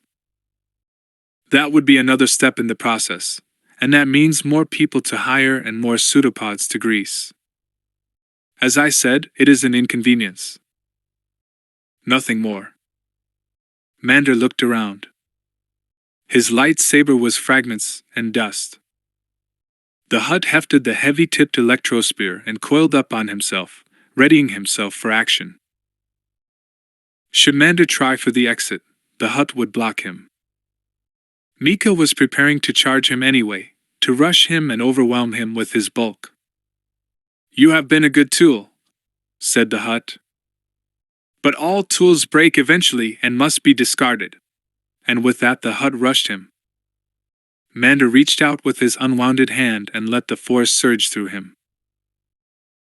Ignoring the pain, ignoring Mika himself, he reached out to Toro's short-hafted lightsaber, lying sleeping and inert by the Twi'lek's collapsed form. He pulled the hilt toward him. It was in his hand in an instant, and the blade leapt from its emitter at the first touch. He caught Mika's Frick spear in his assault, and felt the energy blade try to bite into the silvery metal, to cleave it in two. But the electrospear was too resilient, and the best Mander could do was bat the weapon away, dancing from the momentum of Mika's bulk. Mika staggered backward and again coiled on himself, his tail pulled under his body. "Good," said the Hutt. "I would have been disappointed if you had just let me kill you." Across the room, Mander swayed on the shuddering deck. He felt odd and out of place here, far from his records on Yavin 4, bearing a strange weapon wielded in the wrong hand. He could not feel half of his face. He could feel his wounded hand all too well. Yet Mander cleared his mind and said simply, "As I said before, Mika, it is over." Mander leapt forward himself now, with a fluid grace that caught Mika unaware. The Hutt brought up the electrospear to block his assault, but Mander beat his way past it, aiming a blow at the Hutt's triangular head. Mika dodged the blow, but only just. The lightsaber left a burning crease along one side of the Hutt's face, from the corner of his mouth to his small ear. Mander landed to one side, his feet firmly planted, finally sure of himself. He circled the tip of his blade at the Hutt, daring him to charge. Mika's eyes flashed with anger, but only for a moment, and Mander could see Toro's training in the Hutt.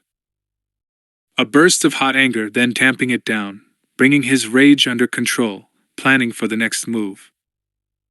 The Hutt lunged, his full weight behind his assault, using the heavy shaft of the electrospear as a staff.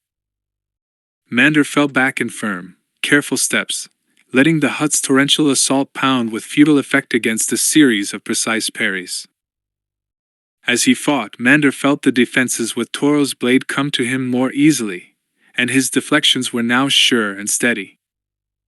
The shortened hilt made such parries easier than with his own blade. And Mika's maneuvers were familiar. Mander had seen them before, on Yavin 4, training his apprentice. Mika the Hutt was sweating, his skin glistening with a thin slime. He had sparred with Toro, yes, but Mander's apprentice had never taken the Hutt to his limits. Mander danced to one side, dodged a precise stab, and was up again. He feinted to the other side of the Hutt's face, and Mika brought up his weapon in a panicked countermove to avoid another scorching wound. Mika made a heavy overhand smash with the electrospear, and Mander caught it with a steering block, catching the blow with his own blade. Against a normal foe this would stalemate the fight, but the Hutt used his weight and size to his advantage, leaning forward and pressing Mander both backward and downward. The Jedi felt his knees start to buckle, and knew he could not throw Mika back nor steer the blow aside. Instead he pulled backward on himself, retreating less than a step, a sudden break from the assault. Mander was gambling that Toro had not taught Mika this trick, the one that Mander had used the final time they dueled. Mander was right. The Hutt tumbled forward with a surprised cry, and Mander had the blade up again, aiming for the soft knuckles on the Hutt's right hand, where Mika had gripped the electrospear. The Hutt let out a shriek of pain as Toro's lightsaber bit deeply into his fingers, and he fell back, the frick electrospear clattering to the floor. Mika held up his ruined hand, the dark blood already cauterized and crusted on the stumps of his fingers. Anger burned in the Hutt's eyes, and anger deeper than any tempest-inspired rage. Mika cursed and with his good hand funneled the force, fueled by that sense of wounded rage, against Mander Zuma. The blow of energy caught the Jedi square in the midsection, and Mander sprawled backward. The unfamiliar lightsaber, wielded in the wrong hand, flew from his stunned grip, and into the hand of Mika the Hutt, retrieved by the Force. "I've been a fool," said the Hutt. "I should have made the Pantoran Jedi teach me the ways of this weapon." Mander rolled out of the way as the Hutt tried to use the lightsaber like a club, a heavy, unpracticed attack that did nothing but leave a deep gouge where the Jedi had been moments before. Mander jumped to his feet and lashed out a wicked kick against the Hutt's midsection. He did not remember enough Hutt biology to understand where it landed, but Mika howled in pain and brought Toro's blade around again. and a blaster bolt caromed off the hut's rubbery hide. Screaming, Mika wheeled, and Mander saw that Rhaenyra was gripping the side of the canted control room doorway, a smoking blaster carbine in her hand. "I knew I shouldn't have left you alone," she shouted, leveling another shot at the hut. Mika was fast now, moving like a serpent, closing the distance between him and the Pantoran, the lightsaber burning in his good hand like a torch. Reen fired a few wild shots at the hut, and then disappeared out the doorway. Mika wheeled again to take care of Mander before pursuing the smaller prey. When the hut turned, he saw Mander with the electrospear, cradled against his wounded side, charging point first. Mika did not have time to bring the lightsaber up as the Jedi slammed into him, driving the spear through the hut's body and into the bulkhead beyond it. The hut's eyes widened in fear, and what Mander thought for a moment was indignation. The lightsaber died and dropped from the hut's nerveless fingers. Mika tried to speak, but the only thing in his mouth was blood. Mander Zuma dropped to his knees next to the hut, pinned to the wall like an insect in a collection. Reen reappeared, kneeling beside him. "You look horrible," she said, and touched the bloody scar along Mander's face. "You should see the other guy," said Mander, and nodded at the hut. He tried to manage a laugh, but found he could not. All he could manage was a deep wheeze. "We have to go," she said. "We just need to get control of the ship," said Mander. "Put her in a steady orbit and contact the new ambition. We should be all right." "No," said Reen, putting a hand on his shoulder. "We have to go now." We couldn't fight our way out to the Barabi run, so we retreated to the engineering deck. When the engine started, Angela and I threw the cutoff switches. We thought we could stop it from taking off, but we weren't quick enough. We did manage to sabotage the main drive though, and here's the thing, we're not going to reach escape velocity. Mander blinked, realizing that the deep rumble of the ship was missing now, and had disappeared sometime during the fight. He looked up at the main screen and saw that they were no longer pointed at Ardos and the stars. Instead, Varl's bulk was rising in their path. The spice factory that was really a ship was not a ship at all anymore. It was a projectile launched from the planet, now falling back to its point of origin. Vago knew about an escape pod.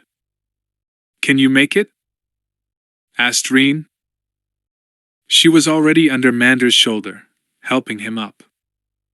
Mander shook her off gently and cleared his mind. Push down the pain. Push down the hurt. For just a little longer. He swayed a bit as Reen separated from him and moved around the damaged bridge. Probably trying to figure out if something could be done on this end, Mander thought. Probably determining it was too late. "I'm okay," he said after a few heartbeats. "Let's go." "Jedi," said Mika the Hutt, pinioned to the wall, his voice bubbling with blood. Reen and Mander looked at each other. The hut was still alive. "Take me with you," Mika said.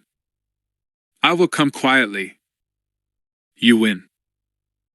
Mander almost took a step toward the hut, but realized a familiar feeling in the base of his brain. A quiet, reassuring voice saying, "The hut is harmless, the hut is weak. Why be afraid of the small hut?" Even at the last, Mika was trying to use the Force to influence them. Reen said, "We can't just leave him."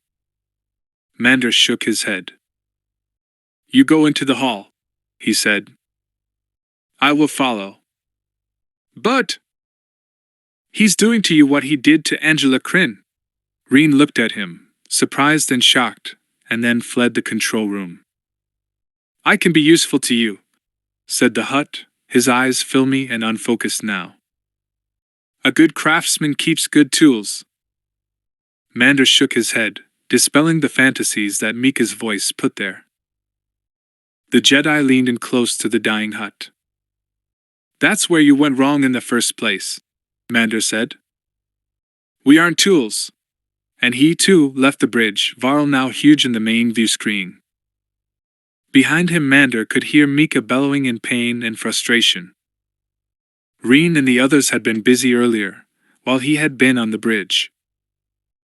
The catwalks were blackened with blaster fire, and large rents had been furrowed into the bulkheads. Pipes of Varl fluid were shattered and spewing over decks, reducing them to slick pools. Droid chassis were scattered everywhere.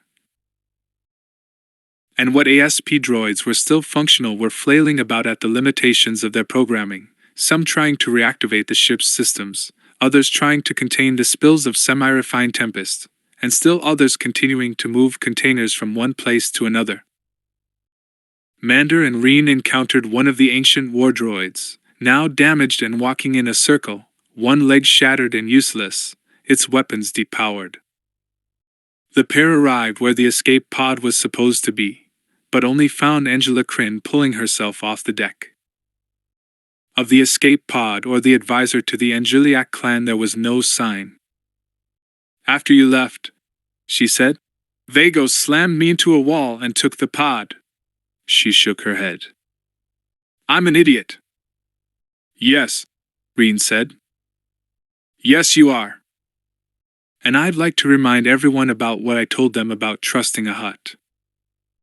Angela's eyes were slightly unfocused, and Mander realized that Vago had hit her hard. "We tried to raise you by the comm," she said, then her eyes tightened and she saw Mander's wounds. "What happened?" "Bad things, but better now," said Reen, tapping on her own comm. "Time to go to Plan B." "Eddie, where are you?" The handheld communications unit crackled and Eddie Biret's voice chirped through the static. "I had to duck a Hutt patrol ship or two. My ETA is about 7 minutes. Make it 3 if you can," said Reen. "We're flying a rock right now, and it's going to crash very, very soon."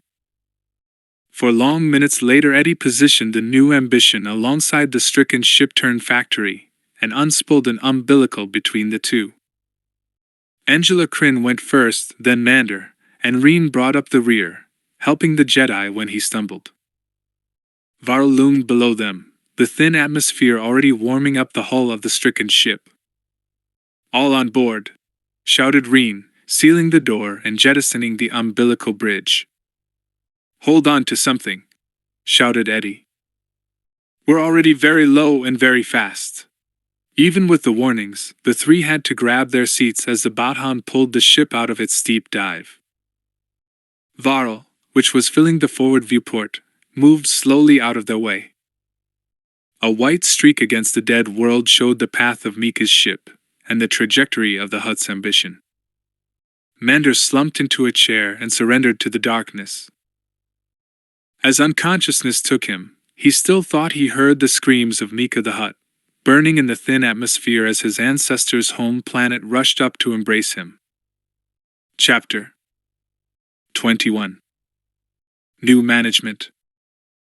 "Mighty Vago, may her wisdom never ebb, we'll see you now," said the newly polished jade-green H3PO unit at the doorway. If it recognized Mander Zuma from previous encounters, it gave no sign. The door irised open behind it. They were aboard the Imru Oatmian, perched on the borders of Hutt space. Off the port bow hung the heavy presence of the Resolute, about as close to the Hutt worlds as it could be without creating a diplomatic incident.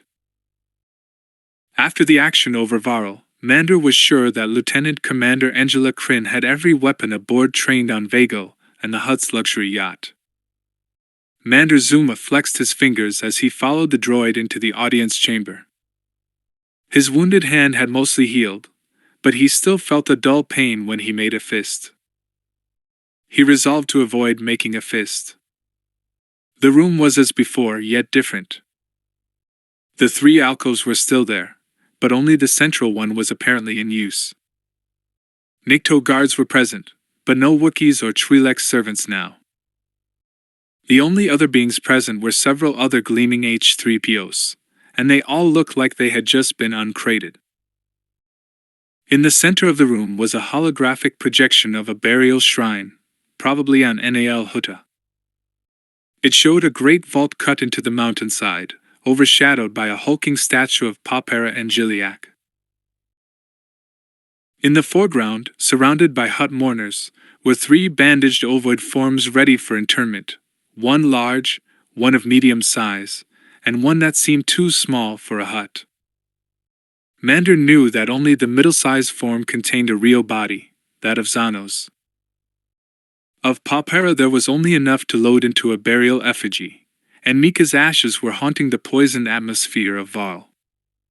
Vago said, "Gan Kadawin Pamba Malin," and the droid on her flank immediately translated it to, "Your efforts were sufficient." Vago knew that Mander understood her, but let the droid translate anyway. "It is good to see that the Hutt patrol ships found your escape pod," said Mander, keeping his tone light and level. "We could not remain long to ascertain your safety." Vago the Hutt let out a rolling belch, and the droid was not far behind with the translation into basic. "Mighty Vago has no regrets for her opportune departure. She states that it was imperative that one of our group survive to report back. Your status was unknown, and the others would not leave without you. The lieutenant commander wishes to convey that she holds no harsh feelings for your actions," lied Mander, but he followed it with the truth. "She is more concerned with the status of the Tempest trade." "The Tempest trade is no more," said Vago, through the droid. "The Hutt Council of Elders has been informed only that unscrupulous individuals have been landing on our blessed original homeworld. The Council has appreciated the notification and is re-evaluating its security measures, replacing certain officers, and redoubling its patrols." Mander bowed slightly. "But the knowledge of Tempest manufacture still exists." "Only a few know of the full matter," replied Vago. "All others have been silenced, one way or another." She nodded at the droid, who blissfully translated without understanding that its own memory had been wiped. "A CSA officer, 2 spacers, and a Jedi." "And you," said Mander. It was the Hutt's turn to bow slightly. "One who is indebted to mighty Papera and Giliac d'Aresto, and one who would not think of doing anything that would blacken his name or weaken his family's power." Mander blinked at the mention of Papera's full name. Almost all carried that final personal name to the grave. A Hutt identified with 3 names was dead, or legendary. Papera was both. "Still, the Tempest is out there," said the Jedi. "It exists on 100 worlds. In ever-diminishing amounts. The Spice Lord." Vago paused here, and Mander saw that the Hutt, loyal to the Angeliac clan to the last, could not use Mika's name with his crimes, even now. The Spice Lord was already very effective in covering most of his tracks. His efforts were sufficient in that particular matter. Officially. Here again she paused, such that the droid waited for her to resume, which she did after a beat. "In the family histories, it will be simply stated that young Mika discovered and eradicated the founders of the Tempest trade, though at the cost of his own life." "Which is true, so far as it goes," said Mander. "Papera leaves a legacy of honesty," said Vago. "I intend to preserve that legacy." "There will be a lot of Tempest addicts going into withdrawal," said Mander. Vago gave a rippling shrug that cascaded the length of her body. "There may be other types of spice. Spice that is less pleasing, perhaps, but less damaging to the user and to the social fabric. Spice that the Angeliac family would be willing to deal in," said Mander. He was greeted with another shrug. "Mighty Papera, may his name ever be venerated, was happy to aid others," said Vago through her droid. "Wise Vago sees no point in deviating from this sage practice," Wise Vago faces a great challenge, observed Mander. While the holdings of the Anjuliac clan are extensive, it has lost not just its leader, but that leader's two official heirs. The logical remaining choice to take control will have a tough road ahead of her, and the last thing such a leader would need would be others investigating a renewed trade in hard spice. Vago was silent for a moment, then unleashed a passionate string of verbiage, translated again by the droid. Wise Vago sees that your interests parallel with her own. There will be no resumption of the Tempest trade, and those who seek to do so will be rebuffed. In addition, as a show of kindness, the aid to the addicts will be made at cost. No profit will be taken. Our interests parallel each other, agreed Mander, and bowed slightly. Unless the Tempest spice reappears, we have no reason for our paths to cross again. Agreed, said Vago and held up a hand to silence the droid. In Huttese she said, Now if you will excuse me, I have a commercial empire to rebuild. And with that the audience was over, and the droid motioned for Mander to accompany it. The Jedi stepped out of the audience room, and had one last glimpse of Vago the Hutt. She was looking at the hollow of the funeral of her adopted family, and Mander could not discern the emotions behind her dispassionate face. Then the droid irised the door shut, and the Hutt was gone. The shuttle returned Mander to the Resolute, and he was escorted by Lieutenant Lockerbie to the landing bay where the new Ambition was being prepped for takeoff. Droids and support crew were detaching the last of the hoses. Eddie was visible in the ship's cockpit, going over a final checklist on his datapad. Reen came up to the Jedi. The lieutenant commander says we're supposed to drop you wherever you want, she said. Where would that be? Mander looked around. Yavin 4, I suppose, he said, though the prospect of returning to the Jedi archive seemed to pale slightly. Thought as much, said Reen. Course already laid in. We're just waiting for you. I'm surprised, said Mander, then looked at Reen and started again. I thought that the lieutenant commander would be here to see us off. She's been busy ever since we got back, said Reen, a smirk on her face. I think she saw herself as being in control, being the one pulling the strings. It came as a bit of a shock to discover that she was the puppet and not the master. I don't think she trusts Hutts that much anymore. Or Jedi, said Mander. Or Jedi, repeated Reen, and the two looked out over the sprawling shuttle bay. The last of the support droids pulled away from the ship. Reen let out a deep sigh and said, I salvaged something from Mika's factory ship, she said, when you were talking to him at the end. I was thinking of keeping it myself, but I think you're going to have better use for it. She reached beneath her cloak and pulled out Toro's lightsaber. She held it out, palm first, to the Jedi. Mander looked at it for a long heartbeat, and then reached out. His injured hand closed around the shortened grip, and it felt like he was shaking hands with an old friend. He hefted it aloft, thumbed the activator switch, and the blade sprang from the emitter. He flicked it easily from side to side, and it was as if the blade were an extension of himself. How's it feel? Asked Reen. Up in the cockpit, Eddie impatiently motioned for them to come aboard. Mander thought for a moment, then said, Good. It feels very good. By Jeff Grubb. Star Wars Scourge.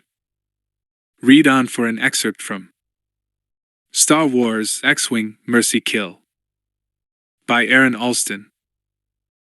Coming soon from Del Rey Books. Rivester, Meridian Sector. 13 Abai, 31 years ago. Imperial Admiral Kosh Teradok paused, irritated and self-conscious, just outside the entryway into the club. His garment, a tradesman's jumpsuit, was authentic, bought at a used clothes stall in a poverty-stricken neighborhood. and the wig that covered his military-cut blonde hair with a mop of lank, disarrayed brown hair was perfect. But his posture, he couldn't seem to shake off his upright military bearing, no matter how hard he tried. Loosening his shoulders, slumping, slouching, nothing worked for more than a few seconds. "You're doing fine, Admiral." That was one of his bodyguards whispering. Try smiling." Pterodoc forced his mouth into a smile and held it that way. He took the final step up to the doors. They slid aside, emitting a wash of warmer air and the sounds of voices, music, clinking glasses. He and his guards moved into the club's waiting area. Its dark walls were decorated with holos advertising various brands of drinks. The moving images promised romance, social success, and wealth to patrons wise enough to choose the correct beverage. And they promised these things to non-humans as well as humans. One of Pterodoc's guards, taller and more fit than he was, but dressed like him, kept close. The other three held back as though they constituted a different party of patrons. The seater approached. A brown chadrafan woman who stood only as tall as Pterodoc's waist. She wore a gold hostess gown, floor-length but exposing quite a lot of glossy fur. Pterodoc held up 3 fingers. He enunciated slowly so she would understand. "Another will be coming. Another man, joining us. You understand?" Her mouth turned up in the faintest of smiles. "I do." Her voice was light, sweet, and perhaps just a touch mocking. "Are you the party joining Captain Hatchet?" Yes. He's already here." "This way, please." She turned and led them through broad, open double doors into the main room. Pterodoc followed. He felt heat in his cheeks. The little chadrafan, had she actually condescended to him? He wondered if he should arrange an appropriate punishment for her. The main room was cavernous, most of its innumerable tables occupied even at this late hour. As they worked their way across, everything became worse for Pterodoc. The music and the din of conversation were louder. And the smells, less than a quarter of the patrons were human. Pterodoc saw horned Deveronians, furry Bahans, diminutive Celestins, enormous, green-skinned Gamorreans, and more, and he fancied he could smell every one of them. And their alcohol. "You're upright again, sir. You might try slouching." Pterodoc growled at his guard but complied. There was one last blast of music from the upraised stage, and then the band, most of them non-human, rose to the crowd's applause. They retreated behind the stage curtain. Moments later, the noise of the audience, hundreds of voices, changed, lowered, became expectant in tone. A new act filed out on stage. 6 Gamorrean men, dressed in nothing but loincloths, their skin oiled and gleaming, moved out and arrayed themselves in a chevron-shaped formation. Recorded dance music, heavy on drums and woodwinds, blasted out from the stage's sound system. The Gamorreans began moving to the music. They flexed, shimmied, strutted in unison.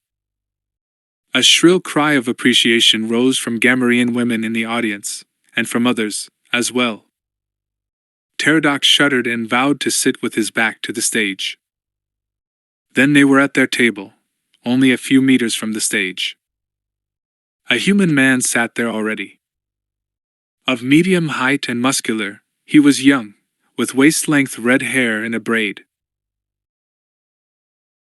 Costume jewelry, polished copper inset with black stones, was woven into the braid. He wore a long-sleeved tunic decorated with blobs of color of every hue, mismatched and discordant. It clashed with his military-style black pants and boots. He stood as Pterodoc and his guard arrived. "Captain Hatchet?" "The one and only."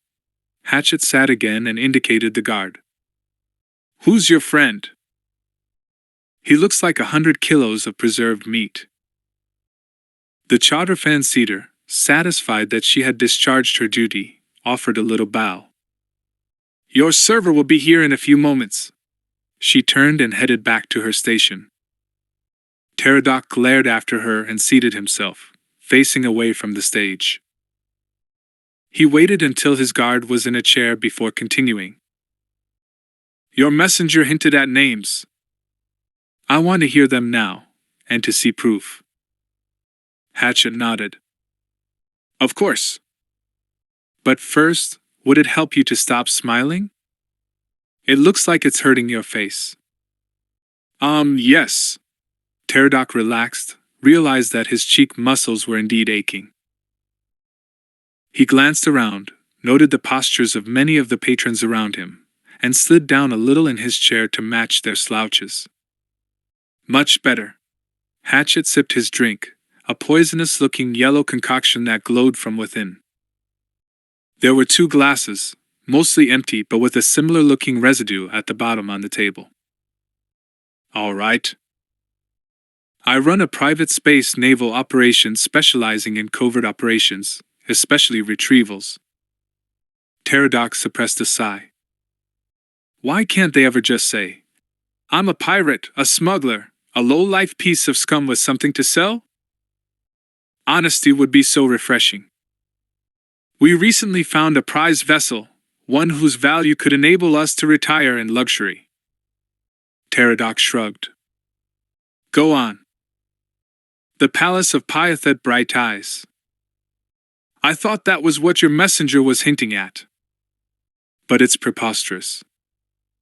In the centuries since it disappeared, the palace has never been sighted, never reported. It will never be found. Hatchet grinned at him. But it has been. Abandoned, intact, unplundered, in an area of your sector well away from settlements or trade routes. If you'd found it, you'd be selling off its jewels, its furnishings, all those paintings. Through a fence. Yet you come to me. You're lying. Here's the truth, Admiral. The vessel's anti-personnel defenses are still active. I lost a dozen men just getting into a secondary vehicle bay, where I retrieved 1 artifact and some lesser gems. Oh yes, I could fire missiles at the palace until it cracked, but I would prefer to lose half its contents to a worthwhile partner than to explosions and hard vacuum. At least I'd get a partner, and some goodwill out of it. Pterodoc rubbed at his temple. The boom boom boom from the sound system on stage behind him was giving him a headache. He returned his attention to Hatchet. Don't use my rank. Don't speak my name here. Whatever you want. Hatchet took another sip of his drink. You have access to Imperial intelligence resources, the best slicers and intrusion experts in the galaxy. They could get past those defenses, and make us both rich. In your original message and tonight you mentioned an artifact. I have it with me. A show of faith, just as you proposed. Show me. Tell your bruiser not to panic, I'm only reaching for a comm link. Pterodoc glanced at his guard, gave a slight nod. Hatchet pulled free a small device clipped to his shirt collar, and pressed a button on the side. All right. It's coming. They didn't have to wait long. A meter-tall Celestin male in the blue and cream livery of the club's servers approached, awkwardly carrying a gray flimsoplast box nearly as tall as himself and half as wide and deep. He set it on the table beside Hatchet's empty glasses. Hatchet tipped him with a Kredkin and the Celestin withdrew. Pterodoc glanced at his guard. The man stood, pulled open the box's top flaps, and reached in. He lifted out a glittering, gleaming, translucent statuette, nearly the full height of the box, and set it down in the center of the table. Hatchet took the empty box and set it on the floor behind his chair. The statuette was in the form of a human male standing atop a short pedestal. He was young, with aristocratic features, wearing a knee-length robe of classical design. And it was all made of gemstones cunningly fitted together like jigsaw puzzle pieces, the joints so artful that Pterodoc could barely detect them. All the color in the piece came from the stones used to make it.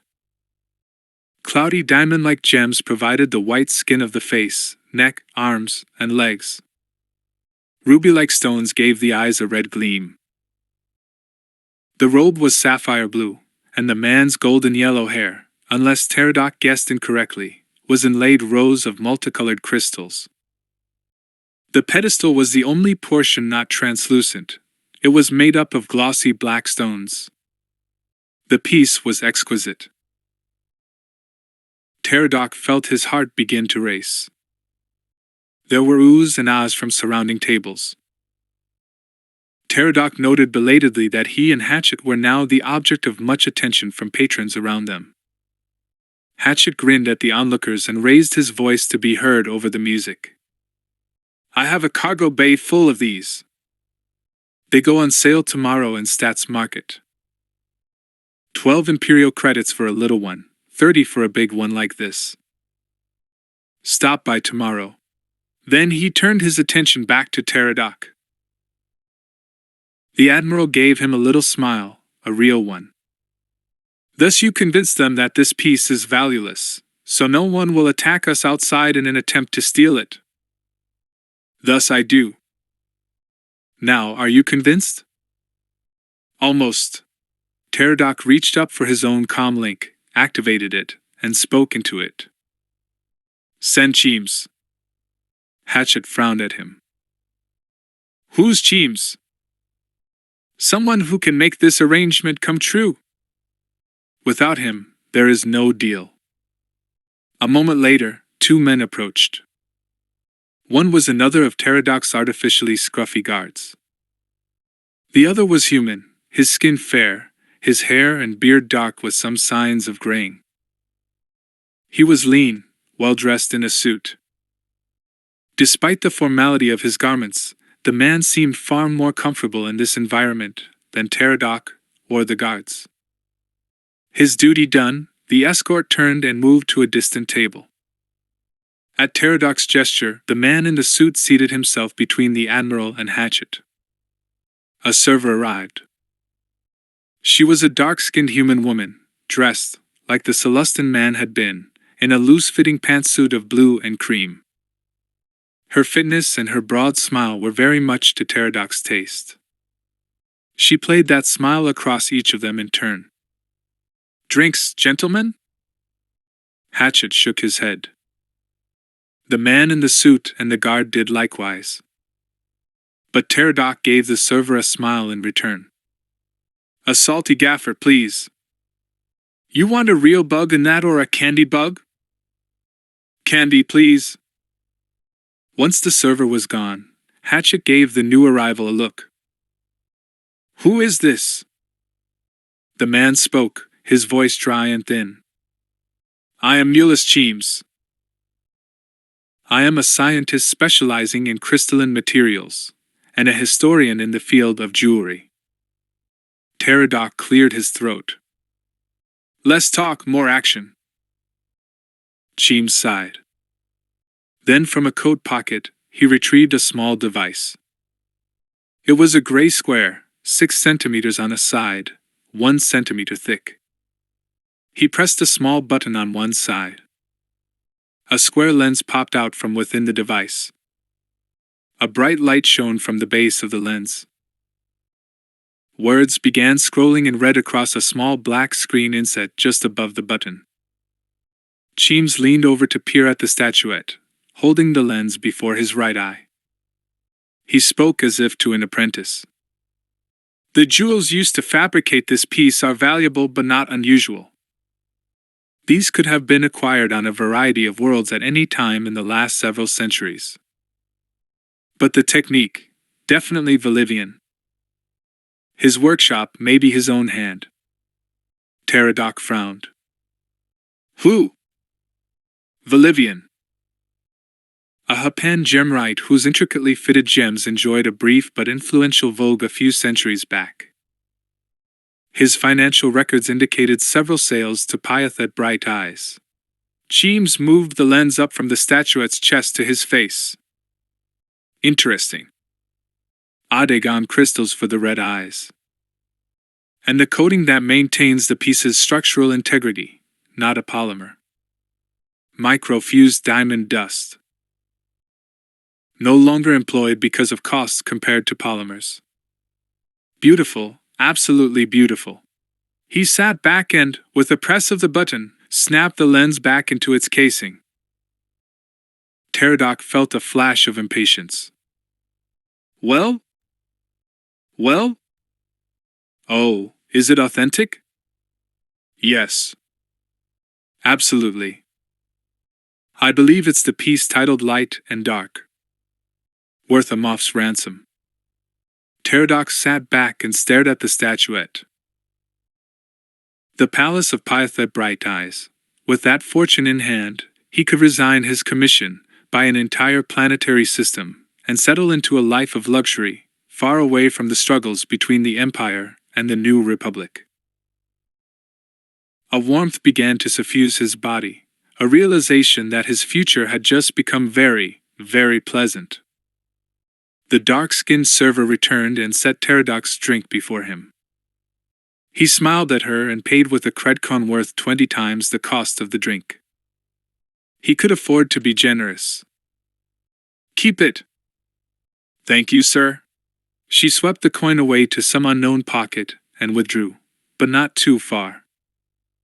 It was clear to Pterodoc that she was hovering in case he needed special attention.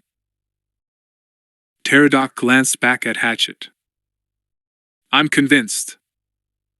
Excellent. Hatchet extended a hand. Partners. Well, we need to negotiate our percentages. I was thinking that I'd take 100%. Hatchet withdrew his hand. Far from looking surprised or offended, he smiled.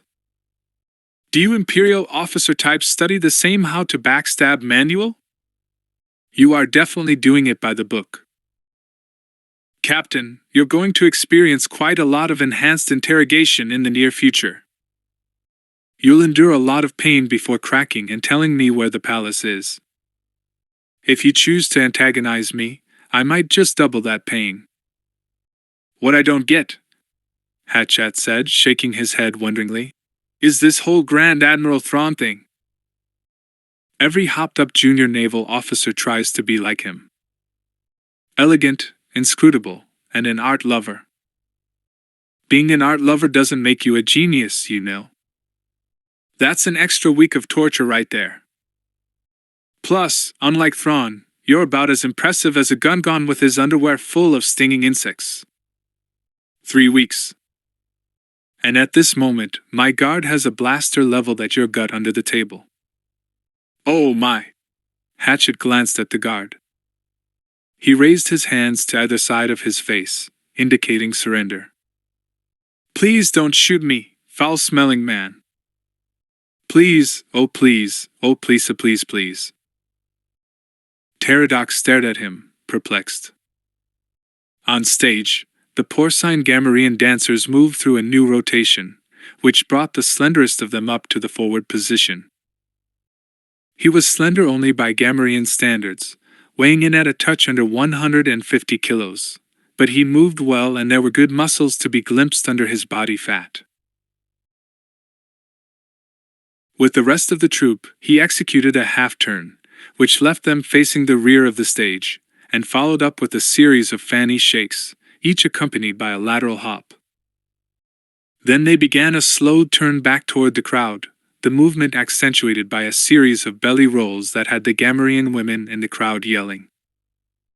As, with a final belly roll, he once again faced forward, the slenderest dancer could see Hatchet's table, and Hatchet with his hands up. He felt a touch of lightheadedness as adrenaline hit his system. Things were a go. Near Hatchet's table, the dark-skinned server moved unobtrusively toward Pterodoc. The Gamorrean dancer, whose name was Piggy, stopped his dance, threw back his head, and shrilled a few words in the Gamorrean tongue. It's a raid! Run! From elsewhere in the room, The cry was repeated in Basic and other languages. Piggy noted approvingly that the fidelity of those shouts was so good that few people, if any, would realize they were recordings. Alarm rippled in an instant through the crowd, through the dancers. Suddenly all the Gamorreans in the place were heaving themselves to their feet, sometimes knocking their table over in panicky haste, and the non-Gamorrean patrons followed suit. Confused, Pterodoc took his attention from Hatchet for a moment, and turned to look across the sea of tables. There were booms from the room's two side exits. Both doors blew in, blasted off their rails by what had to have been shaped charges. Tall men in Imperial Navy Special Forces armor charged into those doors. A flash of motion to Pterodoc's right drew his attention. He saw the dark-skinned server approach and lash out in a perfectly executed side kick. Her sandaled foot snaked in just beneath the tabletop. Even over the tumult in the room, Pterodoc heard the crack that had to be his guard's hand or wrist breaking. The guard's blaster pistol flew from his hand, thumped into Pterodoc's side, and fell to the floor. The server stayed balanced on her planted foot, cocked her kicking leg again, and lashed out once more, this time connecting with the guard's jaw as he turned to look at her. The guard wobbled and slid from his chair. Then the server dived in the opposite direction, rolling as she hit the floor, vanishing out of Pterodoc's sight under the next table. Pterodoc grabbed for the blaster on the floor. He got it in his hand. Hatchet hadn't lost his smile. He turned to face the glasses on the table and shouted directly at them. "Boom, boy!" One of the drink glasses, mostly empty, erupted in thick yellow smoke. Pterodoc, as he straightened and brought the blaster up, found himself engulfed in a haze that smelled of alcohol and more bitter chemicals. It stung his eyes. Now he could not see as far as the other side of the table. He stood and warily circled the table, and by touch, found only empty chairs. Hatchet was gone. Cheems was gone. The statuette was still there. Pterodoc grabbed it, then stumbled away from the table, out from within the choking smoke. While the dancers and patrons ran, Piggy stood motionless on stage and narrated. He sub-vocalized into his throat implant, which rendered his squealy, grunty Gamorrean pronunciation into comprehensible Basic. The implant also transmitted his words over a specific comm frequency. Guards at tables 12 and 40 maintaining discipline and scanning for targets. But they've got none. Shala, stay low. Table 40's looking in your direction. Small voices buzzed in the tiny comm receiver in his ear. Heard that, Piggy? Got 12, 12 is down. 40's in my sights. Now the guard who had brought Cheems to Pterodoc approached that table once more. This time he had a blaster pistol in one hand. With his free hand, he shoved patrons out of his way. He reached the verge of the yellow smoke, then began circling around it, looking for targets.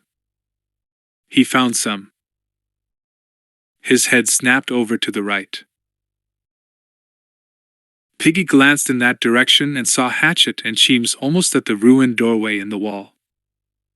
The guard raised his pistol, waiting for a clear shot. Well, it was time to go anyway.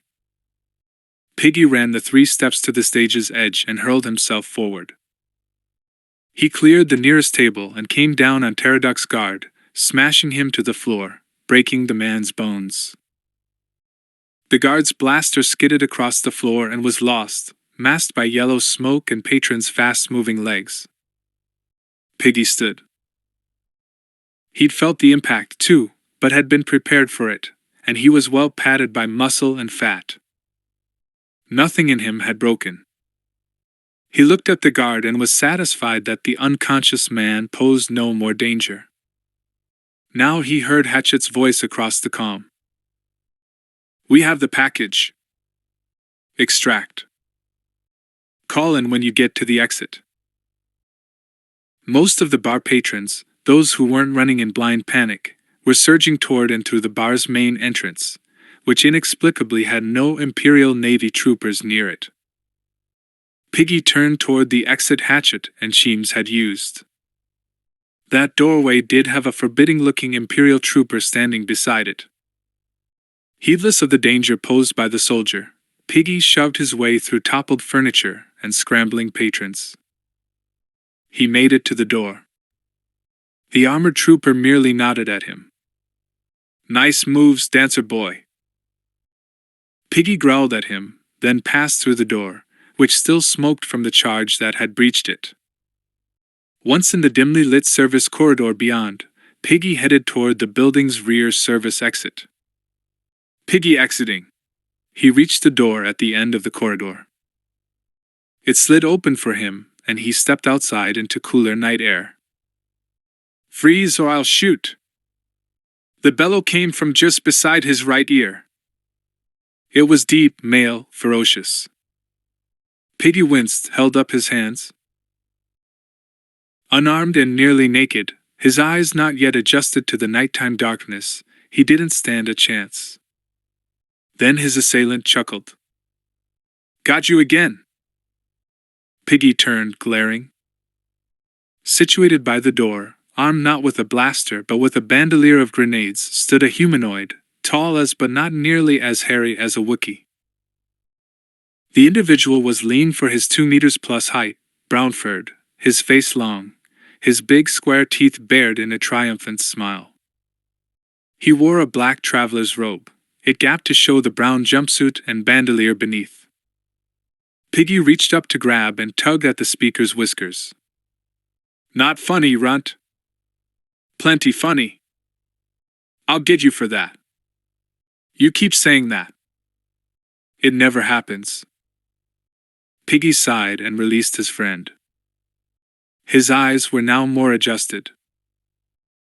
In the gloom, decorated with distant lights like a continuation of the starfield above, he could make out the start of the marina's dock, the glow rods outlining old-fashioned watercraft in their berths, not far away. Much nearer was the team's extraction vehicle, an old airspeeder, a flatbed model with oversized repulsors and motivators. It was active, floating a meter above the ground on motivator thrust.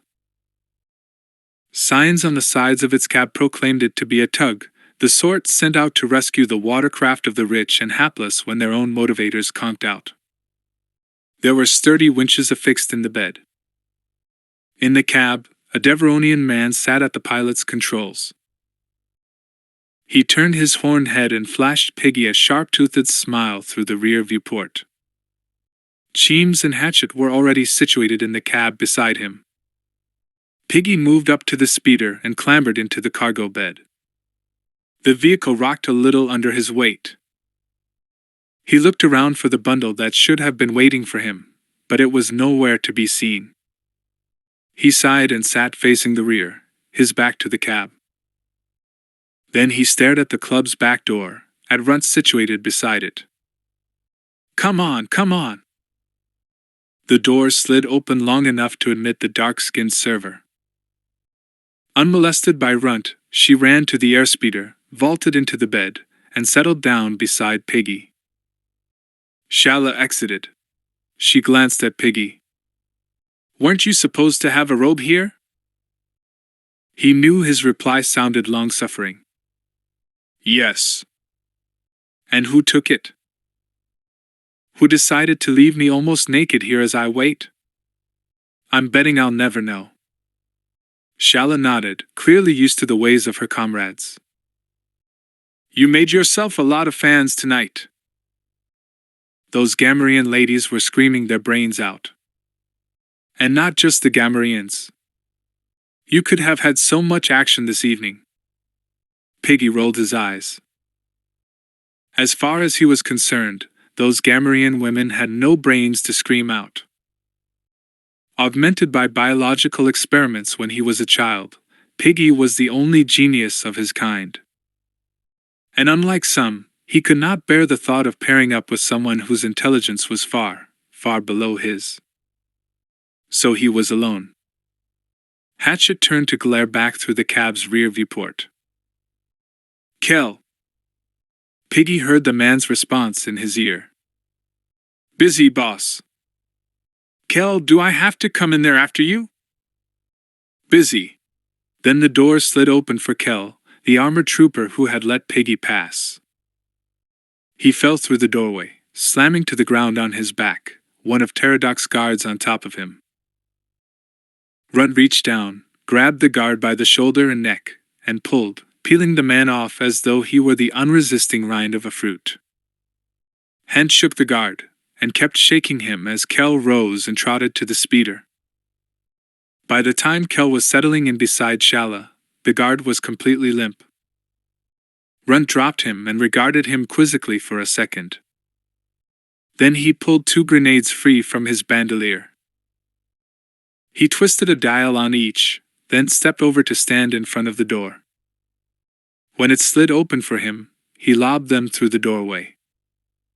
He waited there as they detonated, making little noise but filling the corridor entirely with thick black smoke.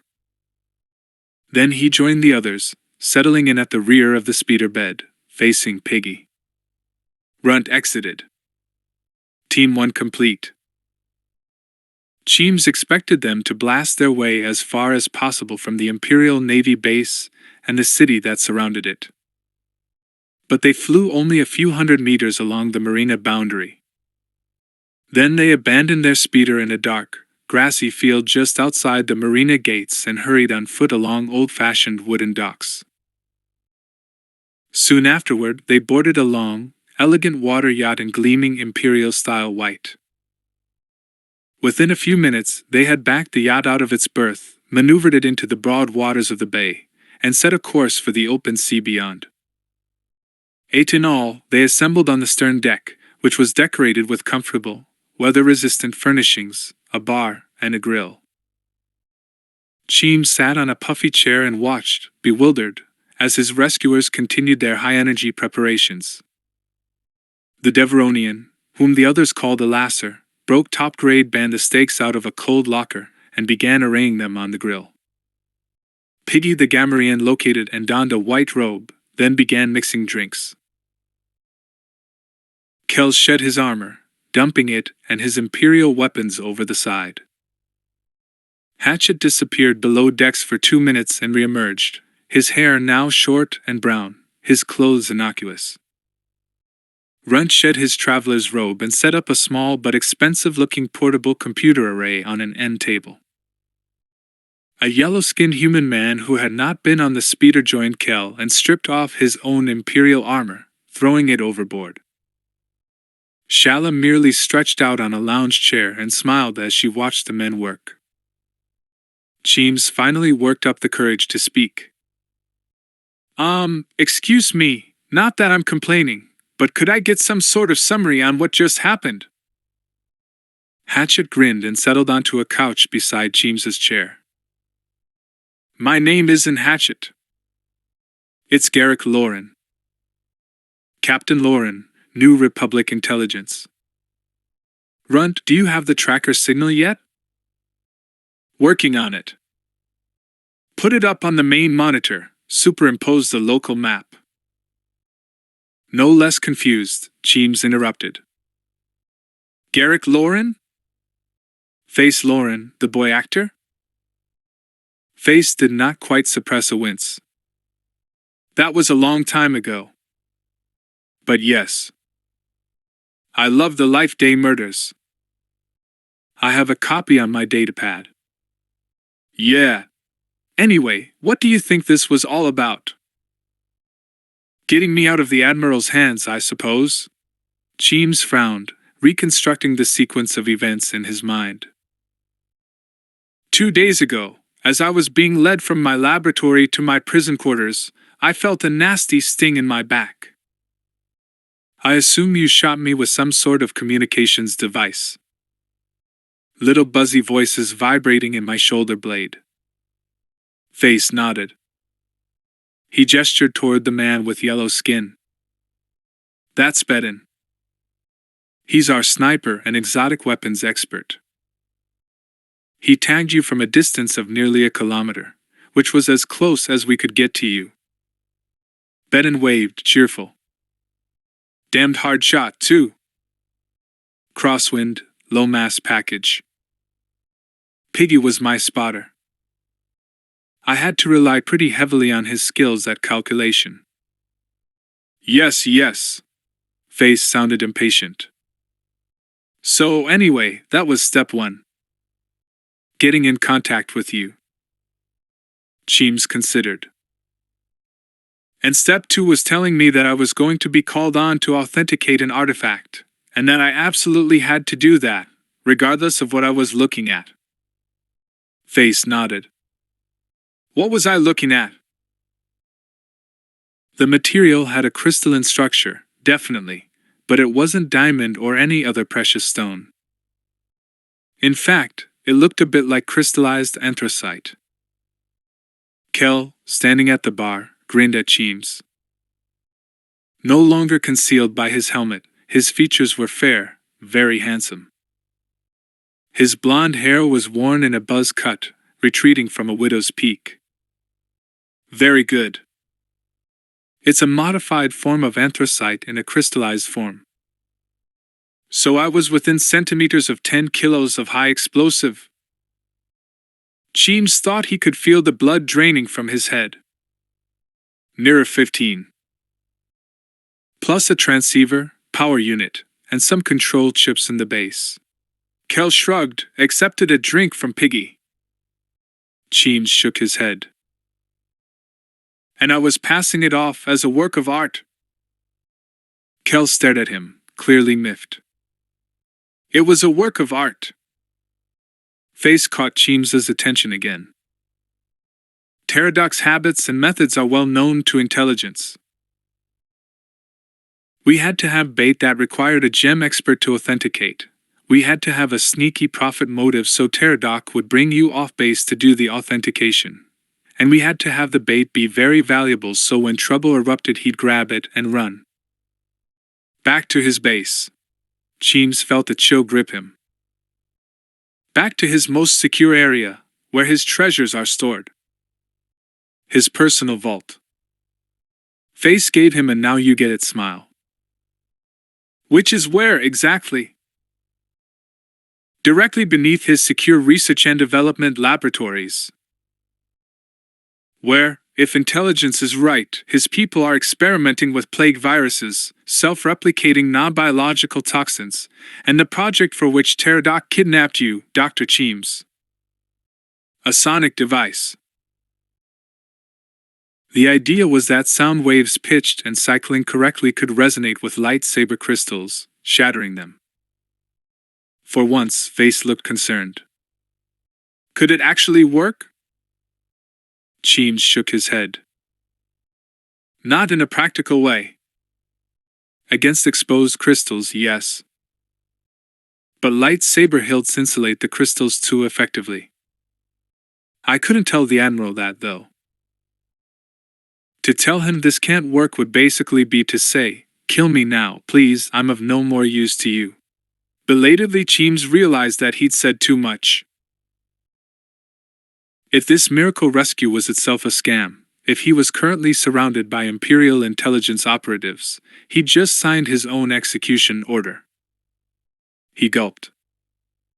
Runt turned to Face. I have it. He repositioned the main monitor at his table so others could see. The monitor showed an overhead map view of the planet's capital city, its Imperial Navy base, the huge bay that bordered both to the east.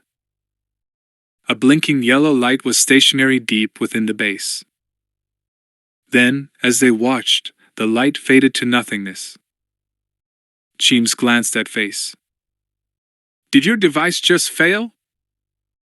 Face shook his head. No. It was taken into a secure area where comm signals can't penetrate.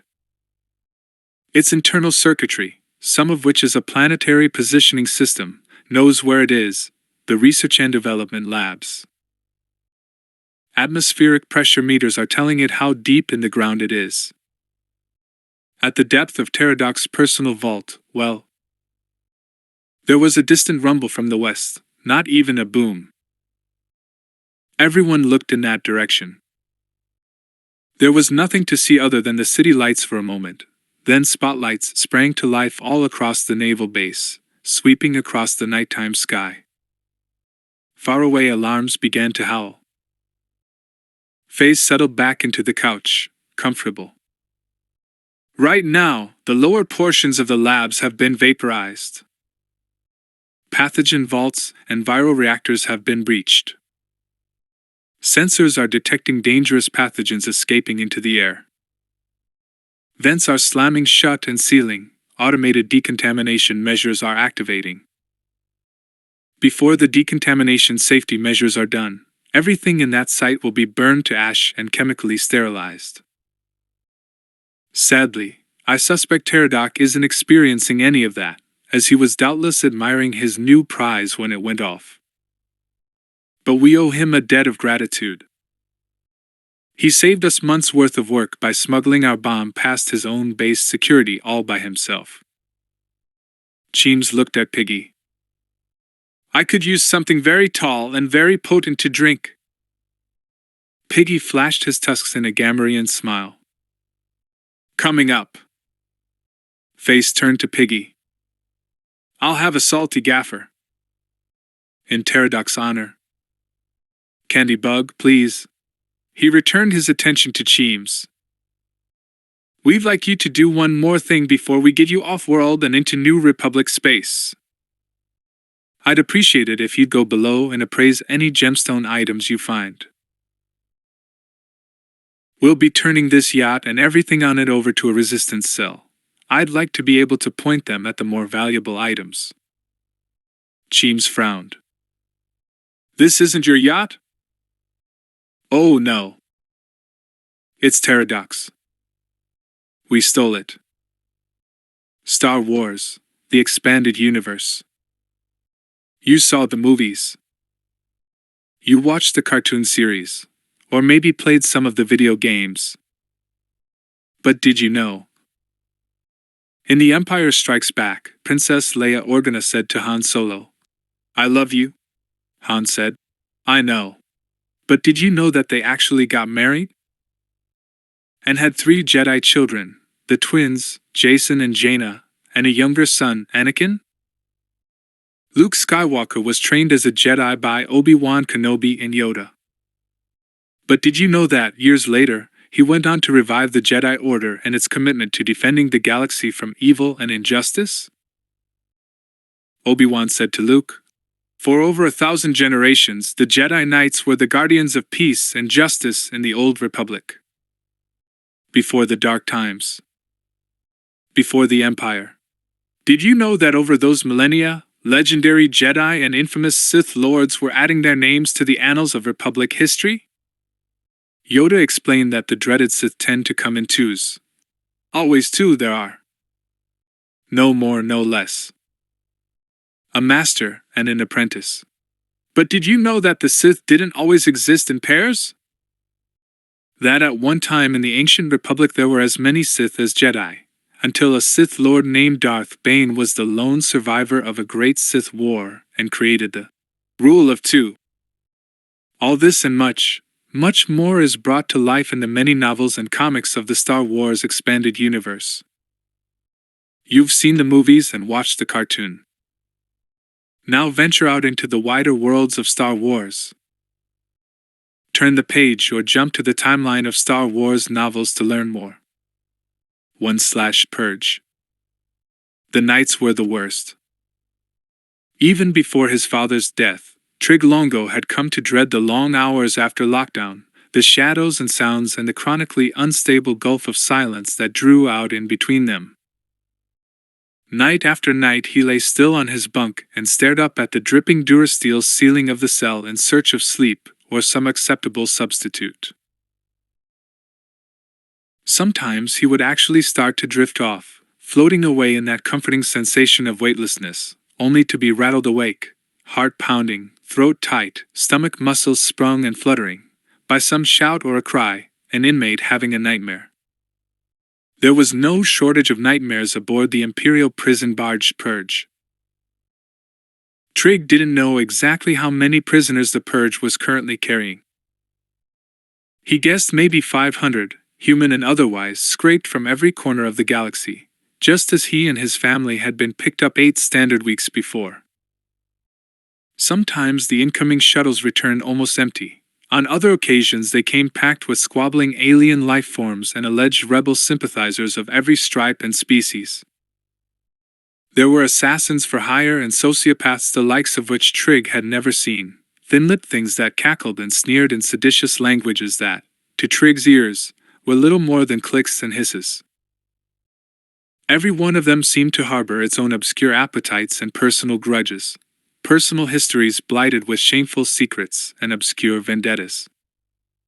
Being cautious became harder. Soon you needed eyes in the back of your head, which some of them actually possessed. 2 weeks earlier in the mess hall, Trig had noticed a tall, silent inmate sitting with its back to him, but watching him nonetheless with a single red eye in the back of its skull. Every day the red-eyed thing seemed to be sitting a little nearer. Then one day, without explanation, it was gone. Except from his dreams. Sighing, Trig levered himself up on his elbows and looked through the bars onto the corridor. Gen Pop had cycled down to minimum power for the night, edging the long gangway in permanent gray twilight. The Rhodians in the cell across from his had gone to sleep or were feigning it. He forced himself to sit there, regulating his breathing, listening to the faint echoes of the convicts' uneasy groans and murmurs. Every so often a mouse droid or low-level maintenance unit, one of hundreds occupying the barge, would scramble by on some pre-programmed errand or another. And of course, below it all, low and not quite beneath the scope of hearing, was the omnipresent thrum of the barge's turbines gnashing endlessly through space. For as long as they'd been aboard, Trig still hadn't gotten used to that last sound, the way it shook the Purge to its framework, rising up through his legs and rattling his bones and nerves. There was no escaping it, the way it undermined every moment of life, as familiar as his own pulse. Trig thought back to sitting in the infirmary just 2 weeks earlier, watching his father draw one last shaky breath, and the silence afterward as the medical droids disconnected the biomonitors from the old man's ruined body and prepared to haul it away. As the last of the monitors fell silent, he'd heard that low steady thunder of the engines, one more unnecessary reminder of where he was and where he was going. He remembered how that noise had made him feel lost and small and inescapably sad, some special form of artificial gravity that seemed to work directly against his heart. He had known then, as he knew now, that it really only meant one thing, the ruthlessly grinding effort of the Empire consolidating its power. Forget politics, his father had always said. Just give them something they need, or they'll eat you alive. And now they'd been eaten alive anyway, despite the fact that they'd never been sympathizers, no more than low-level grifters scooped up on a routine Imperial sweep. The engines of tyranny ground on, bearing them forward across the galaxy towards some remote penal moon. Trig sensed that noise would continue, would carry on indefinitely, echoing right up until... Trig? It was Kale's voice behind him, unexpected, and Trig flinched a little at the sound of it. He looked back and saw his older brother gazing back at him, Kale's handsomely rumpled, sleep-slackened face just a ghostly three-quarter profile suspended in the cell's gloom. Kale looked like he was still only partly awake and unsure whether or not he was dreaming any of this. "What's wrong?" Kale asked, a drowsy murmur that came out. "What's wrong?" Trig cleared his throat. His voice had started changing recently, and he was acutely aware of how it broke high and low when he wasn't paying strict attention. "Nothing." "You worried about tomorrow?" "Me?" Trig snorted. "Come on. It's okay if you are." Kale seemed to consider this, and then uttered a bemused grunt. "You'd be crazy not to be. You're not scared." Trig said. Dad would never have. I'll go alone. No. The words snapped from his throat with almost painful angularity. We need to stick together, that's what Dad said. You're only 13, Cale said. Maybe you're not, 14 next month. Trig felt another flare of emotion at the mention of his age. Old enough. You sure? Positive. Well, sleep on it, see if you feel different in the morning. Cale's enunciation was already beginning to go muddled as he slumped back down on his bunk, leaving Trig sitting up with his eyes still riveted to the long dark concourse outside the cell, Gen Pop, that had become their no longer new home. Sleep on it, he thought, and in that exact moment, miraculously, as if by power of suggestion, sleep actually began to seem like a possibility. Trig lay back and let the heaviness of his own fatigue cover him like a blanket, superseding anxiety and fear. He tried to focus on the sound of Cale's breathing, deep and reassuring, in and out, in and out. Then somewhere in the depths of the levels, an inhuman voice wailed. Trig sat up, caught his breath, and felt a chill tighten the skin of his shoulders, arms, and back, crawling over his flesh millimeter by millimeter, bristling the small hairs on the back of his neck. Over in his bunk, the already sleeping Cale rolled over and grumbled something incoherent. There was another scream, weaker this time. Trig told himself it was just one of the other convicts, just another nightmare rolling off the all-night assembly line of the Nightmare Factory. But it hadn't sounded like a nightmare. It sounded like a convict, whatever life form it was under attack.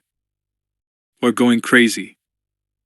He sat perfectly still, squeezed his eyes tight, and waited for the pounding of his heart to slow down. Just please slow down.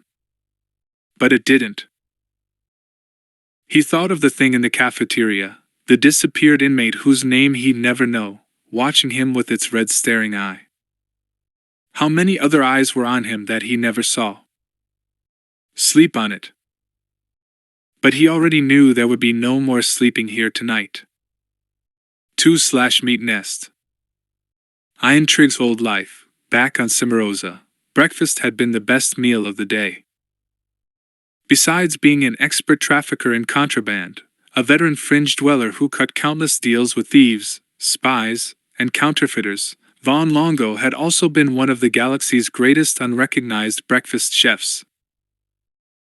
Eat a good meal early, Longo always told his boys. You never know if it's going to be your last. Here on the Purge, however, breakfast was rarely edible and sometimes actually seemed to shiver in the steady vibrations as though still alive on the plate. This morning Trig found himself gazing down at a pasty mass of colorless goo spooned into shaved gristle, the whole thing plastered together in sticky wads like some kind of meat nest assembled by carnivorous flying insects. He was still nudging the stuff listlessly around his tray when Cale finally raised his eyebrows and peered at him. You sleep at all last night? Cale asked. A little. You're not eating. What, you mean this? Trig poked at the contents of the tray again and shuddered. I'm not hungry, he said, and watched Cale shovel the last bite of his own breakfast into his mouth with disturbing gusto. You think the food will be any better when we get to the detention moon? Little brother, I think we'll be lucky if we don't end up on the menu. Trig gave him a bleak look. Don't give him any ideas. Hey, lighten up. Cale wiped his mouth on his sleeve and grinned. Little guy like you, they'll probably just use you for an appetizer. Trig put his fork down again with a snort to show that he got the joke. Although he couldn't have articulated it, his big brother's easygoing bravado, so obviously inherited from their old man, made him downright envious. Cale wasn't wired for fear. It just didn't stick to him somehow. The only thing that ever really seemed to trouble him was the prospect of not getting another helping of whatever the CO 2180s behind the lunch counter had been slopping onto the inmates' trays. Out of nowhere, from the ridiculous to the sublime, Trigg found himself thinking about his father again. Their final conversation hung in his memory with stinging vividness. Just before he'd passed away in the infirmary, the old man had reached up, clutched Trigg's hand in both of his, and whispered, "Watch over your brother." Caught off guard, Trigg had just nodded and stammered out that he would. Of course he would. But soon afterward he realized that his dad, in his final moments, must have been confused about which son he was talking to. There was no reason he'd ask Trigg to look after Kale. It would be like assigning the safekeeping of a wampa to a Kowakian monkey lizard. "What's wrong with you anyway?" Kale asked from across the table. "I'm fine." "Come on. Fess up." Trigg pushed the tray aside. "I don't see how they can serve us this stuff day after day, that's all." "Hey, that reminds me." As if on cue, Kale flicked his eyes over at Trigg's tray. "You gonna eat that?" When the alarm shrilled out the end of the meal, he and Kale stood up and slipped through the mess hall along with the sea of other inmates. From overhead observation decks, a retinue of uniformed Imperial Corrections officers and armed stormtroopers stood watch, observing their passage into the common area with soulless black eyes. Down below, the prisoners sauntered in packs, muttering and laughing among themselves, deliberately dragging out the process as much as possible to exploit whatever small amount of leniency the guards granted them. There was a sticky, smelly closeness to their unwashed bodies, and Trigg thought of the phrase meat nest again, and felt a little nauseated.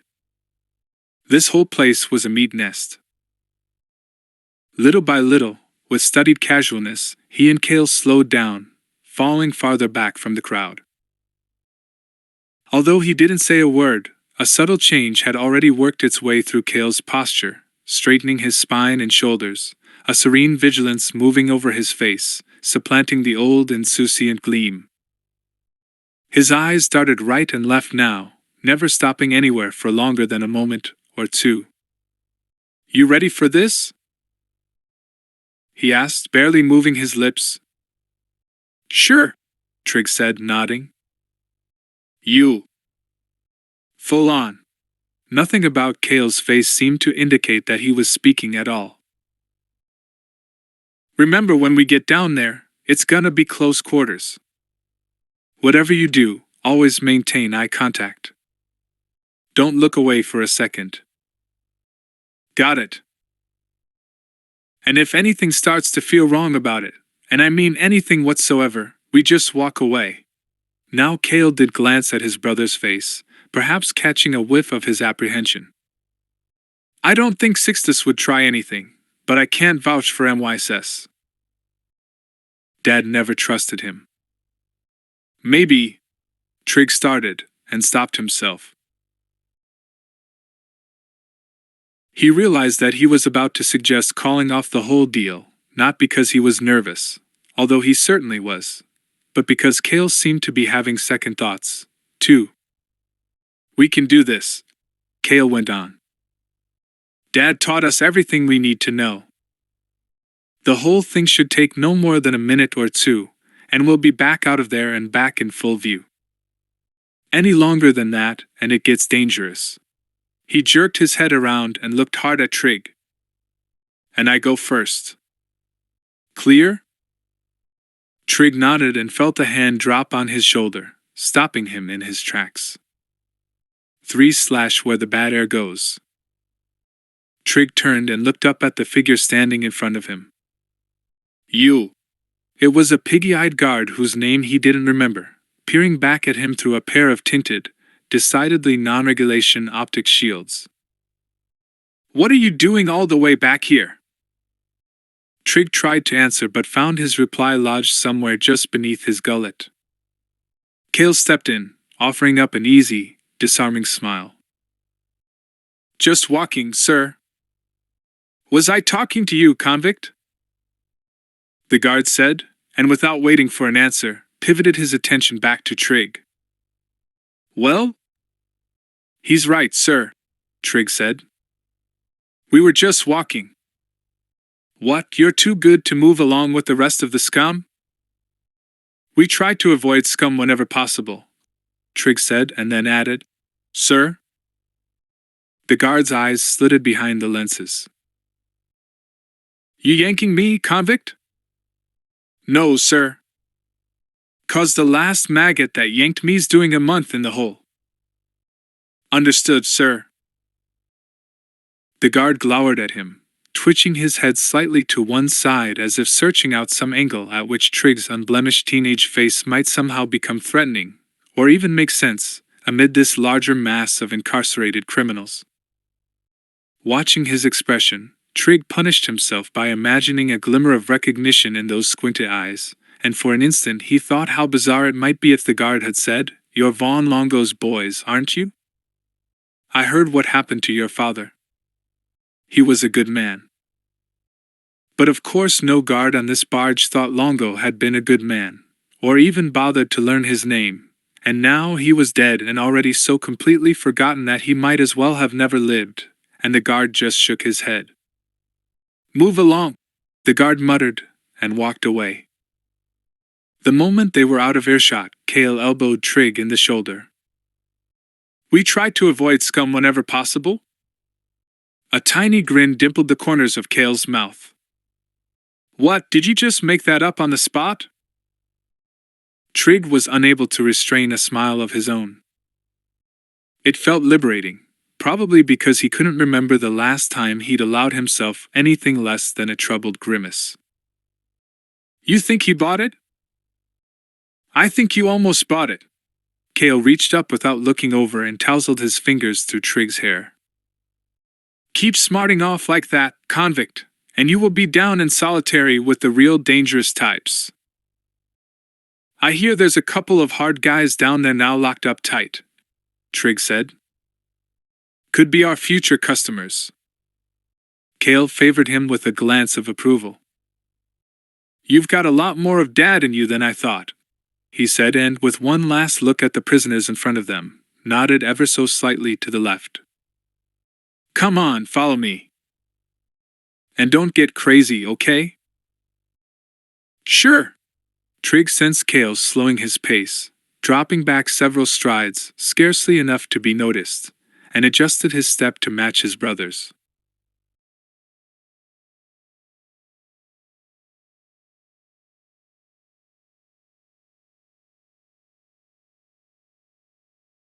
Up ahead the main concourse broke off into three prongs, branching off into a series of lesser throughways that crisscrossed the detention levels at every imaginable vector and angle. During his time aboard, Trig had made it his business to learn as much about the purge's layout as possible. Eavesdropping on conversations between guards and maintenance droids, he'd learned early on that there were 6 main detention levels, each one housing about 20 to 30 individual holding cells. Above that was the mess hall, followed by the admin offices, prison staff quarters, and the infirmary. Nobody talked much about solitary, down at the bottom of the barge, nor was there much speculation about the literally hundreds of meters of narrow access routes, sublevels, and dimly lit concourses that honeycombed every level.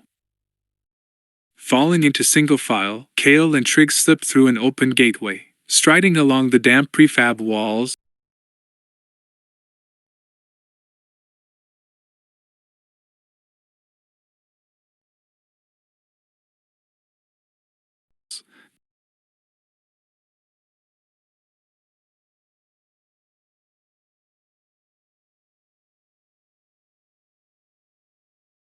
Down a flight of steps, deeper in the jaundiced subcutaneous bowels of Gen Pop.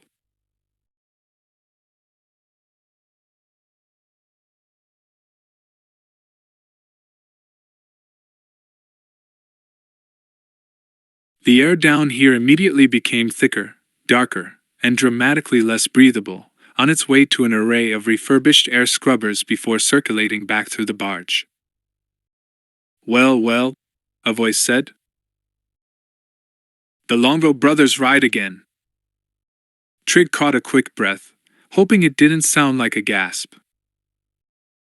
In front of him, Cale froze, instinctively extending a hand behind him, and both of them peered into the open space that made up their immediate future.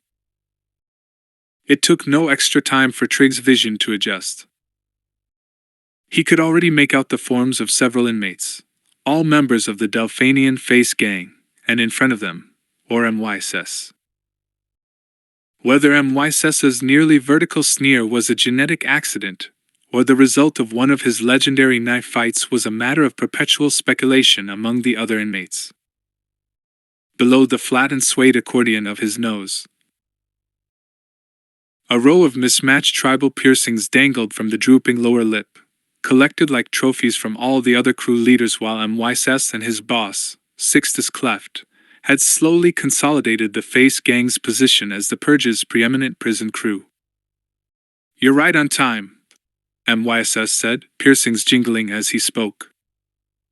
Cale nodded. "We're always prompt. An admirable trait for a prison rat. That's why you chose to do business with us." "One of many reasons," MYSS said. "I'm sure." Cale smiled.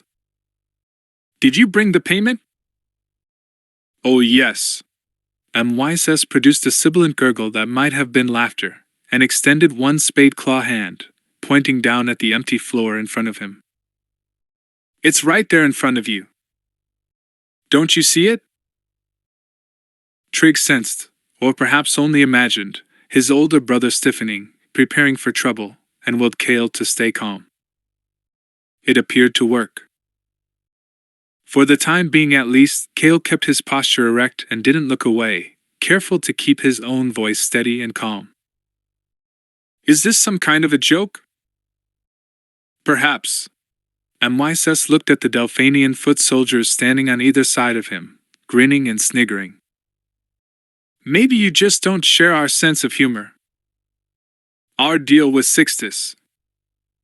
"Sixtus is dead." Cale stared at him. "What?" "A terrible tragedy." MYSS was almost whispering, and the mushy sibilance in between words, Trig realized, was definitely laughter this time, accompanied by the faint metallic jingle of his piercings. "ICO Wembley found him in his cell this morning with his throat slashed. I'm the new skipper now."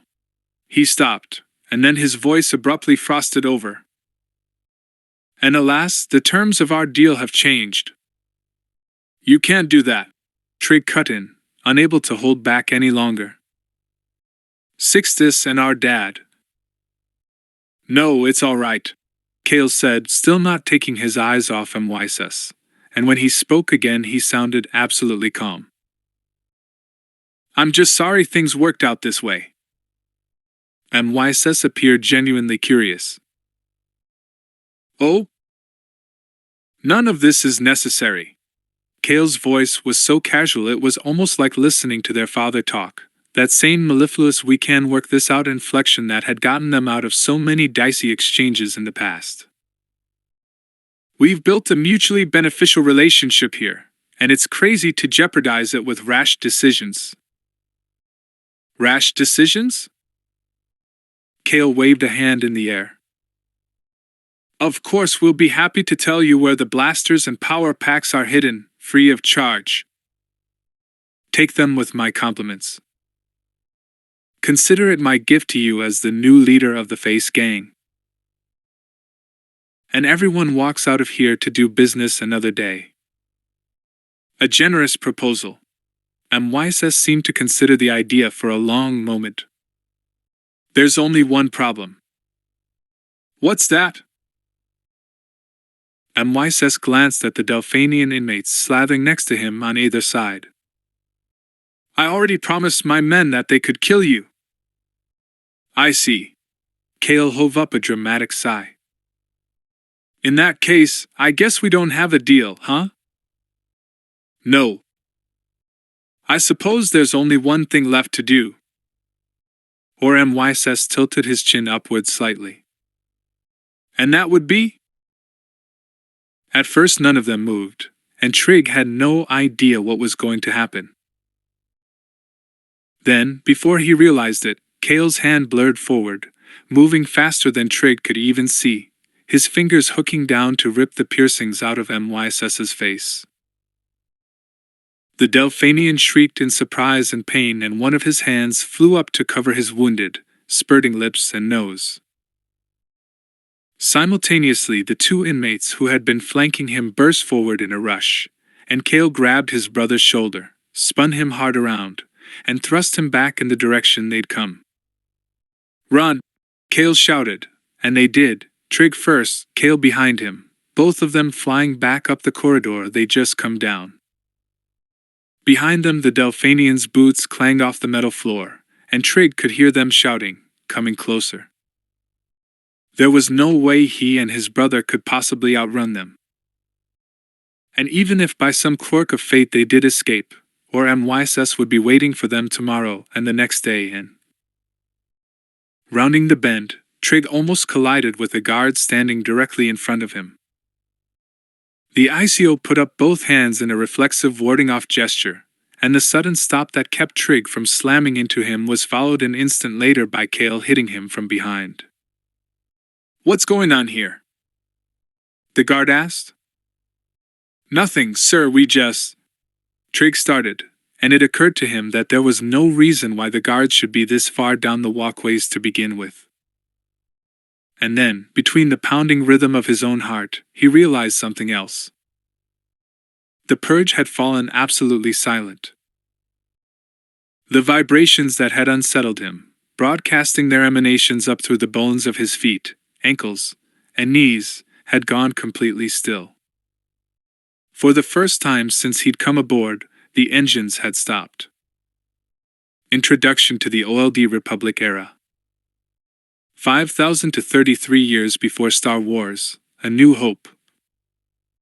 Long, long ago in a galaxy far, far away, some 25,000 years before Luke Skywalker destroyed the first Death Star at the Battle of Yavin in Star Wars. A New Hope. A large number of star systems and species in the center of the galaxy came together to form the Galactic Republic, governed by a chancellor and a senate from the capital city world of Coruscant. As the Republic expanded via the hyperspace lanes, it absorbed new member worlds from newly discovered star systems. It also expanded its military to deal with the hostile civilizations, slavers, pirates, and gangster species such as the slug-like Hutts that were encountered in the outward exploration. But the most vital defenders of the Republic were the Jedi Knights. Originally a reclusive order dedicated to studying the mysteries of the life energy known as the Force, the Jedi became the Republic's guardians, charged by the Senate with keeping the peace, with wise words if possible, with lightsabers if not. But the Jedi weren't the only Force users in the galaxy. An ancient civil war had pitted those Jedi who used the Force selflessly against those who allowed themselves to be ruled by their ambitions, which the Jedi warned led to the dark side of the Force. Defeated in that long-ago war, the Darksiders fled beyond the galactic frontier, where they built a civilization of their own, the Sith Empire.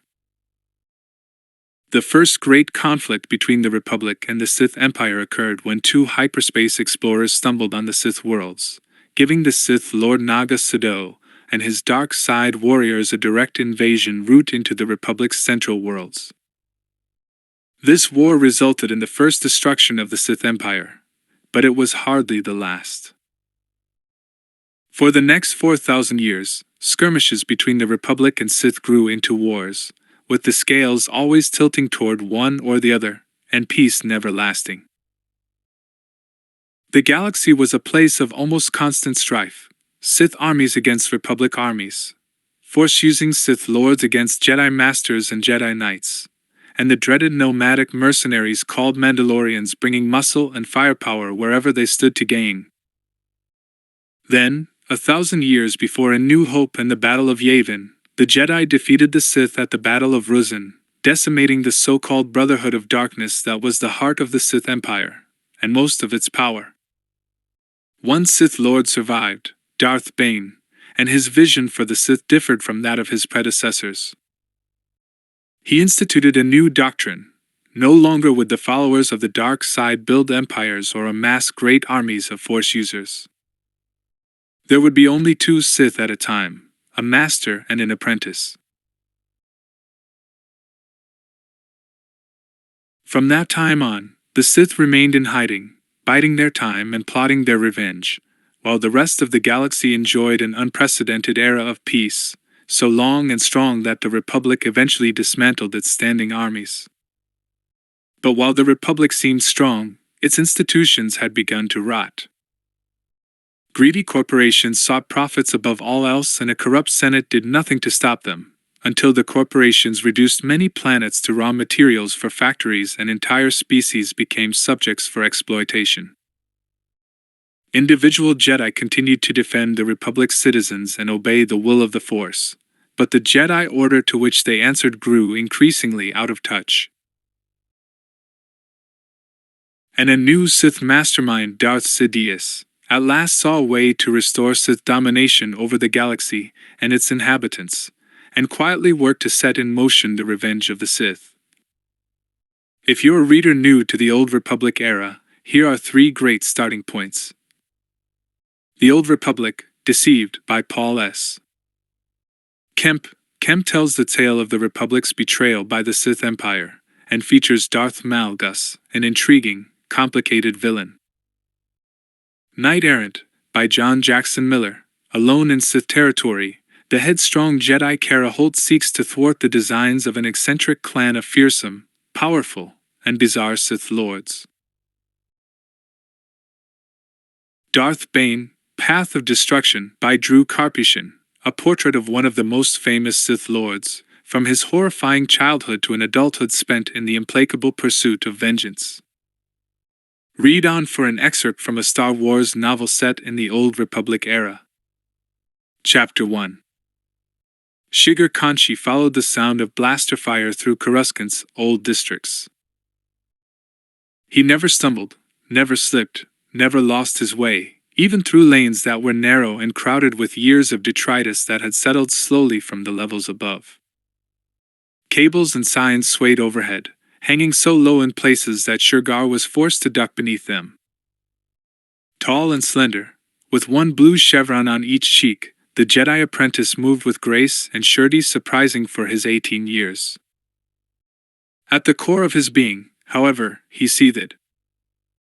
Master Nikhil Nobile's decision had cut no less deeply for being delivered by hologram from the other side of the galaxy.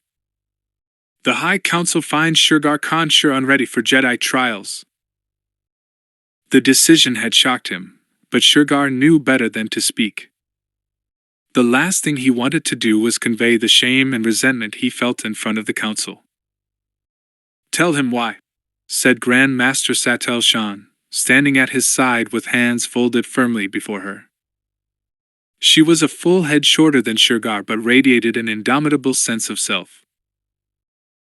Even via holoprojector, she made Master Nobile, an immense Thespesian with full ceremonial beard, shift uncomfortably on his tail. "We, that is, the council, regard your Padawan's training as incomplete."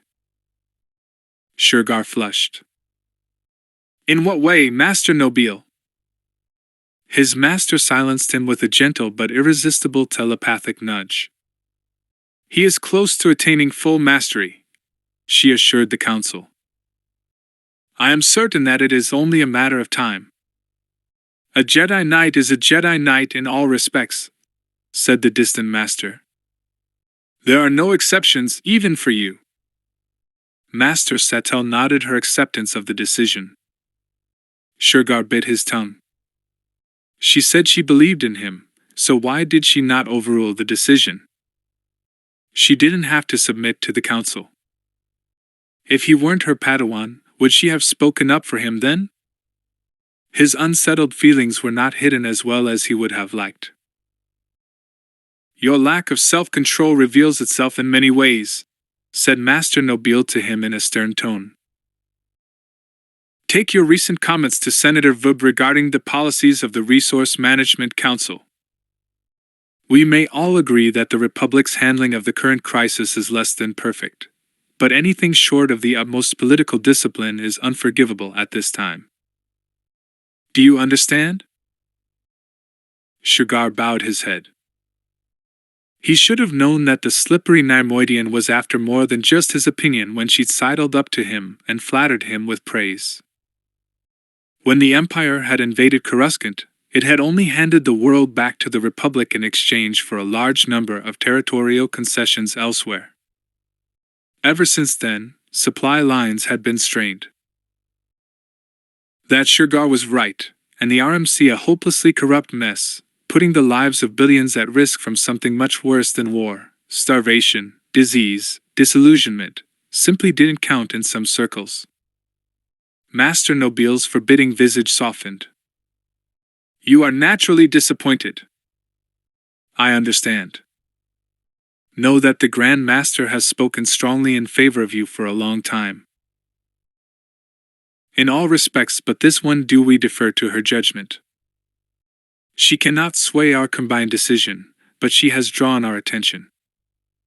We will be watching your progress closely, with high expectations. The Holo Conference had ended there, and Sugar felt the same conflicted emptiness in the depths of Coruscant as he had then. Unready? High expectations? The Council was playing a game with him, or so it felt, batting him backward and forward like a phalanx in a cage. Would he ever be free to follow his own path?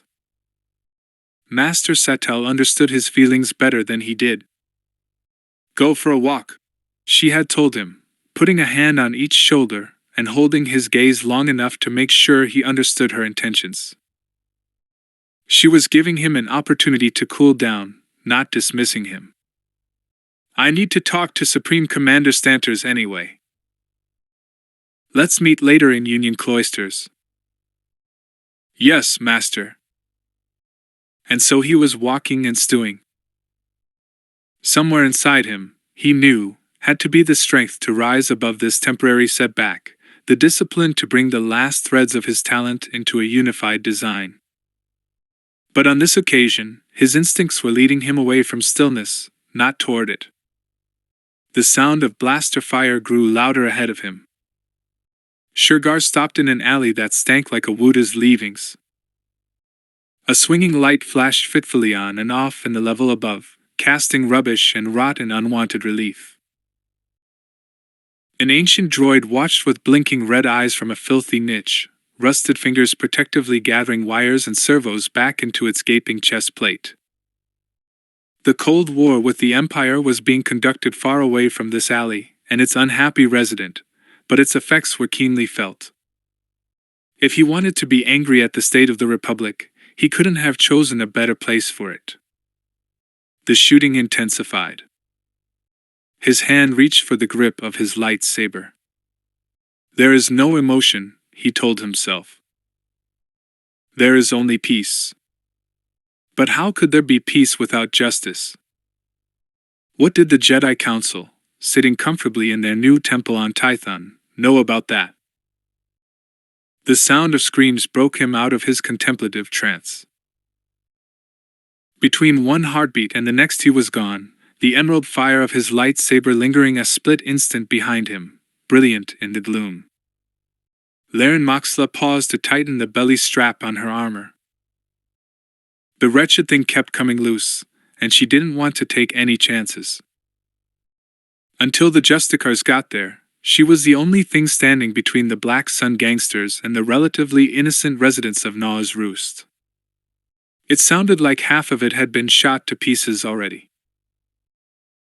Satisfied that nothing too vulnerable was exposed, she peered out from cover and hefted her modified snub rifle. Illegal on Coruscant except for elite Special Forces commandos, it featured a powerful sniper sight, which she trained on the Black Sun safehouse. The main entrance was deserted, and there was no sign of the roof guard. That was unexpected. Still, the blaster fire came from within the fortified building. Could it be a trap of some kind? Wishing as always that she had backup, she lowered the rifle and lifted her helmeted head into full view. No one took a potshot at her. No one even noticed her. The only people she could see were locals running for cover. But for the commotion coming from within, the street could have been completely deserted. Trap or no trap, she decided to get closer. Rattling slightly, and ignoring the places where her second-hand armor chafed, Laren hustled low and fast from cover to cover until she was just meters from the front entrance. The weapon's fire was deafening now, and screaming came with it. She tried to identify the weapons. Blaster pistols and rifles of several different makes, at least one floor-mounted cannon, 2 or 3 vibrosaws, and beneath all that, a different sound.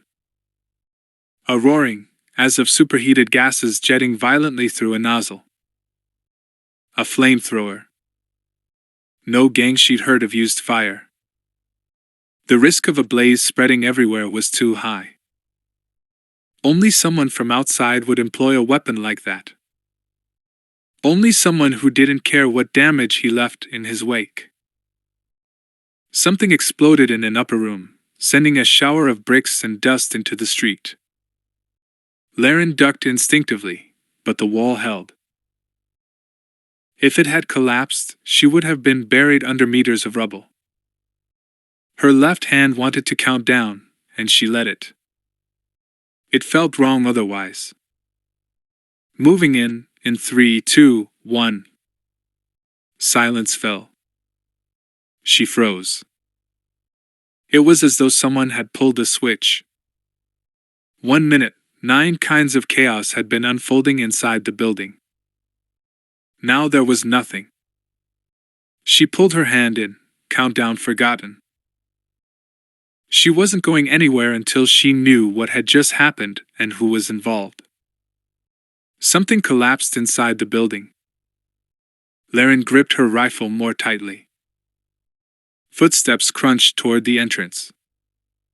1 set of feet, that was all. She stood up in full view of the entrance, placed herself side-on to reduce the target she made, and trained her rifle on the darkened doorway. The footsteps came closer, unhurried, confident, heavy. Very heavy. The moment she saw movement in the doorway, she cried out in a firm voice. "Hold it right there!" Booted feet assumed a standing position. Armored shins in metallic gray and green. Move slowly forward into the light. The owner of the legs took 1 step, then 2, revealing a Mandalorian so tall his helmeted head brushed the top of the doorway. "That's far enough." "For what?" Laren maintained her cool in the face of that harsh, inhuman voice, although it was difficult. She'd seen Mandalorians in action before, and she knew how woefully equipped she was to deal with one now. "For you to tell me what you were doing in there."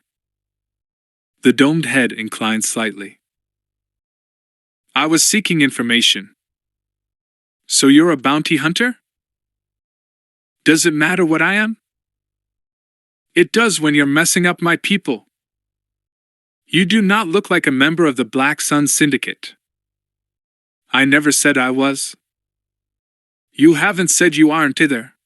The massive figure shifted slightly, finding a new balance.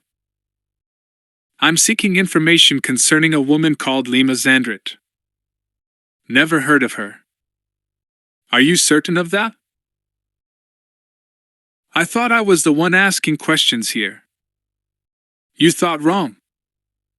The Mandalorian raised one arm to point at her. A hatch in his sleeve opened, revealing the flamethrower she'd heard in action earlier. She steadied her grip and tried desperately to remember where the weak points on Mandalorian armor were, if there were any. "Don't," said a commanding voice to her left. Laren glanced automatically and saw a young man in robes standing with one hand raised in the universal stop signal. The sight of him dropped her guard momentarily. A sheet of powerful flame roared at her. She ducked, and it seared the air bare millimeters over her head. She let off a round that ricocheted harmlessly from the Mandalorian's chest plate and rolled for cover. It was hard to say what surprised her more, a Jedi down deep in the bowels of Coruscant, or the fact that he had the facial tattoos of a Kiffin native, just like she did. Shigar took in the confrontation with a glance. He'd never fought a Mandalorian before, but he had been carefully instructed in the art by his master. They were dangerous, very dangerous, and he almost had second thoughts about taking this one on. Even together, he and a single battered-looking soldier would hardly be sufficient. Then flame marked across the head of the soldier, and his instincts took over. The soldier ducked for cover with admirable speed. Shigar lunged forward, lightsaber raised to slash at the net that inevitably headed his way. The whine of the suit's jetpack drowned out the angry sizzling of Shigar's blade as he cut himself free. Before the Mandalorian had gained barely a meter of altitude, Shigar force pushed him sideways into the building beside him, thereby crushing off the jet's exhaust vent. With a snarl, the Mandalorian landed heavily on both feet and fired 2 darts in quick succession, both aimed at Shigar's face. Shigar deflected them and moved closer, dancing lightly on his feet. From a distance, he was at a disadvantage.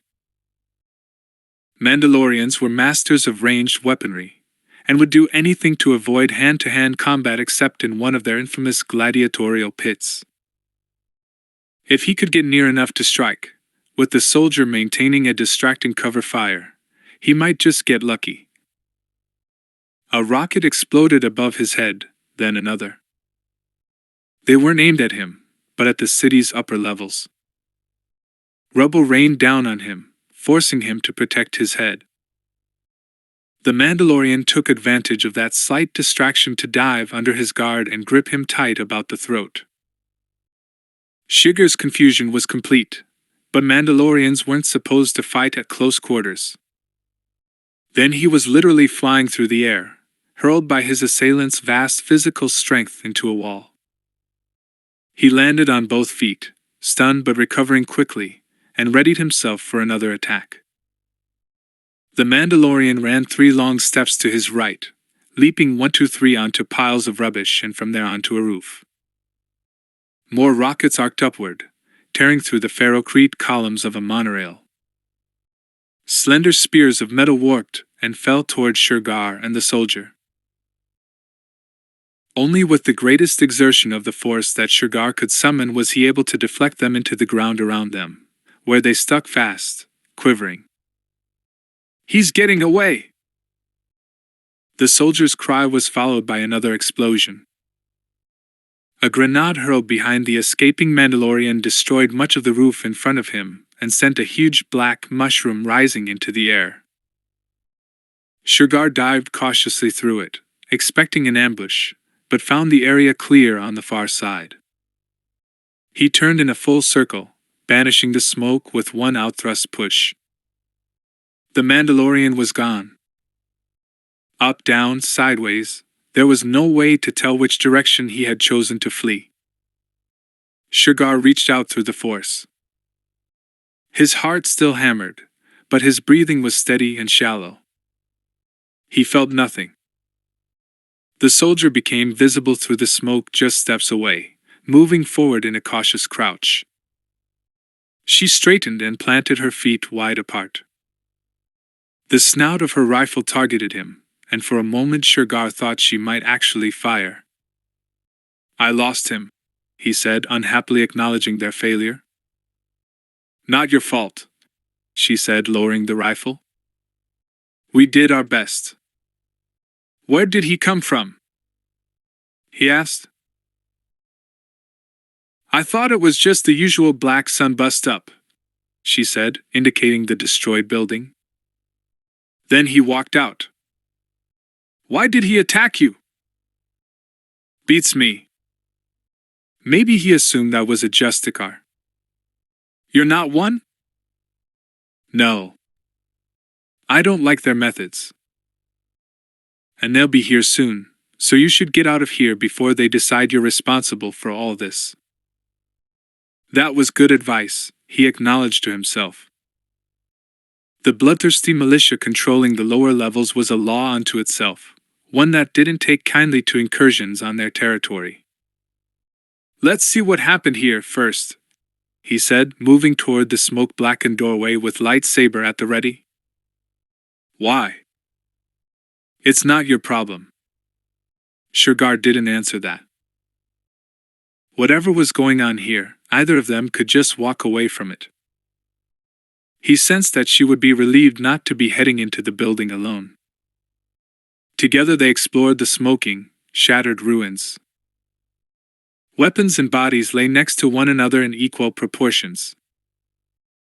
Clearly, the inhabitants had taken up arms against the interloper, and in turn every one of them had died. That was grisly, but not surprising.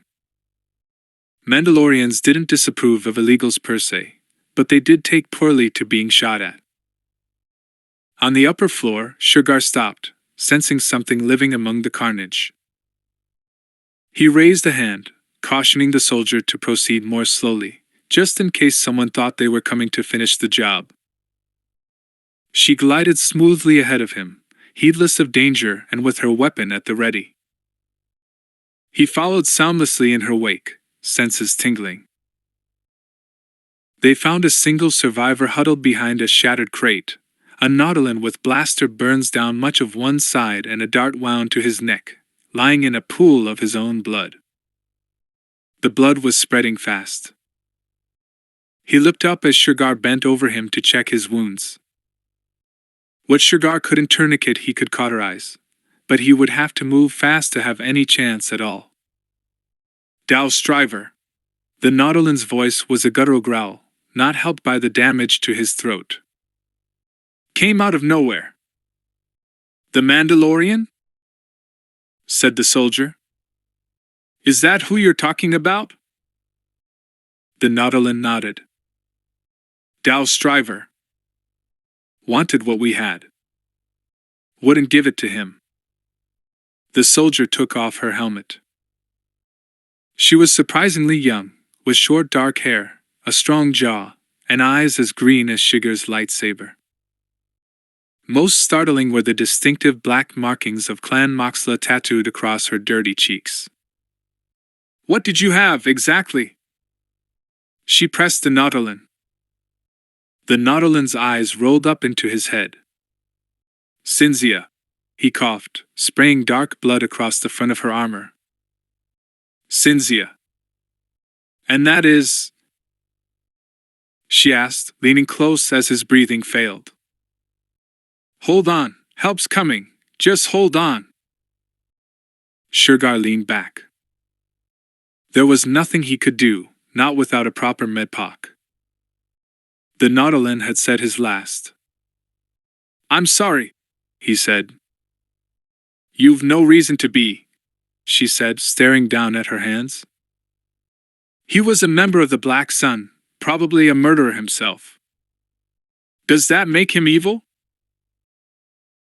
Lack of food might have done that, or medicine for his family, or 1,000 other things. Bad choices don't make bad people. Right. But what else do we have to go on down here? Sometimes you have to make a stand, even if you can't tell who the bad guys are anymore. A desperately fatigued look crossed her face then, and Scourge thought that he understood her a little better. Justice was important, and so was the way people defended it, even if that meant fighting alone sometimes. My name is Scourge, he said in a calming voice. Nice to meet you, Scourge, she said, brightening. And thanks. You probably saved my life back there. I can't take any credit for that. I'm sure he didn't consider either of us worthy opponents. Or maybe he worked out that we didn't know anything about what he was looking for in the safe house. Lima Xandrit, that was the name he used on me. Ever heard of it? No. Not Cinzia either. She rose to her feet in one movement and cocked her rifle onto her back. Laren, by the way. Her grip was surprisingly strong. Our clans were enemies once, Shergar said. Ancient history is the least of our troubles. We better move out before the Justicars get here. He looked around him, at the Nautilin, the other bodies, and the wrecked building. Dao Striver. Lima Zandrit. Cinzia. I'm going to talk to my master, he said. She should know there's a Mandalorian making trouble on Coruscant. All right, she said, hefting her helmet. Lead the way. You're coming with me? Never trust a concher. That's what my mother always said. And if we're going to stop a war between Dao Striver and the Black Sun, we have to do it right. Right. He barely caught her smile before it disappeared behind her helmet. Right, he said. Introduction to the Rise of the Empire Era. 33-0 years before Star Wars, A New Hope. This is the era of the Star Wars prequel films, in which Darth Sidious's schemes lead to the devastating Clone Wars, the betrayal and destruction of the Jedi Order, and the Republic's transformation into the Empire.